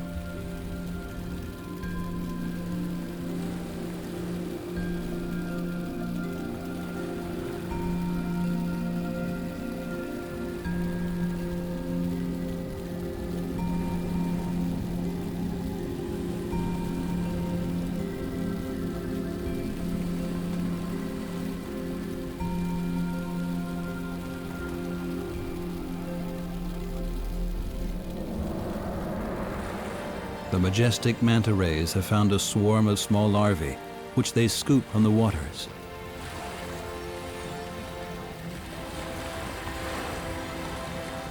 Every dive offers a new encounter with a huge diversity of reef inhabitants. And Fred and Will's unobtrusive approach means the animals remain calm and undisturbed by the two intruders into their world.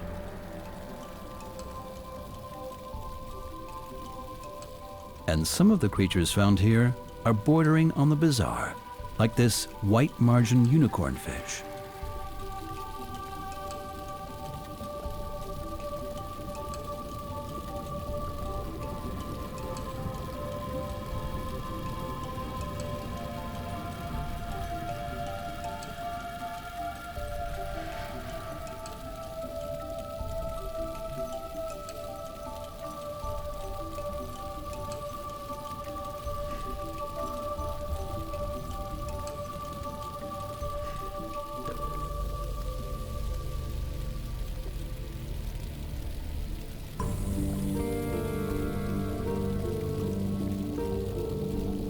This parrotfish is one of the most stunning reef fish here.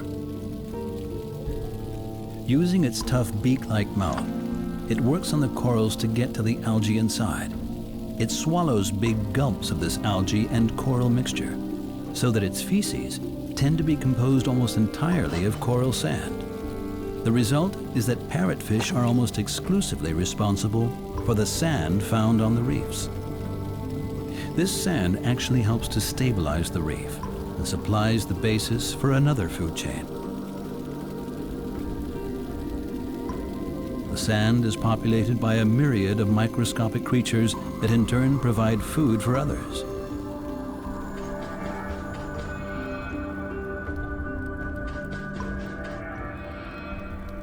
Fred is also interested in recording the sounds of this surreal underwater world and places a special hydrophone in the water. This is far from a silent world. Millions of reef inhabitants all produce sounds underwater, from the smallest crustaceans right up to the whales. Water is an excellent conductor of sound waves, so even the sounds of the tiny plankton creatures add up to a respectable crackling noise. Some distance away, they find another interesting little ecosystem.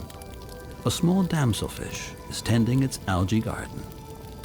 Algae can only survive on the reef in places where there are no corals.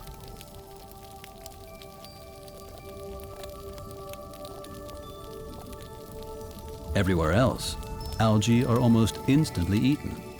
But these fish run their very own farm and defend it aggressively against intruders. Growling at them is one of the defensive techniques.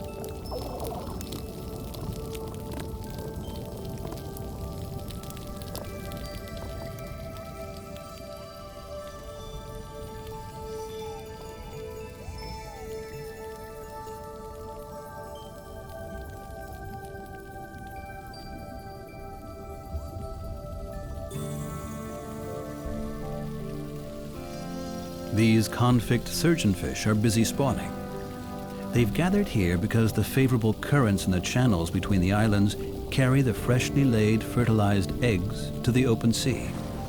This is where the larvae then develop as part of the plankton.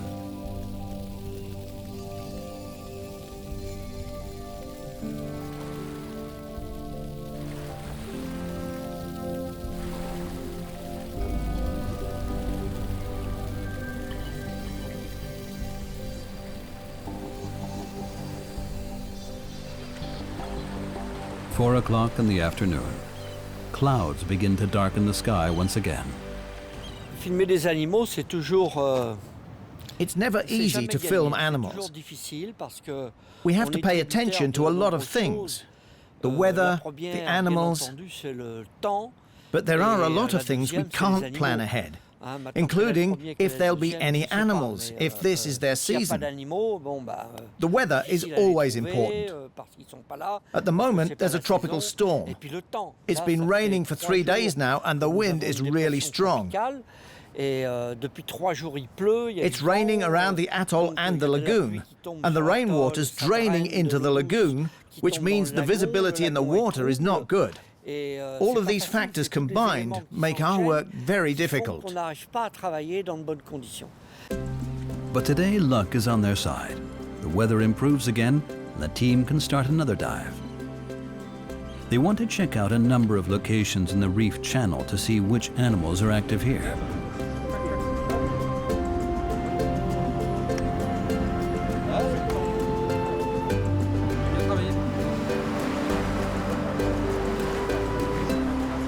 A detailed briefing before every dive is extremely important. The divers have to take note of the currents, which shift their direction and strength throughout the day. A strong current also saps a lot of energy, which in turn means higher oxygen consumption. For free divers, this is especially important, since it can seriously compromise their safety. Free divers can quickly get into the water without much preparation, check out the situation, and return to the boat. They should be able to get a good all-round impression of life in the channel. At dusk, Fred wants to observe the reef sharks. The channel is extremely busy. These green chromies are on their way to spawn en masse.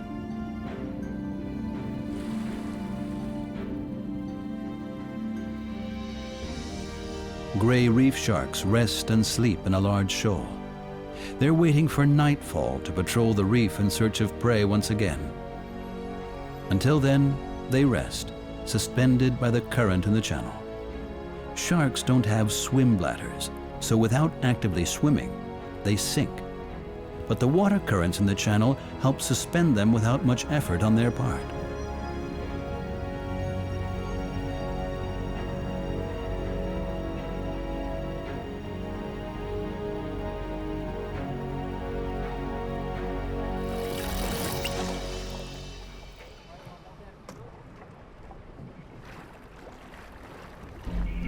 Another dive, and the team come across white-tip reef sharks. Fred and Will are able to approach them without spooking the animals in the slightest. These sharks are very different, able to lie on the channel bed to rest because they can actively pump water through their gills to breathe. Other types of shark have to keep swimming to get enough water through their gills.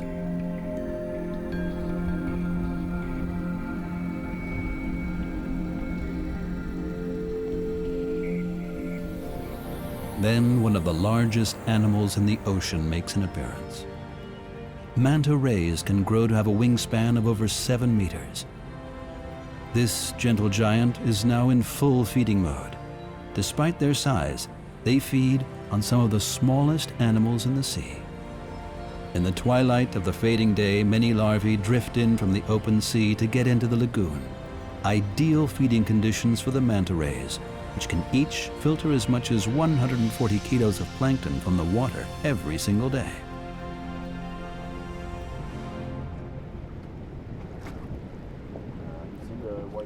Fred and Will return to the boat to wait for the sun to set. That's when some types of surgeonfish begin to spawn.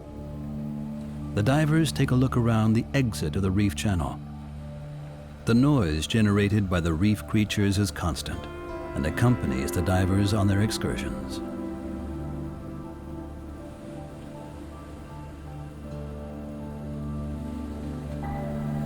With the changing light conditions on the reef, a different set of fish emerge from their daytime hideouts.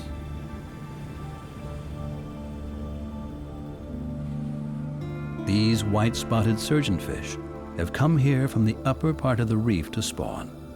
This is where Fred is waiting, calmly and noiselessly.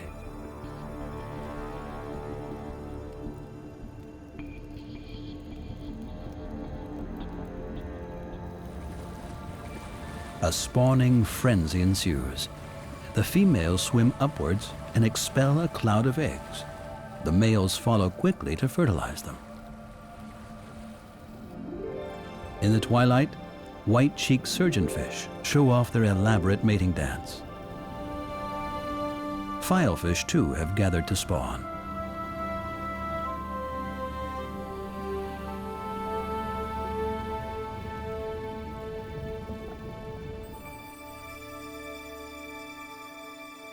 The last light slowly fades away. Night approaches, and with it, the time of the hunters. There is a changing of the guards at the reef.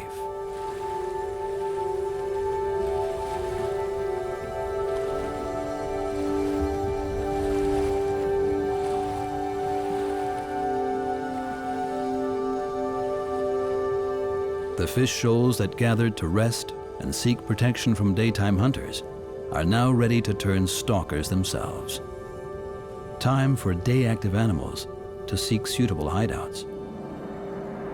If you want to survive the night, it pays to find a way of making yourself invisible to the night stalkers.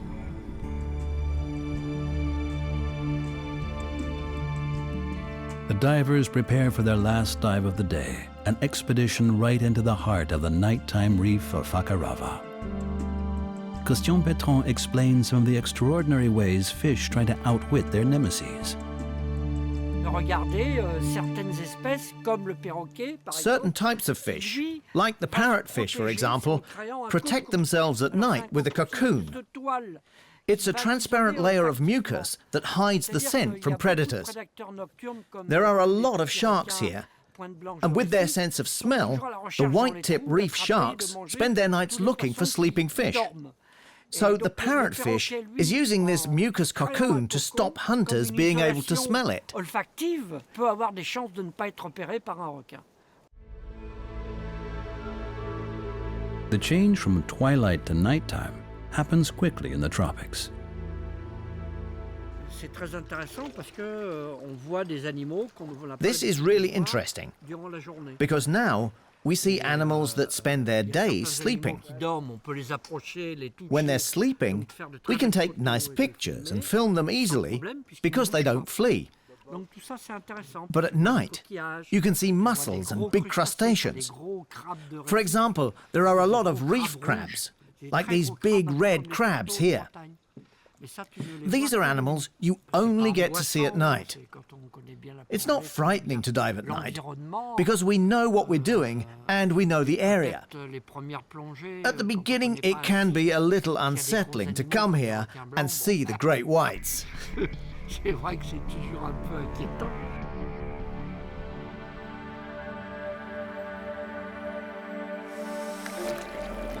Wait, hang on a second. Don't forget your light. I won't.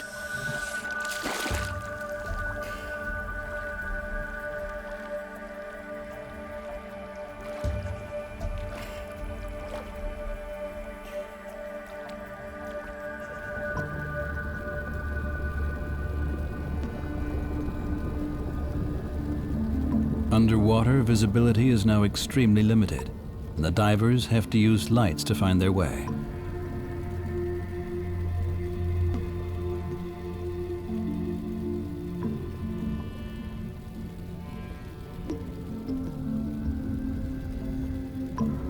The first night hunter the divers come across is a moray eel. Soldierfish rise from their caves up to the surface. This is where they feed.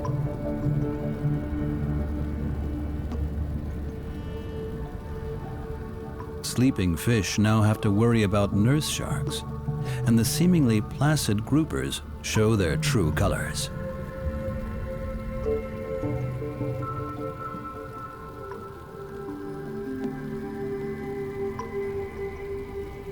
The divers search the floor of the channel for caves in which parrotfish might have found sanctuary.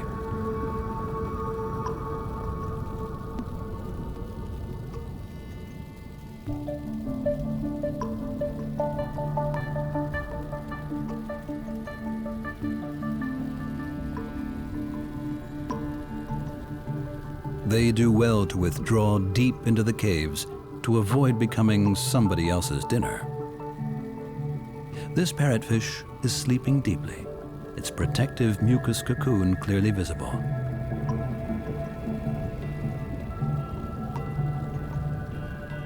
But will it be enough to shield it from the thorough attentions of this nurse shark? This predator seems intent not to leave any stone unturned in its search for prey.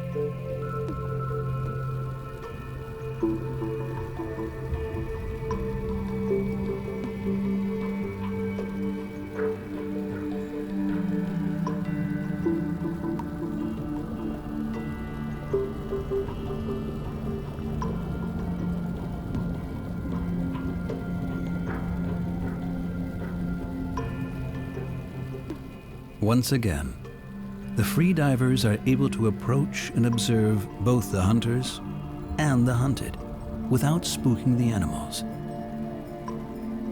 The behavior they witness is natural and not flawed by outside influences.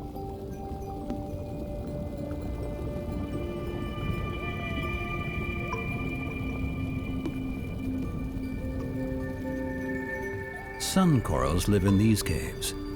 Unlike the reef-building corals, they don't host algae and work as stationary predators, using their long tentacles to catch plankton. But their nighttime feast means taking risks. Sea slugs are out looking for them. On the reef, the hunter can quickly become the hunted.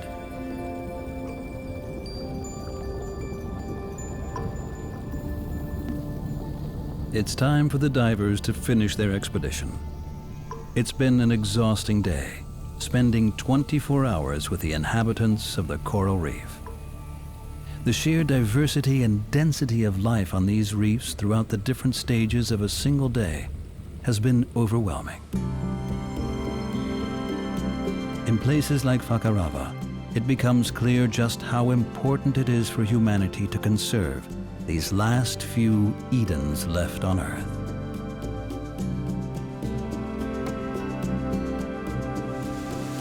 The first reason why I'm freediving is, of course, because I love that and I enjoy being in the ocean. I think for me it's the best way of life, and I really enjoy that. But the second reason also, and that's mainly why I'm working with scientists and I'm trying to spread the information, is somehow to contribute to help for the protection of the ocean, of course.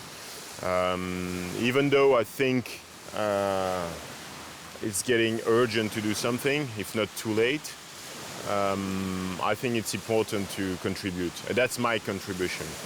I'm doing it really for the protection of the animals first, for their right to exist there, just to be there as animals like they've been for millions and millions of years. I'm there to help the animals to be themselves.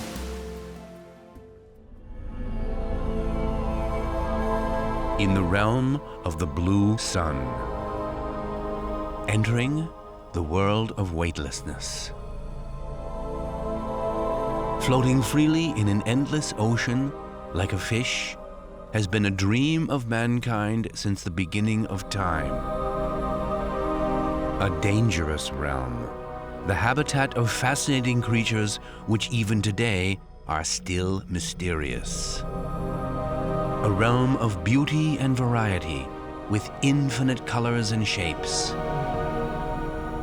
In the realm of the deep, discovering another world.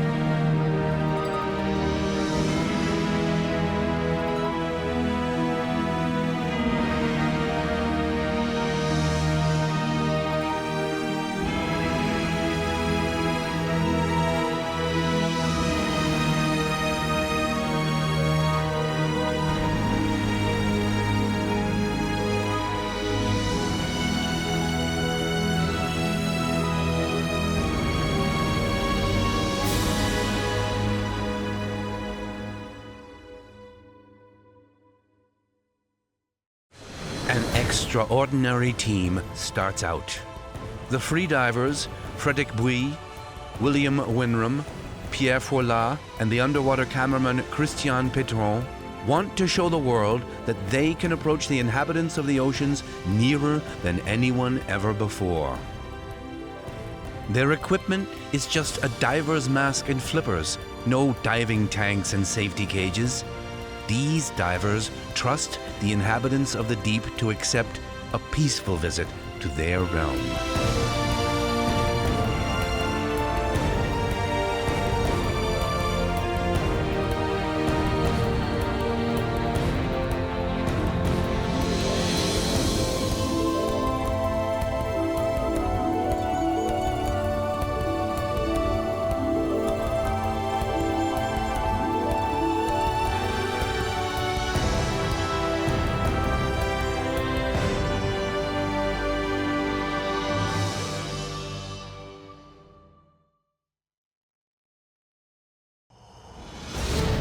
A journey around the world begins.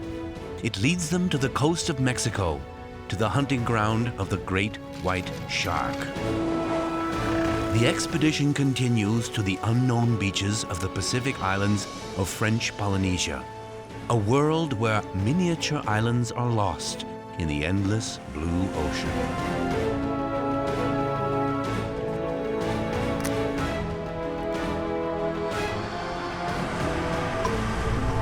The team starts its journey to the wrecks of sunken ships and hidden underwater caves in the Mediterranean. Freedivers can venture into the realm of the deep anywhere in the world.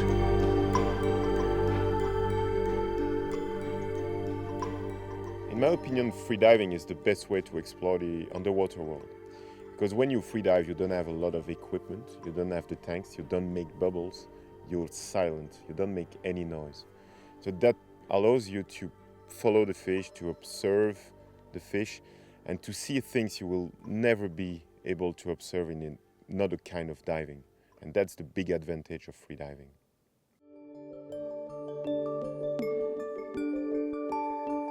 But this floating effortlessness made possible by water has long been unreachable for humans.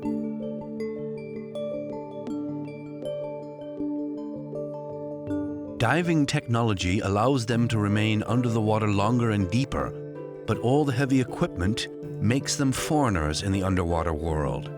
Most humans only dare venture into their world with the protection of technology.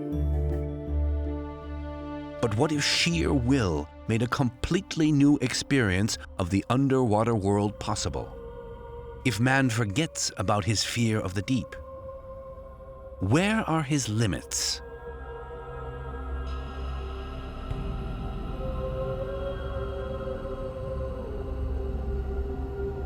The realm of the deep. A world that still harbors astonishing untold secrets in its blue depths, leaving humans filled with amazement.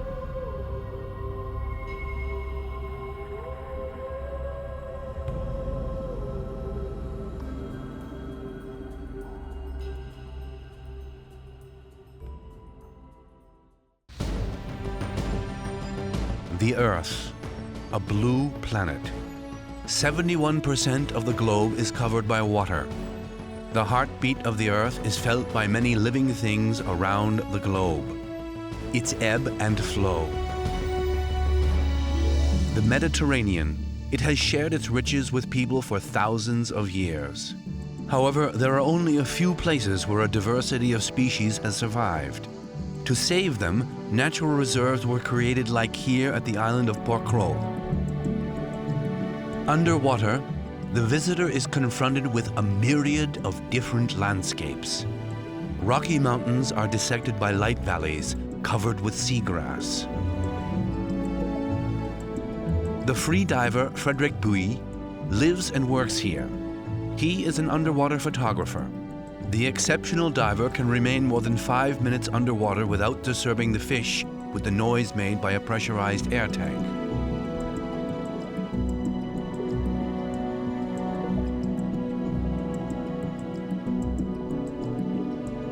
The Mediterranean Sea is the home to mysterious places and scenes of past tragedies.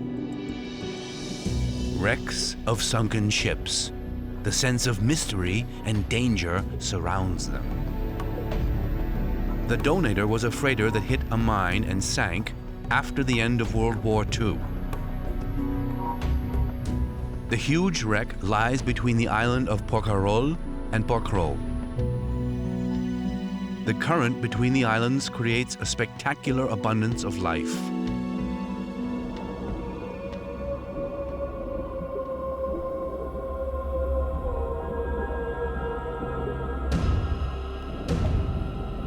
The Donator lies at a depth of 50 meters.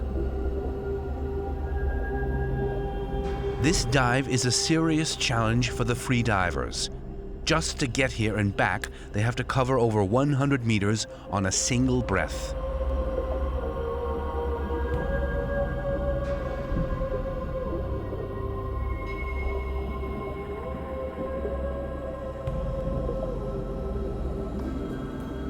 The remains of this dead ship are teeming with life. It seems that nature has conquered the barren bleakness of human technology and turned it into a true paradise.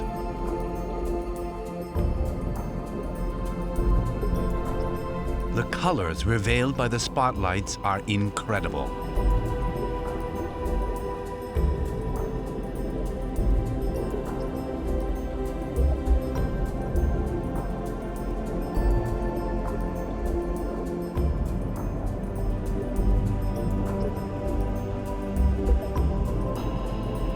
Once at the wreck, they have to be careful to conserve energy to avoid a potential blackout on the way back.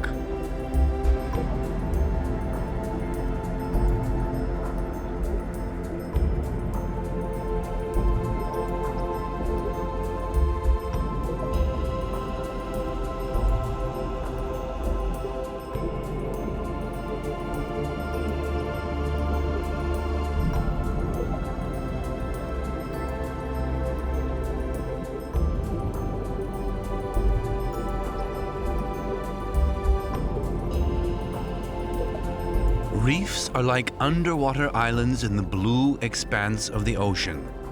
They offer shelter and food for all kinds of underwater creatures.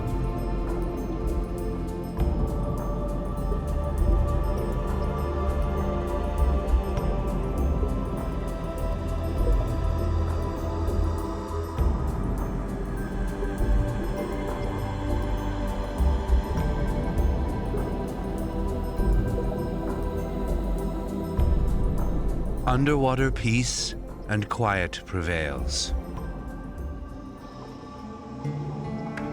But the wreck attracts divers in droves. Everything changes dramatically. The exhaled bubbles from all these divers now dominates the wreck.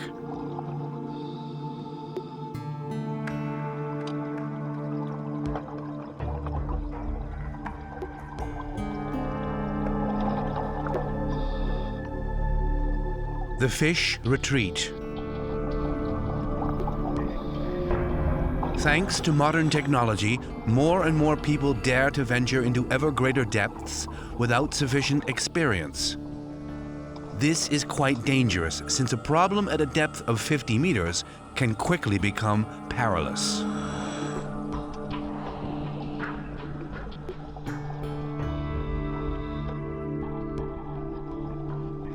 Underwater mass tourism.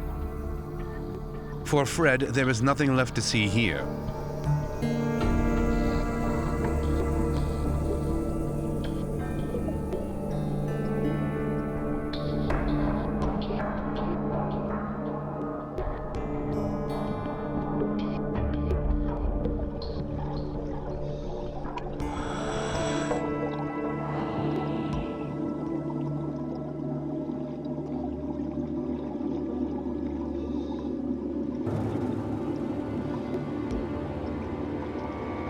The exceptional diver has met many challenges already.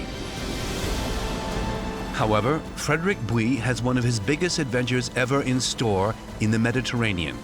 His destination? Underwater caves at the coast with a very sensitive ecosystem. The researchers have to consider that no breathing air from compressed air bottles should gather in the caves. So the freediver's sensitive and unobtrusive technique is ideal. This is a world that puts high demands on the abilities of the free divers. The entrance alone lies 20 meters below the surface. It is impossible to resurface right in the middle of the cave.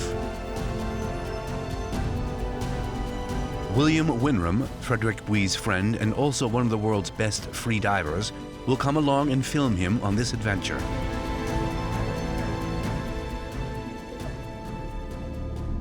To survive such a dangerous undertaking requires supreme ability, self-control, and fitness. It is nothing for the faint-hearted.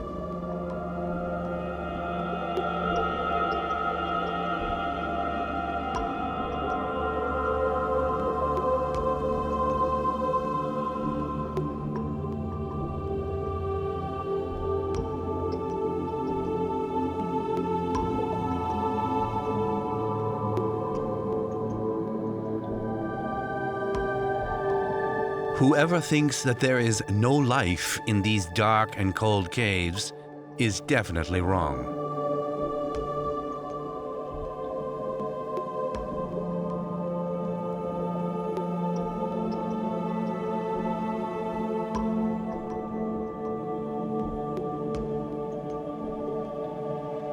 A few years ago, some sponge organisms in the caves attracted a lot of attention from scientists. It's thought that the sponges contain a certain toxin that could be beneficial in the treatment of illnesses like cancer and AIDS. High time to return.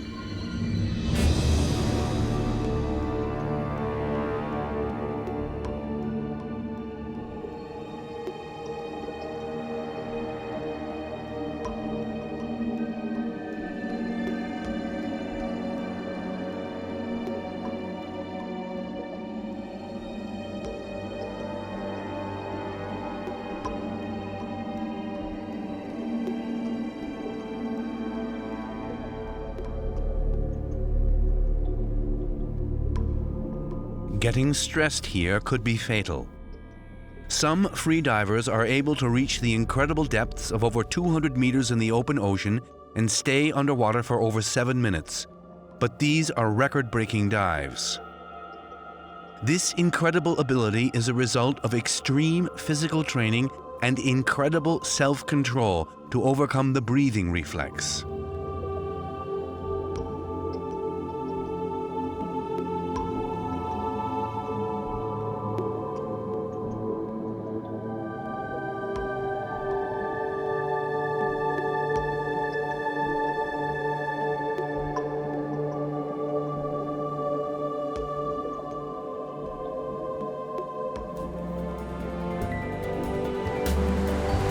Mission completed. The divers safely reached the boat after more than 5 minutes.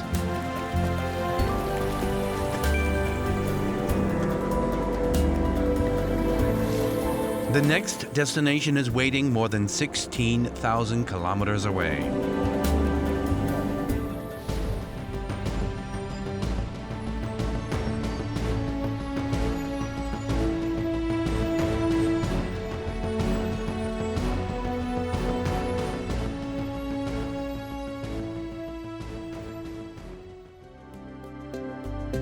Moorea is one of the Society Islands. More precisely, it's one of the Windward Islands.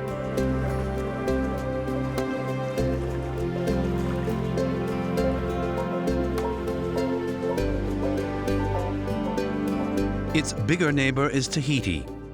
It is located right in the heart of the conservation area for marine mammals that was established in 2002.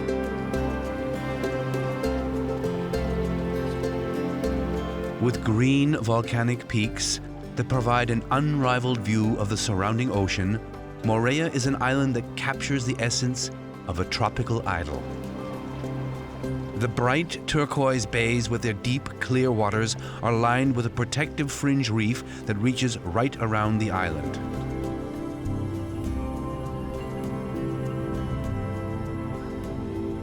Fred visits Dr. Michael Poole. He's the director of the Marine Mammal Research Program at the Island Research Center and Environmental Observatory. A good chance we had 3 years. He's heard about this extraordinary marine photographer and wants to cooperate with Fred. Here we go.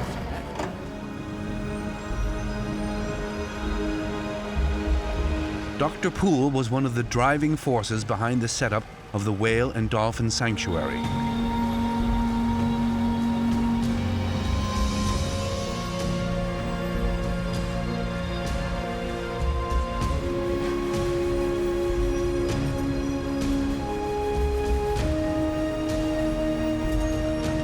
Dr. Poole doesn't usually work with divers. Hello, 1 o'clock. He tends to watch and identify the animals from the surface. Humpback whales have completely individual tail fins, distinct both in shape and in coloration.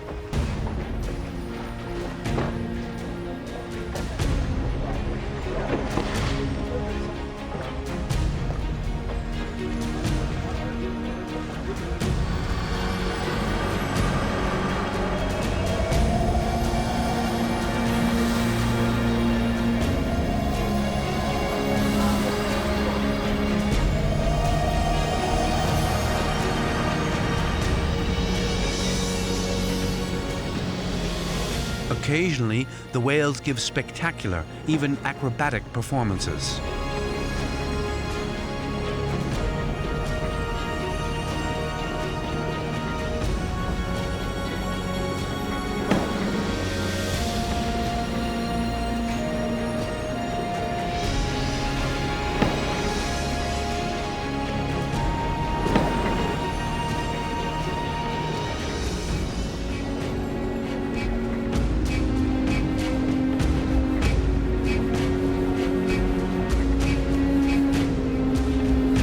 Rise up from the water and thrash the surface with their tail fins. These may be attempts to rid themselves of irritating parasites. The frantic spectacle means that fragments of whale skin come loose, which the scientists quickly gather from the water. It lets them analyze the animal's DNA, Over time, they can piece together an increasingly detailed description of each individual. Now they're in luck. They spot a whale cow with her calf. They seem to be resting near the surface. Fred gets ready. Freedivers are always quick to prepare for their dives.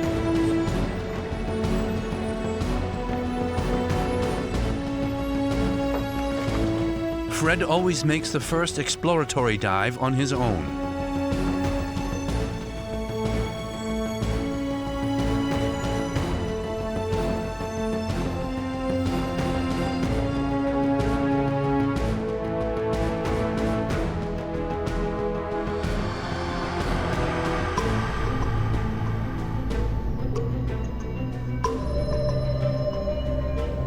This time, luck is on their side. The whale calf is not at all shy, even playful, while its mother is having a rest further down.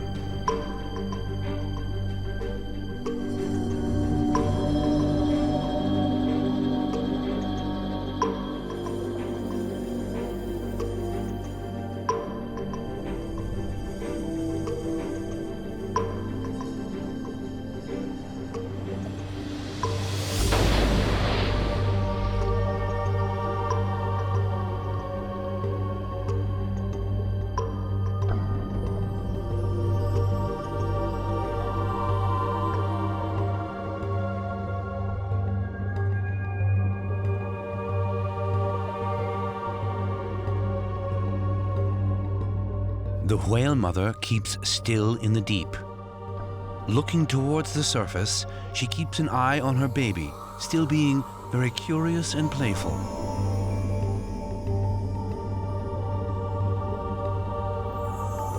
It's a one-off chance for a close encounter. A meeting of two divers from the human and the animal kingdom.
Time to say goodbye. The mother eventually intervenes and the two majestic marine mammals move on.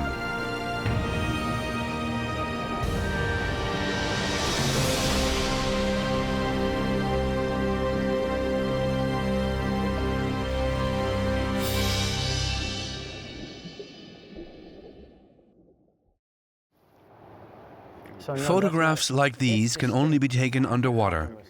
They're a very welcome addition to the whale researcher's catalog. That's really pretty, Fred. I mean, from an aesthetic viewpoint, it's absolutely beautiful. Nice marks, yes. And look how these throat plates bifurcate. Can you go backwards just a second? Right here, splitting into two, indeed, allowing more spread, more expansion as it takes in water and food. Very, very nice. These detailed photographs of the whale's unique markings are invaluable to Dr. Poole's research. Working from the boat, he would normally be unable to take any pictures as detailed as these.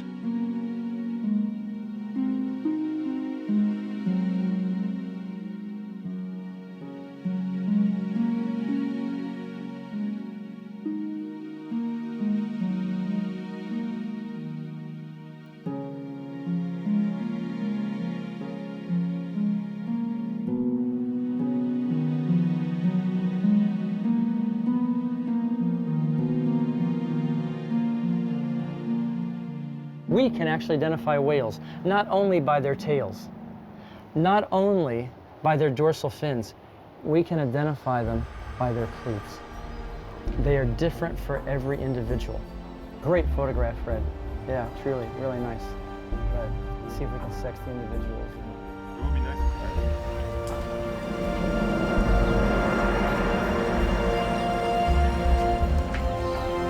Every island in French Polynesia offers a unique world.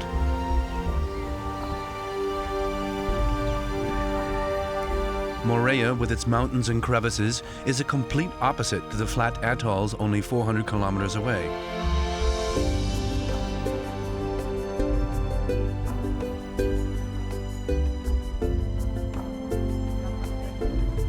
But they all have one thing in common. Turquoise bays harbor brilliant coral reefs, and the sea forms a major part of life for the local people. A very special place on Rangiroa, the Blue Lagoon. It is a protected area. The palm trees on the beaches are home to a rich variety of bird species. It includes a number of terns like blue and black noddies.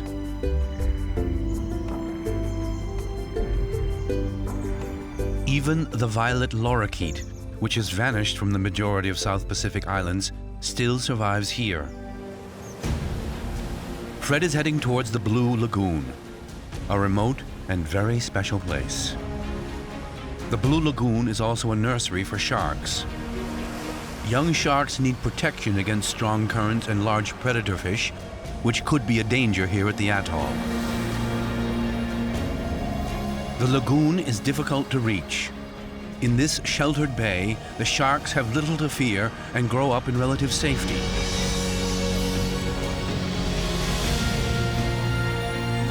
There are only a few places left on Earth where animals are left in peace from tourists and protected from hunters. The Blue Lagoon of Rangiroa is one of them. Plans to build hotels and tourist resorts were thankfully never put into action. These juveniles, lemon sharks and black-tip reef sharks, will stay in the shallows, free from predators including their own relatives, until they're big enough to fend for themselves.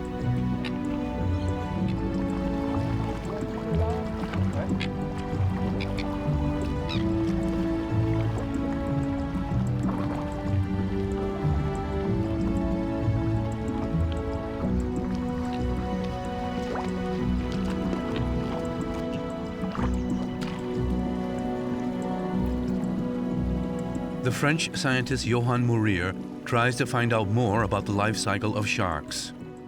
Johann puts out nets to examine the young sharks in more detail. Fred can film the small sharks at his leisure.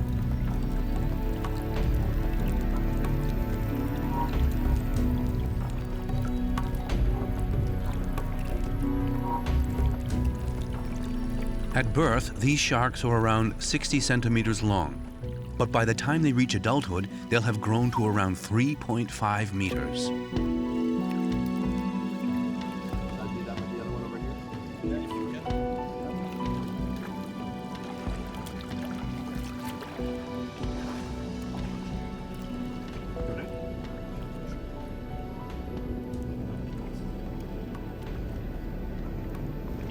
So here we have a female. So I will just need help to carry the shark. We have here, look, we have the umbilical scar. So it's a new individual. It's just born like months ago. Okay. Will, can you grab it? Ouais. Be careful your hand. I will do a giant example. Okay. Yeah. Can we do it out of the water? Yeah.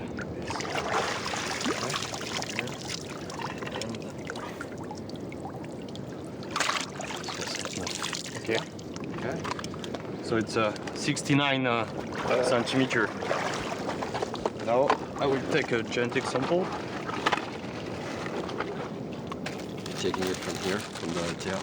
Big mouth. Yeah. Relative to their little body, yeah. Oh shit. Okay. Let me, yeah. Oh, he's okay. Don't worry. Attends, peut-être tu peux le refaire, enfin sans couper, mais juste. I put the sample in alcohol for future genetic analysis, so to extract DNA, so it can just take it for a long time. Okay. Okay. We can let him go. Yeah. Okay. On y va, mon ami. That's how you want to.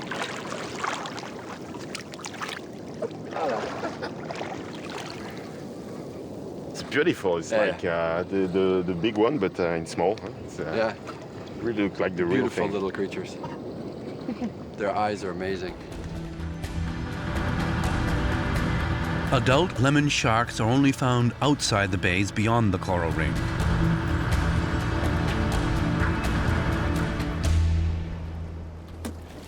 Together with his friend William Winram, Fred helps the scientists in his research of the lemon sharks.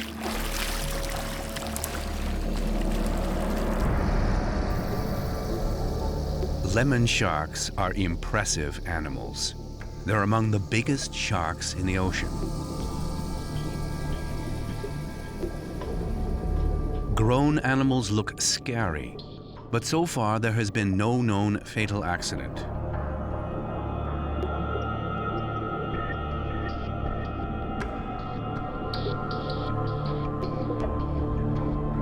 In typical shark fashion, lemon sharks are equipped with rows of teeth that can be replaced repeatedly. Some sharks lose 30,000 or more teeth in their lifetime.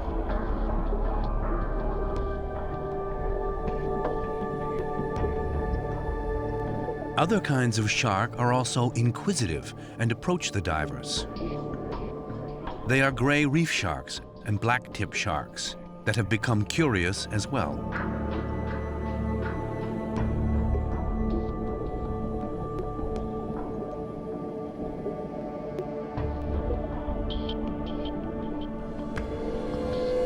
The distinctive second dorsal fin is conspicuously large.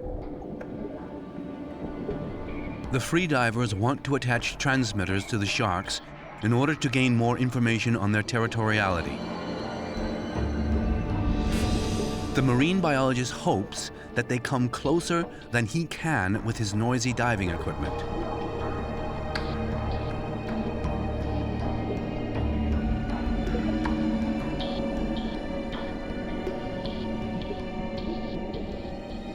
The divers' work starts with trying to get the animals used to their presence.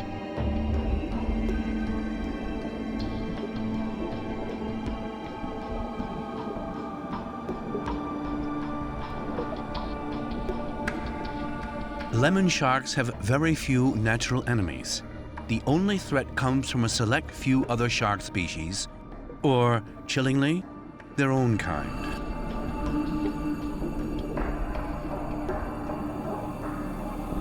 Lemon sharks tend to hunt all sorts of fish, including smaller sharks and even juveniles of their own kind. But stingrays, crustaceans, octopuses, and squid are also on their menu. But although the free divers can get close to the animals, the real test is to get the right angle for a successful shot near the back fin. Johan checks the receiver. It records if the transmitter on the shark is nearby. Only a calmly swimming shark can be harpooned with precision. Frightened animals will quickly disappear, or worse, aggressive animals could launch an attack. Since shark skin is unusually tough, the harpoon has to be fired from point-blank range to penetrate. It's quite a tall order.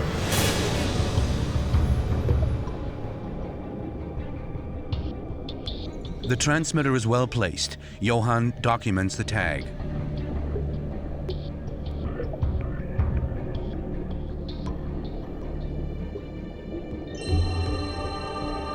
Fred has reloaded the harpoon and is ready for another attempt.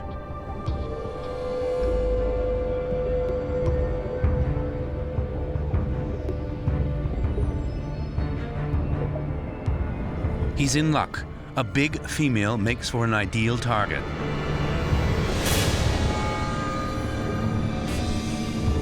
This transmitter is also secure and well placed.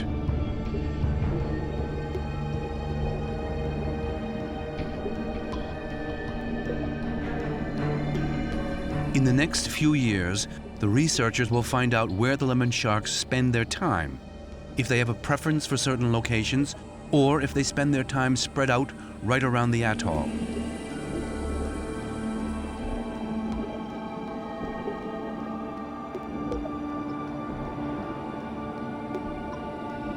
Johan passes the next transmitter to Fred.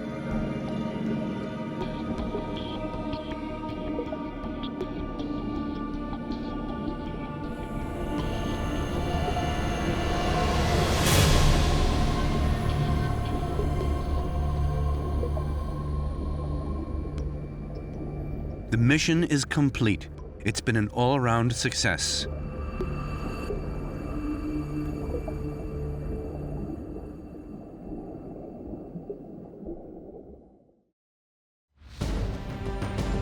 The passages through the ring of coral reef are especially significant for the ecological system of the reefs.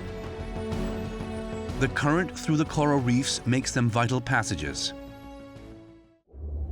This is the territory of the gray reef shark that lives here in large groups.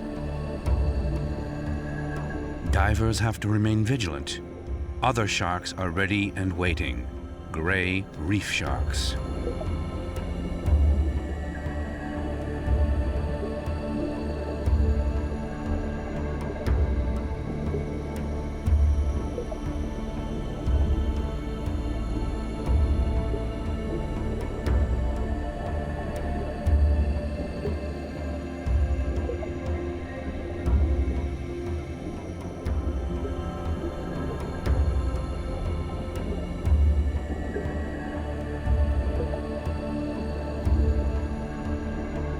Gray reef sharks are generally curious, but not aggressive towards people. And in contrast to many types of sharks, they are still relatively common. Although Fred and Will are surrounded by sharks, they remain calm.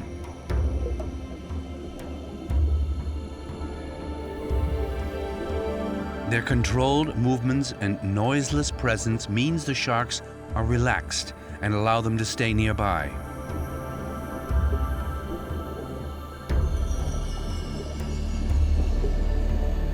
Growing to a length of about 2.5 meters, they can dive to an impressive depth of around 300 meters in pursuit of prey.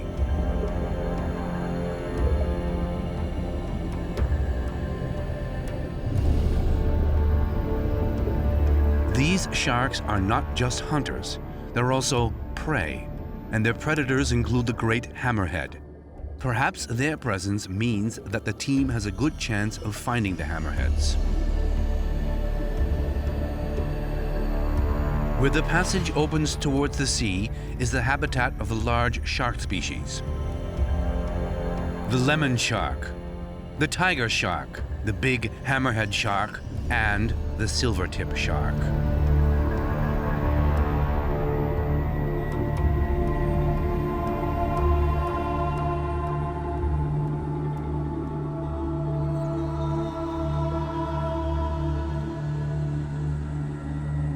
Silvertip sharks are easily distinguished by their lightly colored fin tips. While the gray reef sharks always stay near the coral atoll, these bigger silvertip sharks often venture further into the open sea.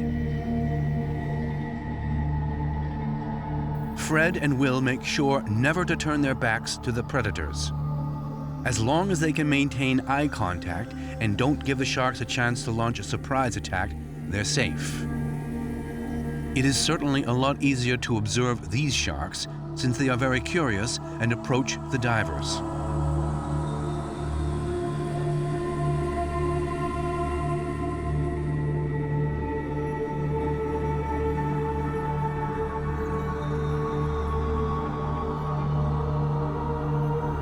There are various theories as to what is happening here. Either the jacks try to herd the sharks out of their territory, or they are cleaning themselves by rubbing against their rough skin. Possibly they also hunt together with the sharks.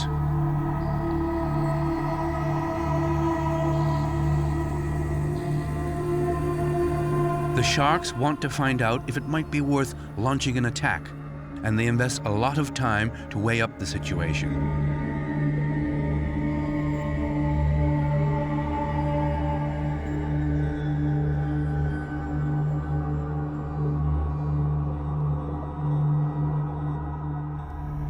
They're not known to be aggressive towards humans, but down here, nothing can be taken for granted. The sharks do keep a very wary eye on Fred and Will.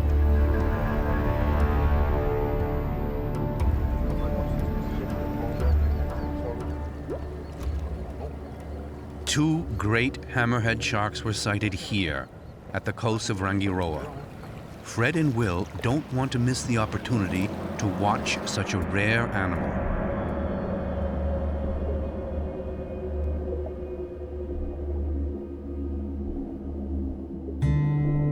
However, their chances are not good. It's not the diver who finds the hammerhead, but the shark who finds the diver. The diver tries to remain as inconspicuous as possible and waits. This can be a decisive advantage for Fred. No hammerhead shark to be seen.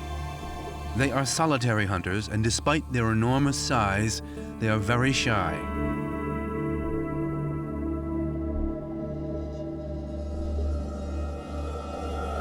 But Fred is lucky. There, in the distance, he spots the contours of a great hammerhead shark. However, the predator keeps his distance.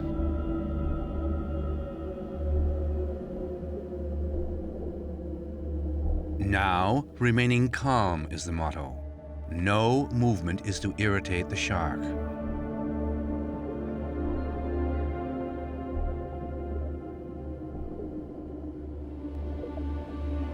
The great hammerhead shark is an impressive animal. A fully grown hammerhead can reach between 3 and 6 meters and weighs up to 500 kilos. These enormous animals are cautious hunters. Usually they quickly disappear after being checked. To follow them makes no sense. The big hammerhead shark is an ocean-going shark covering long distances.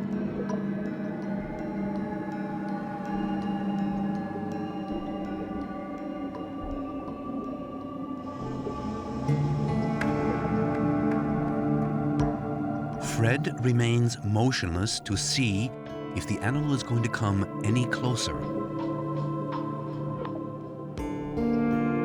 The great hammerhead can be distinguished from other hammerhead species by its very large crescent-shaped first dorsal fin. Science still has no concrete answer to the question of why these sharks have such a bizarre head shape. The researchers want to find out what advantages the hammerhead sharks get from this strange adaptation.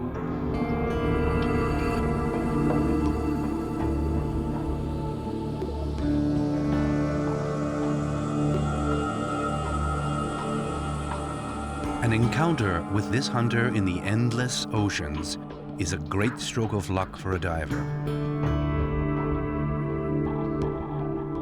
In Polynesia, they call the great hammerhead the king of the sharks.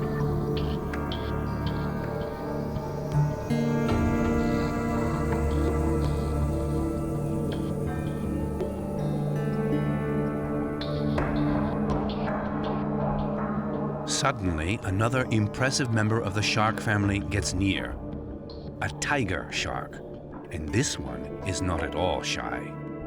They've been named for their characteristic pattern of dark stripes.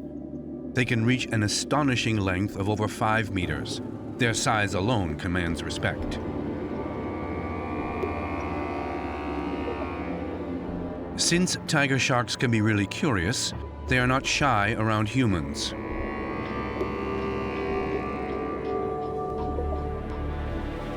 Some of the biggest sharks in the world now gather in the immediate vicinity of the free diver. The hammerhead returns.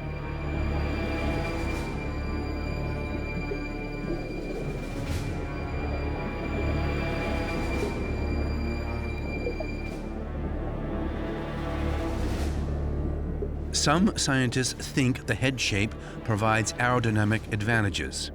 It could provide greater stability during lightning-fast maneuvers in the water.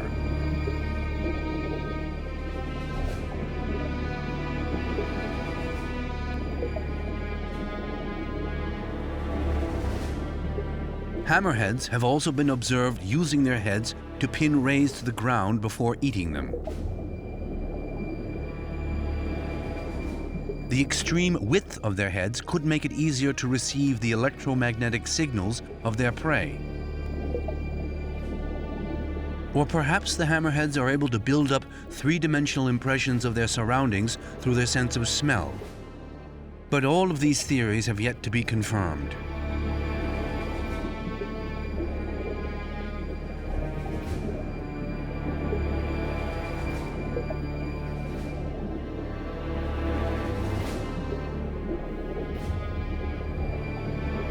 It's time for Fred to recover from the strenuous dives at greater depths.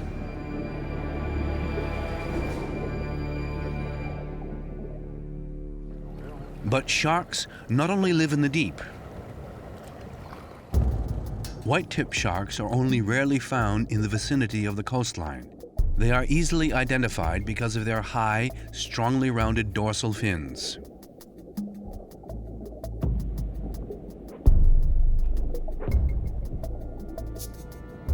These sharks are usually solitary and belong to the few species that can be very dangerous for humans.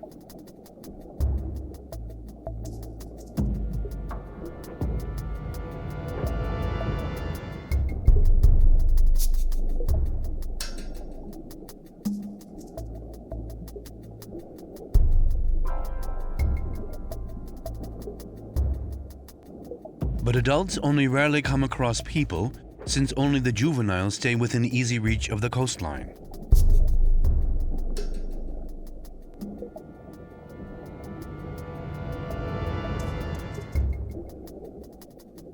Pilot fish are often found accompanying these sharks.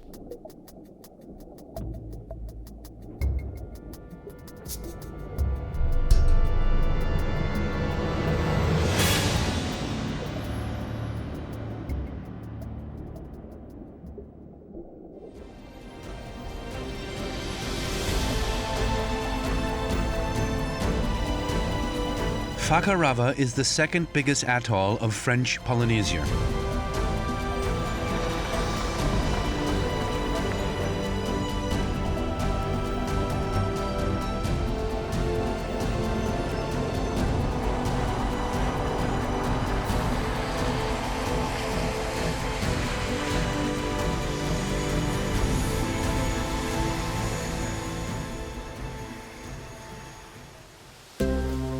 Makaraba is a UNESCO Biosphere Reserve. It hosts a particularly rich and impressive collection of plants and animals. It's designed to protect species diversity as well as offering local people a way of living successfully in harmony with nature. That also provides a secure resource base for the future of the islanders. In many ways, these flat islands are anything but ideal for human occupation. Due to the rising of the sea level because of global warming, many inhabitants are afraid for their livelihood. The archipelagos are the remains of former volcanoes.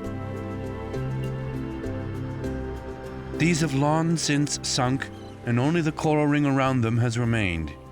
These rifts were the basis for new islands.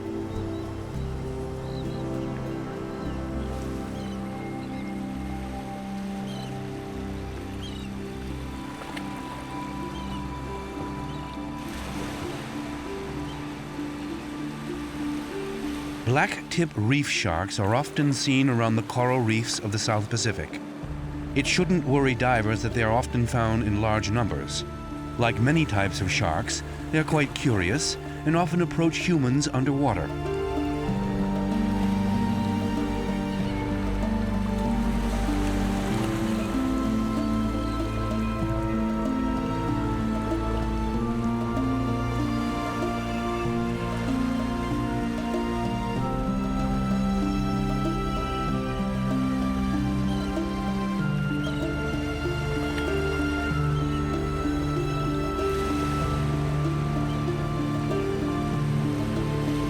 Their beautifully patterned dorsal fin often protrudes from the water surface.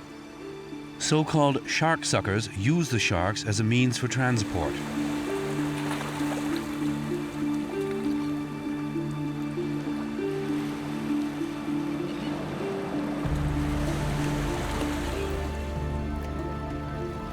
Many people count diving on the South Sea's coral reefs as one of the highlights of their lives.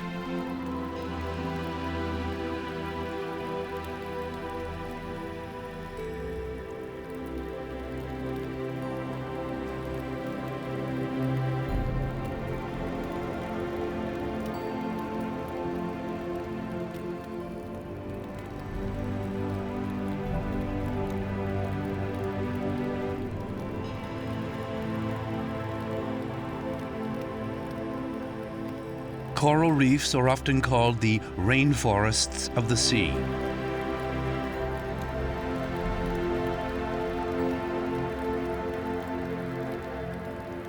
They're part of the most diverse and species-rich habitats on Earth. A reef is essentially a metropolis of the sea. Many fish seek safety in numbers as shoals. Others hide amongst the corals. The sun is important for the reef. Coral polyps live in symbiosis with the tiny algae, which use photosynthesis to turn sunlight into sugar. That's why coral reefs depend on the sun and grow up towards it. They tend to thrive only in light-filled shadows.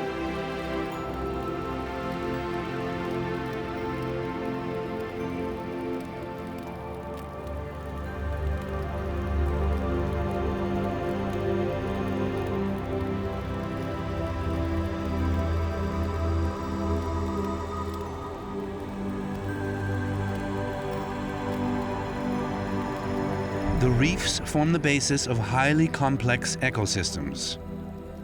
The reef itself consists of relatively few different corals. There are around 5,000 types of coral in the world compared to 20,000 different types of fish that call the coral reef their home.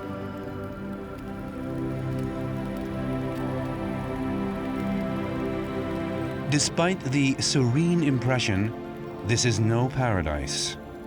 Predators roam the reefs, and stiff competition for space and food makes life incredibly tough. Some species are positively rebuilding the reef during their search for food. This yellow margin triggerfish, is looking for prey amongst the coral rubble.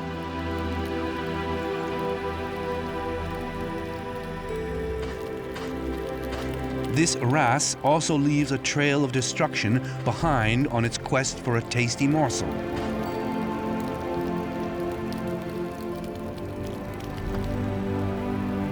A humphead wrasse cruises above the reef. It can grow to a length of more than 2 meters and weigh about 200 kilograms.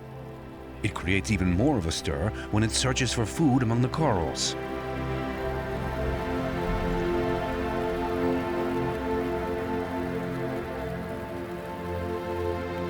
This parrotfish is one of the most stunning reef fish here.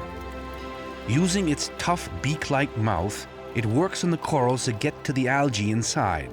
It swallows big gulps of this algae and coral mixture so that its feces tend to be composed almost entirely of coral sand.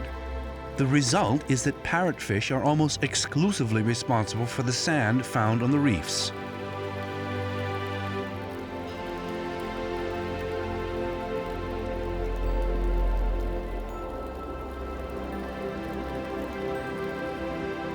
For a quiet, free diver, there is a lot to hear.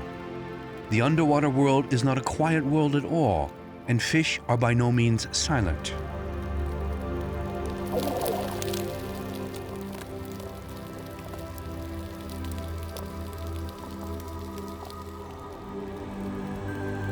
This blowfish has his mouth cleaned. Hygiene is a big thing here at the reef.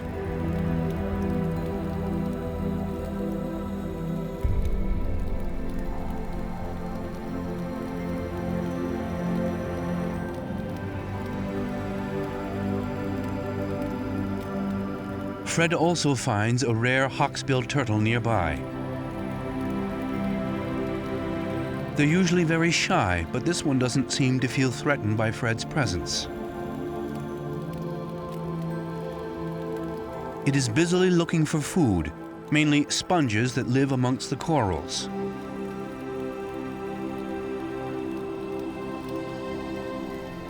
This trumpetfish is using a grouper as cover to hunt in an area where he could hide only with difficulty.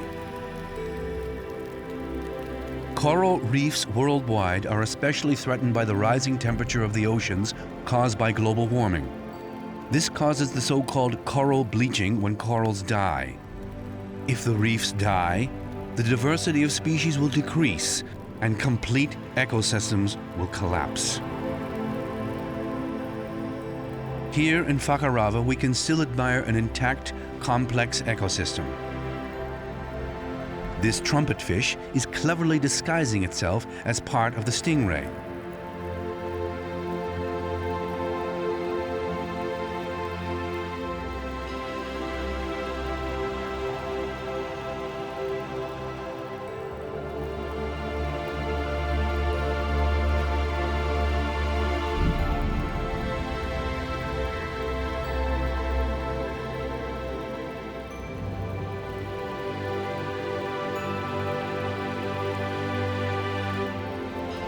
Other rays prefer the deep, manta rays. They grow 5 to 9 meters in length. Thus, they are the biggest of their species.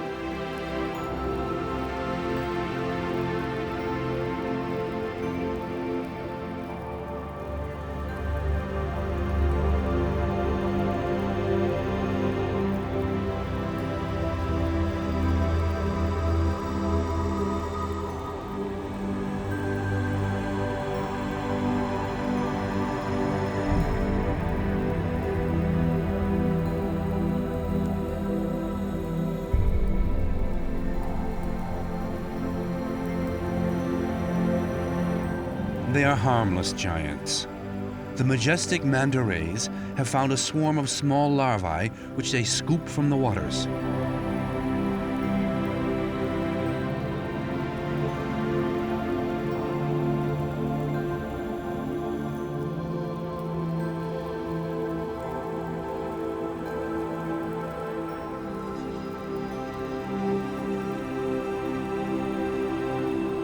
There is an abundance of motifs for a marine photographer.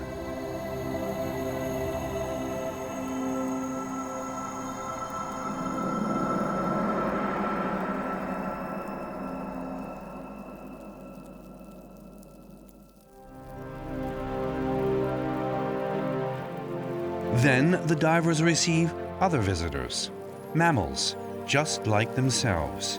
Curious and playful in the weightlessness of the ocean, they come to investigate the divers.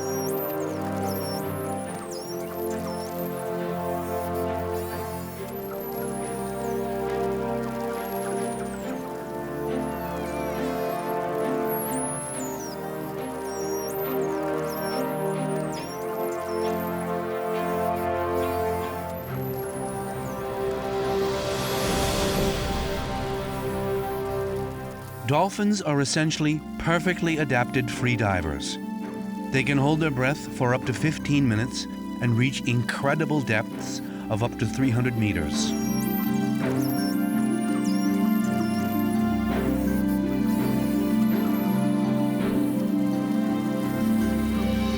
The dolphins of Rangiroa have been used to people for a very long time. They are inquisitive and keep only a very small safety distance to the divers.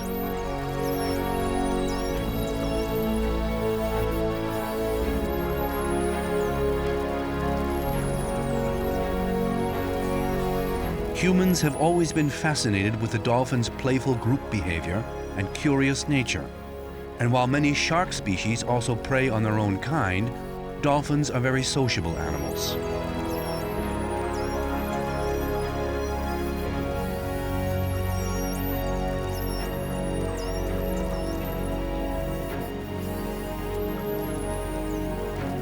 These highly developed and successful predators don't spend all day in pursuit of prey. Dolphins have time to play and to enjoy life. For many people, they represent an ideal lifestyle, free and full of a love for life.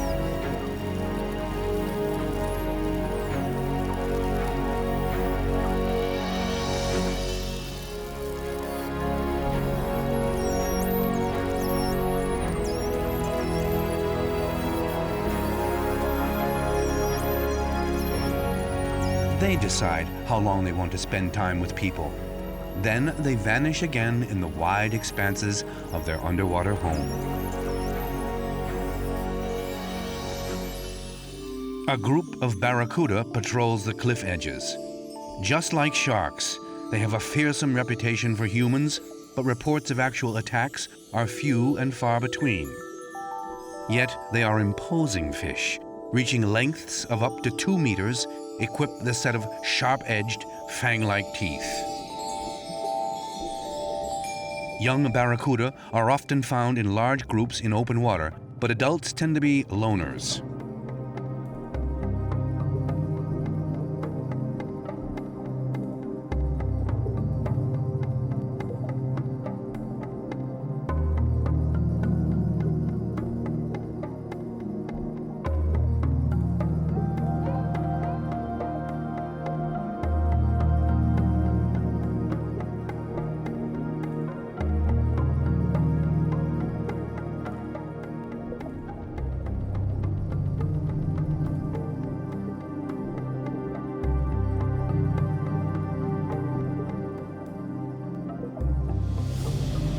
The Great Reef provides shelter for a large variety of inhabitants with special living conditions.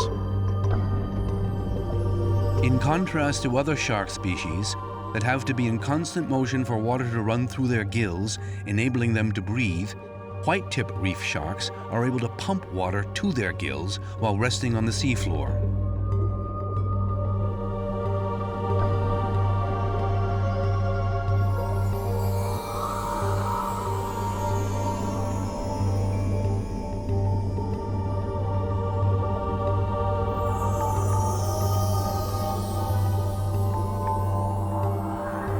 Fred can watch a suckerfish cleaning the gills of the shark at close range.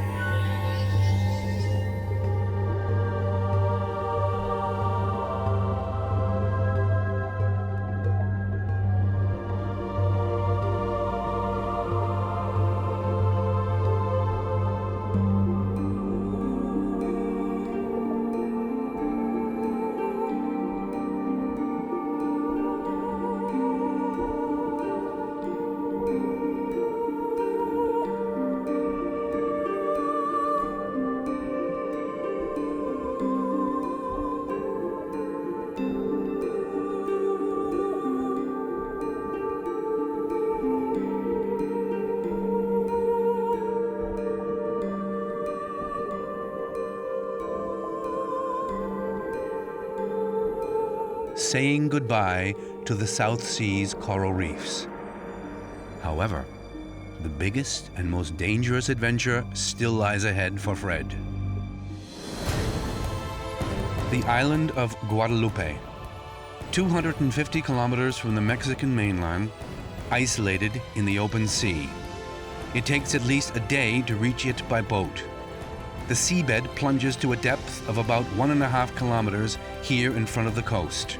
The island can be reached by ship in half a day from Mexico if the weather is fair.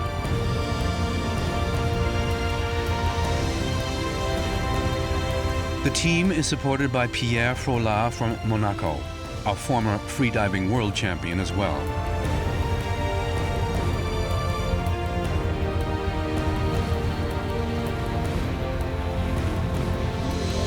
Lying at anchor, well protected in the northern bay, the expedition ship gently sways in the swell. The Mexican marine biologist Dr. Mauricio Hoyos is waiting impatiently for the divers to arrive. For 5 months a year, he is based on the island to conduct his field research.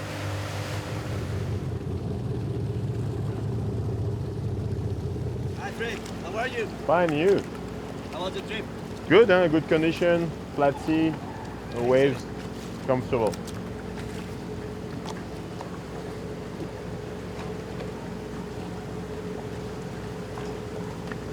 Hey, good to see you. I saw the one with the transmitter and a white spot. This will be an exceptional challenge for the divers. I think that somebody saw that female in the other boat yesterday. They told me that it's huge. Mauricio Hoyos says that a white shark was sighted. They saw the shark from the. No, they saw it from the submersible cage. They have pictures, and it's really big.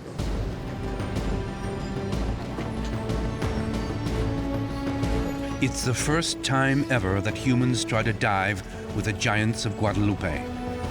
The divers will not be protected by a safety cage. Their only protection? Years of experience and incredible self-control.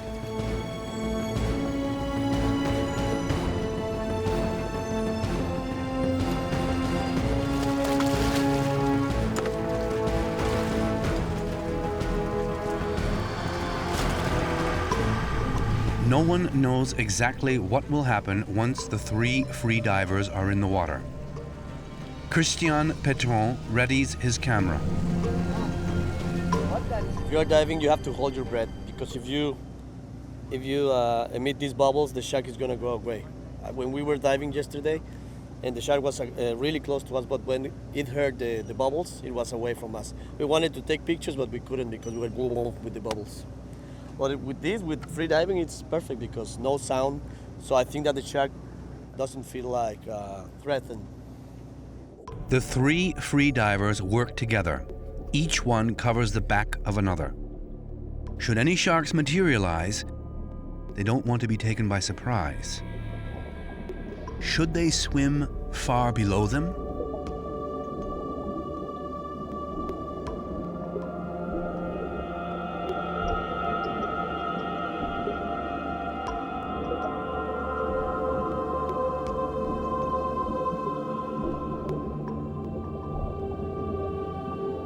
Pierre tries to arouse the shark's curiosity with noise.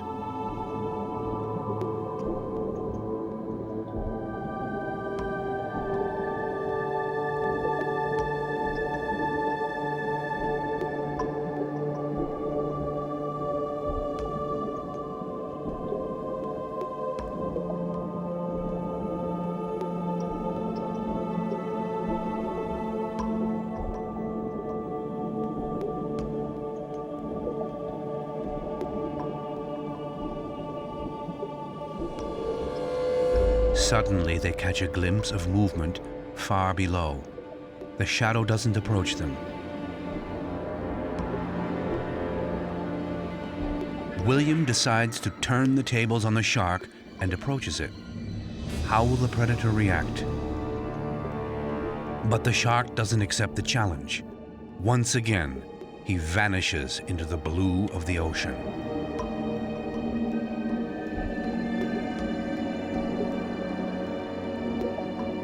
The next time they try, the divers can't get anywhere near the shark.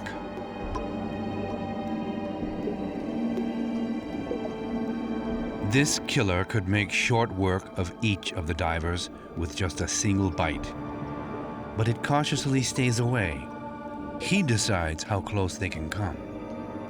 There are no signs of aggression, but he also shows no fear.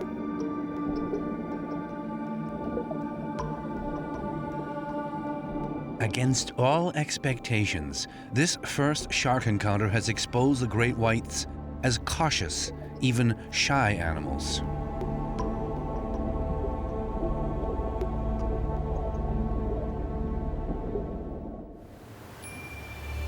The elements of wind and water have dug deep furrows into the face of Guadalupe.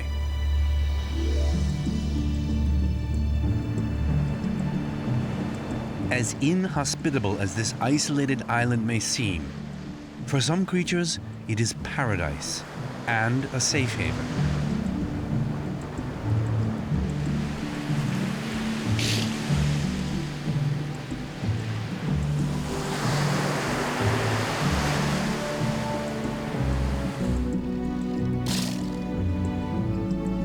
Northern elephant seals enjoy the seclusion.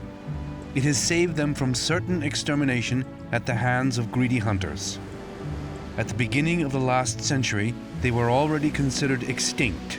They were hunted because of the oil extracted from their fat. Elephant seals are the biggest seals in the world. Despite their ungainly appearance on land, they are adept underwater acrobats and hunters, able to pursue fish and octopuses down to an astonishing depth of 600 meters.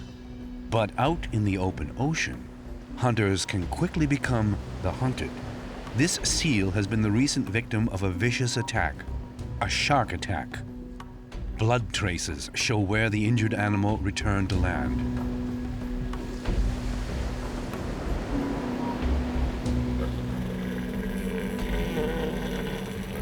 But it will survive.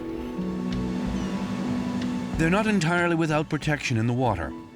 Bulls can grow to more than 4 meters and weigh in at up to 2.5 tons.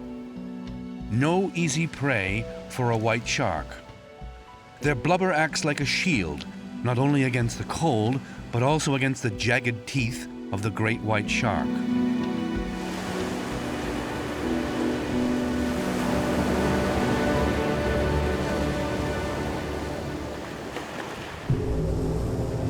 The island is also home to other rare inhabitants. This is where the Guadalupe fur seals live. They are the rarest of the southern fur seals and strictly protected. They have narrowly escaped extermination and were also already considered extinct. But in the security of the rugged, rocky coastline, a few managed to survive.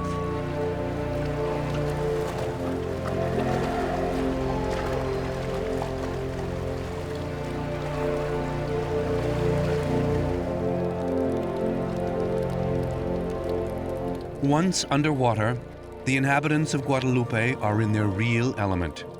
The cautious, light-colored elephant seals and the curious dark fur seals have visitors.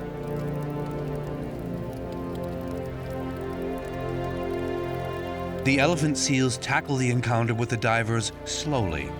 They use the cliffs as protection.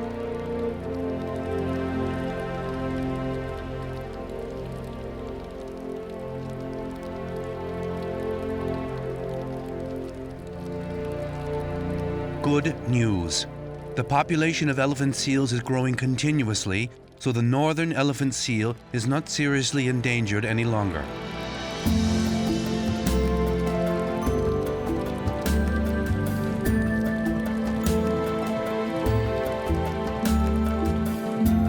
Fur seals are phenomenal swimmers.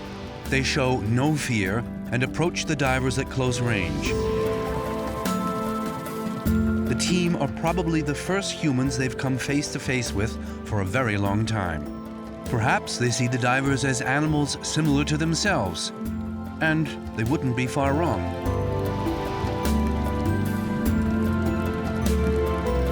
Guadalupe fur seals have incredibly large eyes, which allow them to have excellent eyesight below water. Seals have a torpedo-shaped body. It is perfectly adapted to a life in the water. Its characteristics make the seals more aerodynamic, the perfect shape for phenomenal divers and swimmers.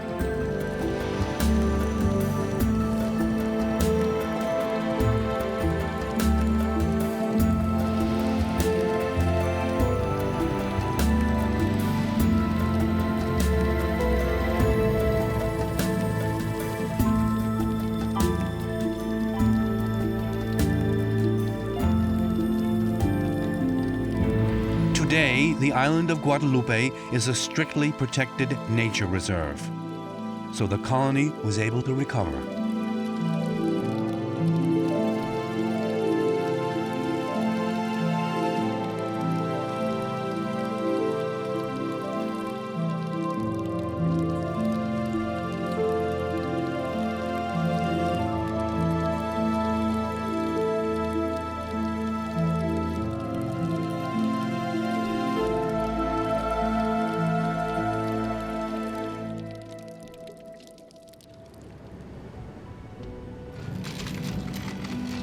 Today, no one is allowed to hunt elephant seals and fur seals except the white shark. The giant predators patrol outside the bays with fur seal colonies. Here, the divers have the best chance to meet the sharks. As always when hunting, patience is the main thing. Or will a trick be the solution? Pierre tries to arouse the shark's curiosity. Perhaps splashing on the water surface could guide the sharks to them. Something ordinary swimmers and divers should avoid in shark-infested waters at all costs. Will the shark hear him? And here he comes, accompanied by a fur seal who, like the divers, is not afraid of the giant.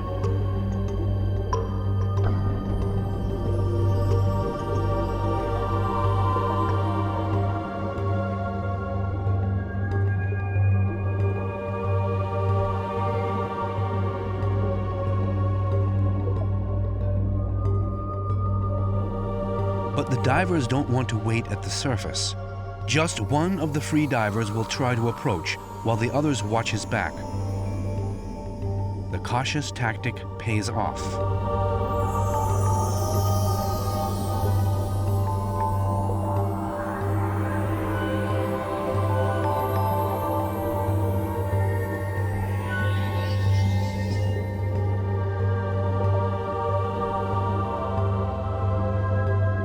Gradually, the sharks appear to be getting used to the divers. They become increasingly curious about the visitors.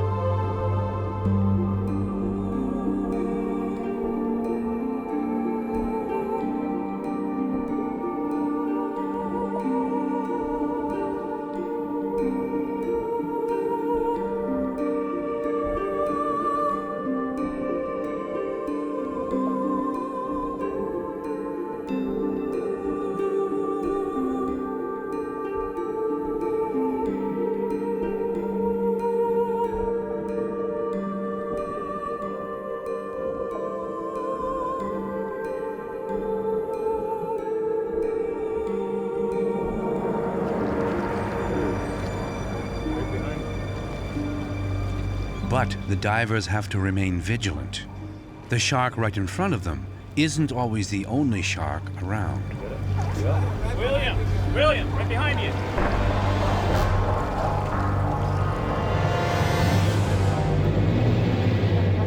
Will has a lucky escape.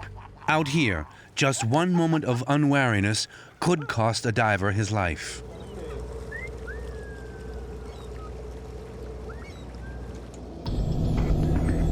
The shark's behavior reveals their increasing curiosity, but also that they don't want to take any risks in attacking any unknown opponent spontaneously.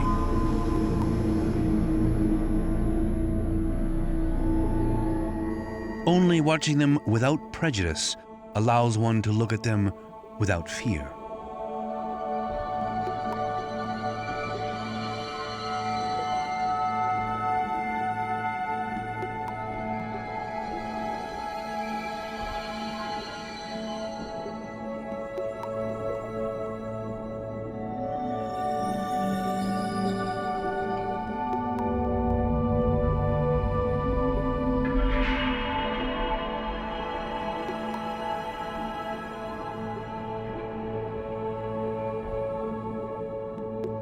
Again and again, the sharks turn away only at the last moment. The eye contact is important. A shark wants to attack suddenly. He will wait as long as he feels watched.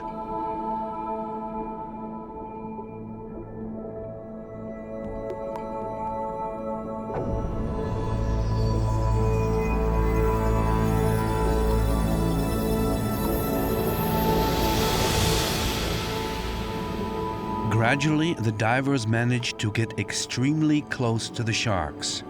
They take pictures of those impressive animals from all sides, point blank.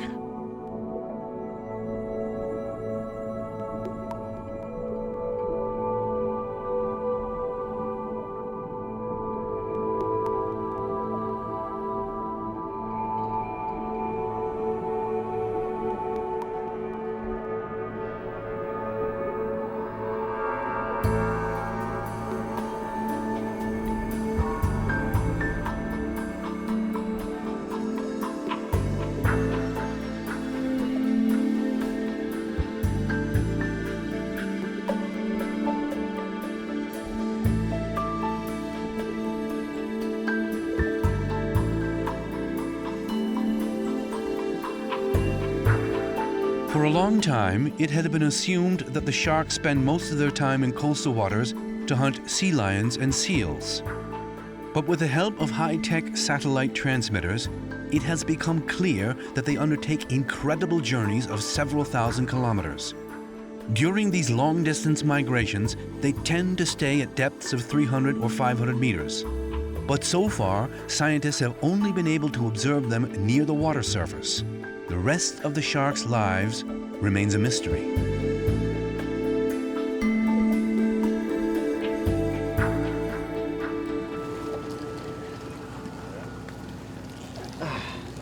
Was great. A break for the divers. Time to consider the exciting experiences. I was taking the opportunity to come from under, and because you don't see it coming from under, so it's really coming at you and doesn't stop at like 50-60 centimeters from you. Turns. It's really nice, very nice. Mauricio has installed receivers near seal colonies in 3 bays around Guadalupe. When a shark fitted with one of his radio transmitters approaches, they register the signal. Mauricio hopes this data will support his theory that big females are the most prolific seal hunters since they need the extra energy provided by the seal blubber. However, to do so, the transmitters must be attached to the sharks. The divers will undertake this task. The transmitters are attached near the back fin using barbed hooks.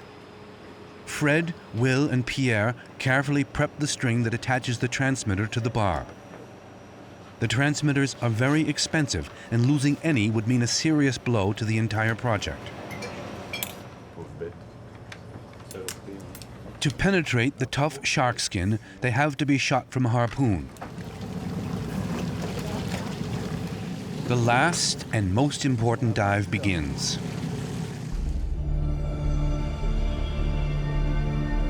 The crew takes the same approach as before and allows the sharks to get used to them in the water first.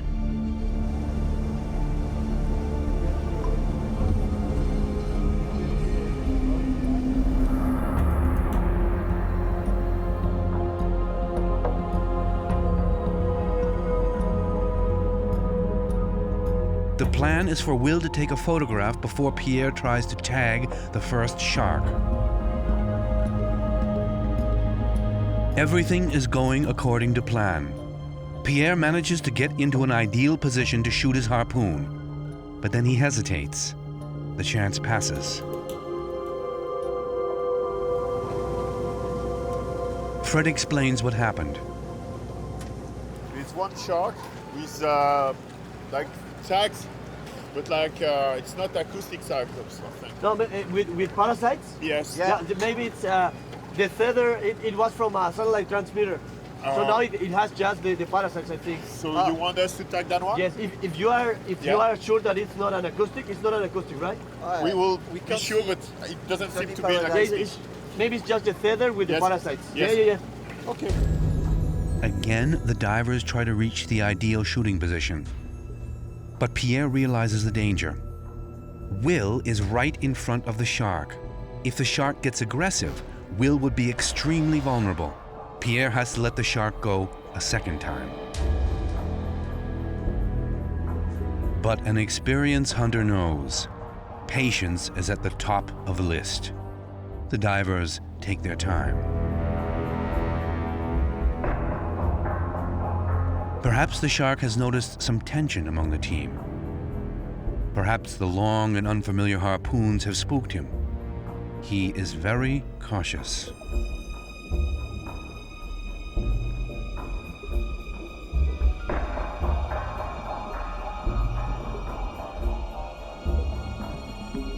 Then Pierre has another chance.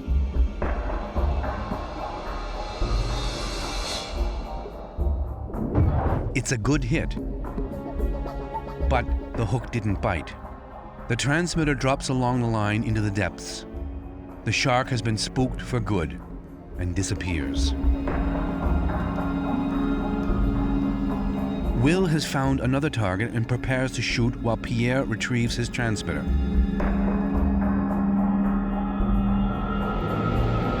Will takes a shot, but the angle is not ideal. The line doesn't release the transmitter. The shark is getting nervous. Finally, the line loosens and the shark can swim away.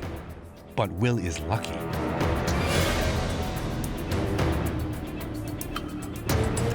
A nervous, aggressive shark is unpredictable.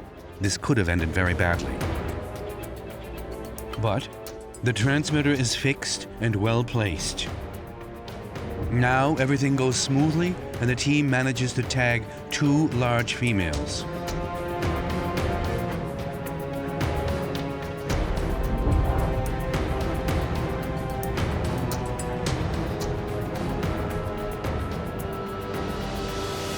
Did you tag it? Yes. The big female? The big one. Excellent.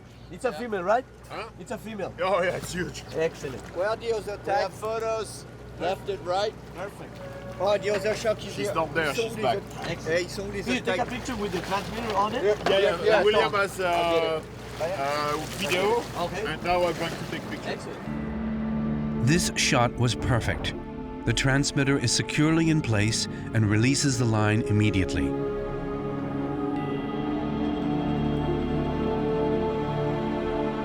Mauricio is more than satisfied. Yes, of course. It's a big female. And I think that they are feeding on the seals, the big females. I have seen a lot of females feeding on seals, so this is perfect for the array that I said a few days ago. It's been an exceptional accomplishment. Getting any closer than this to great white sharks in their own element is virtually impossible.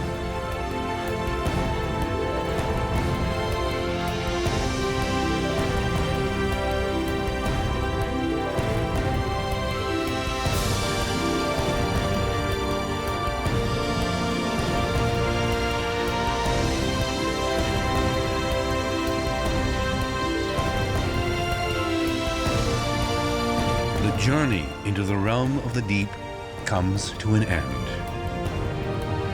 You can really explain to the people they are nice animals, because all the picture you see of great white sharks and the film, it's always with the mouth open going at the camera, but you have to know it. If they do that, it's because you have a lot of blood and bait in the water, sometimes even bait on the camera or on the cage, so they go there and to have like kind of spectacular images.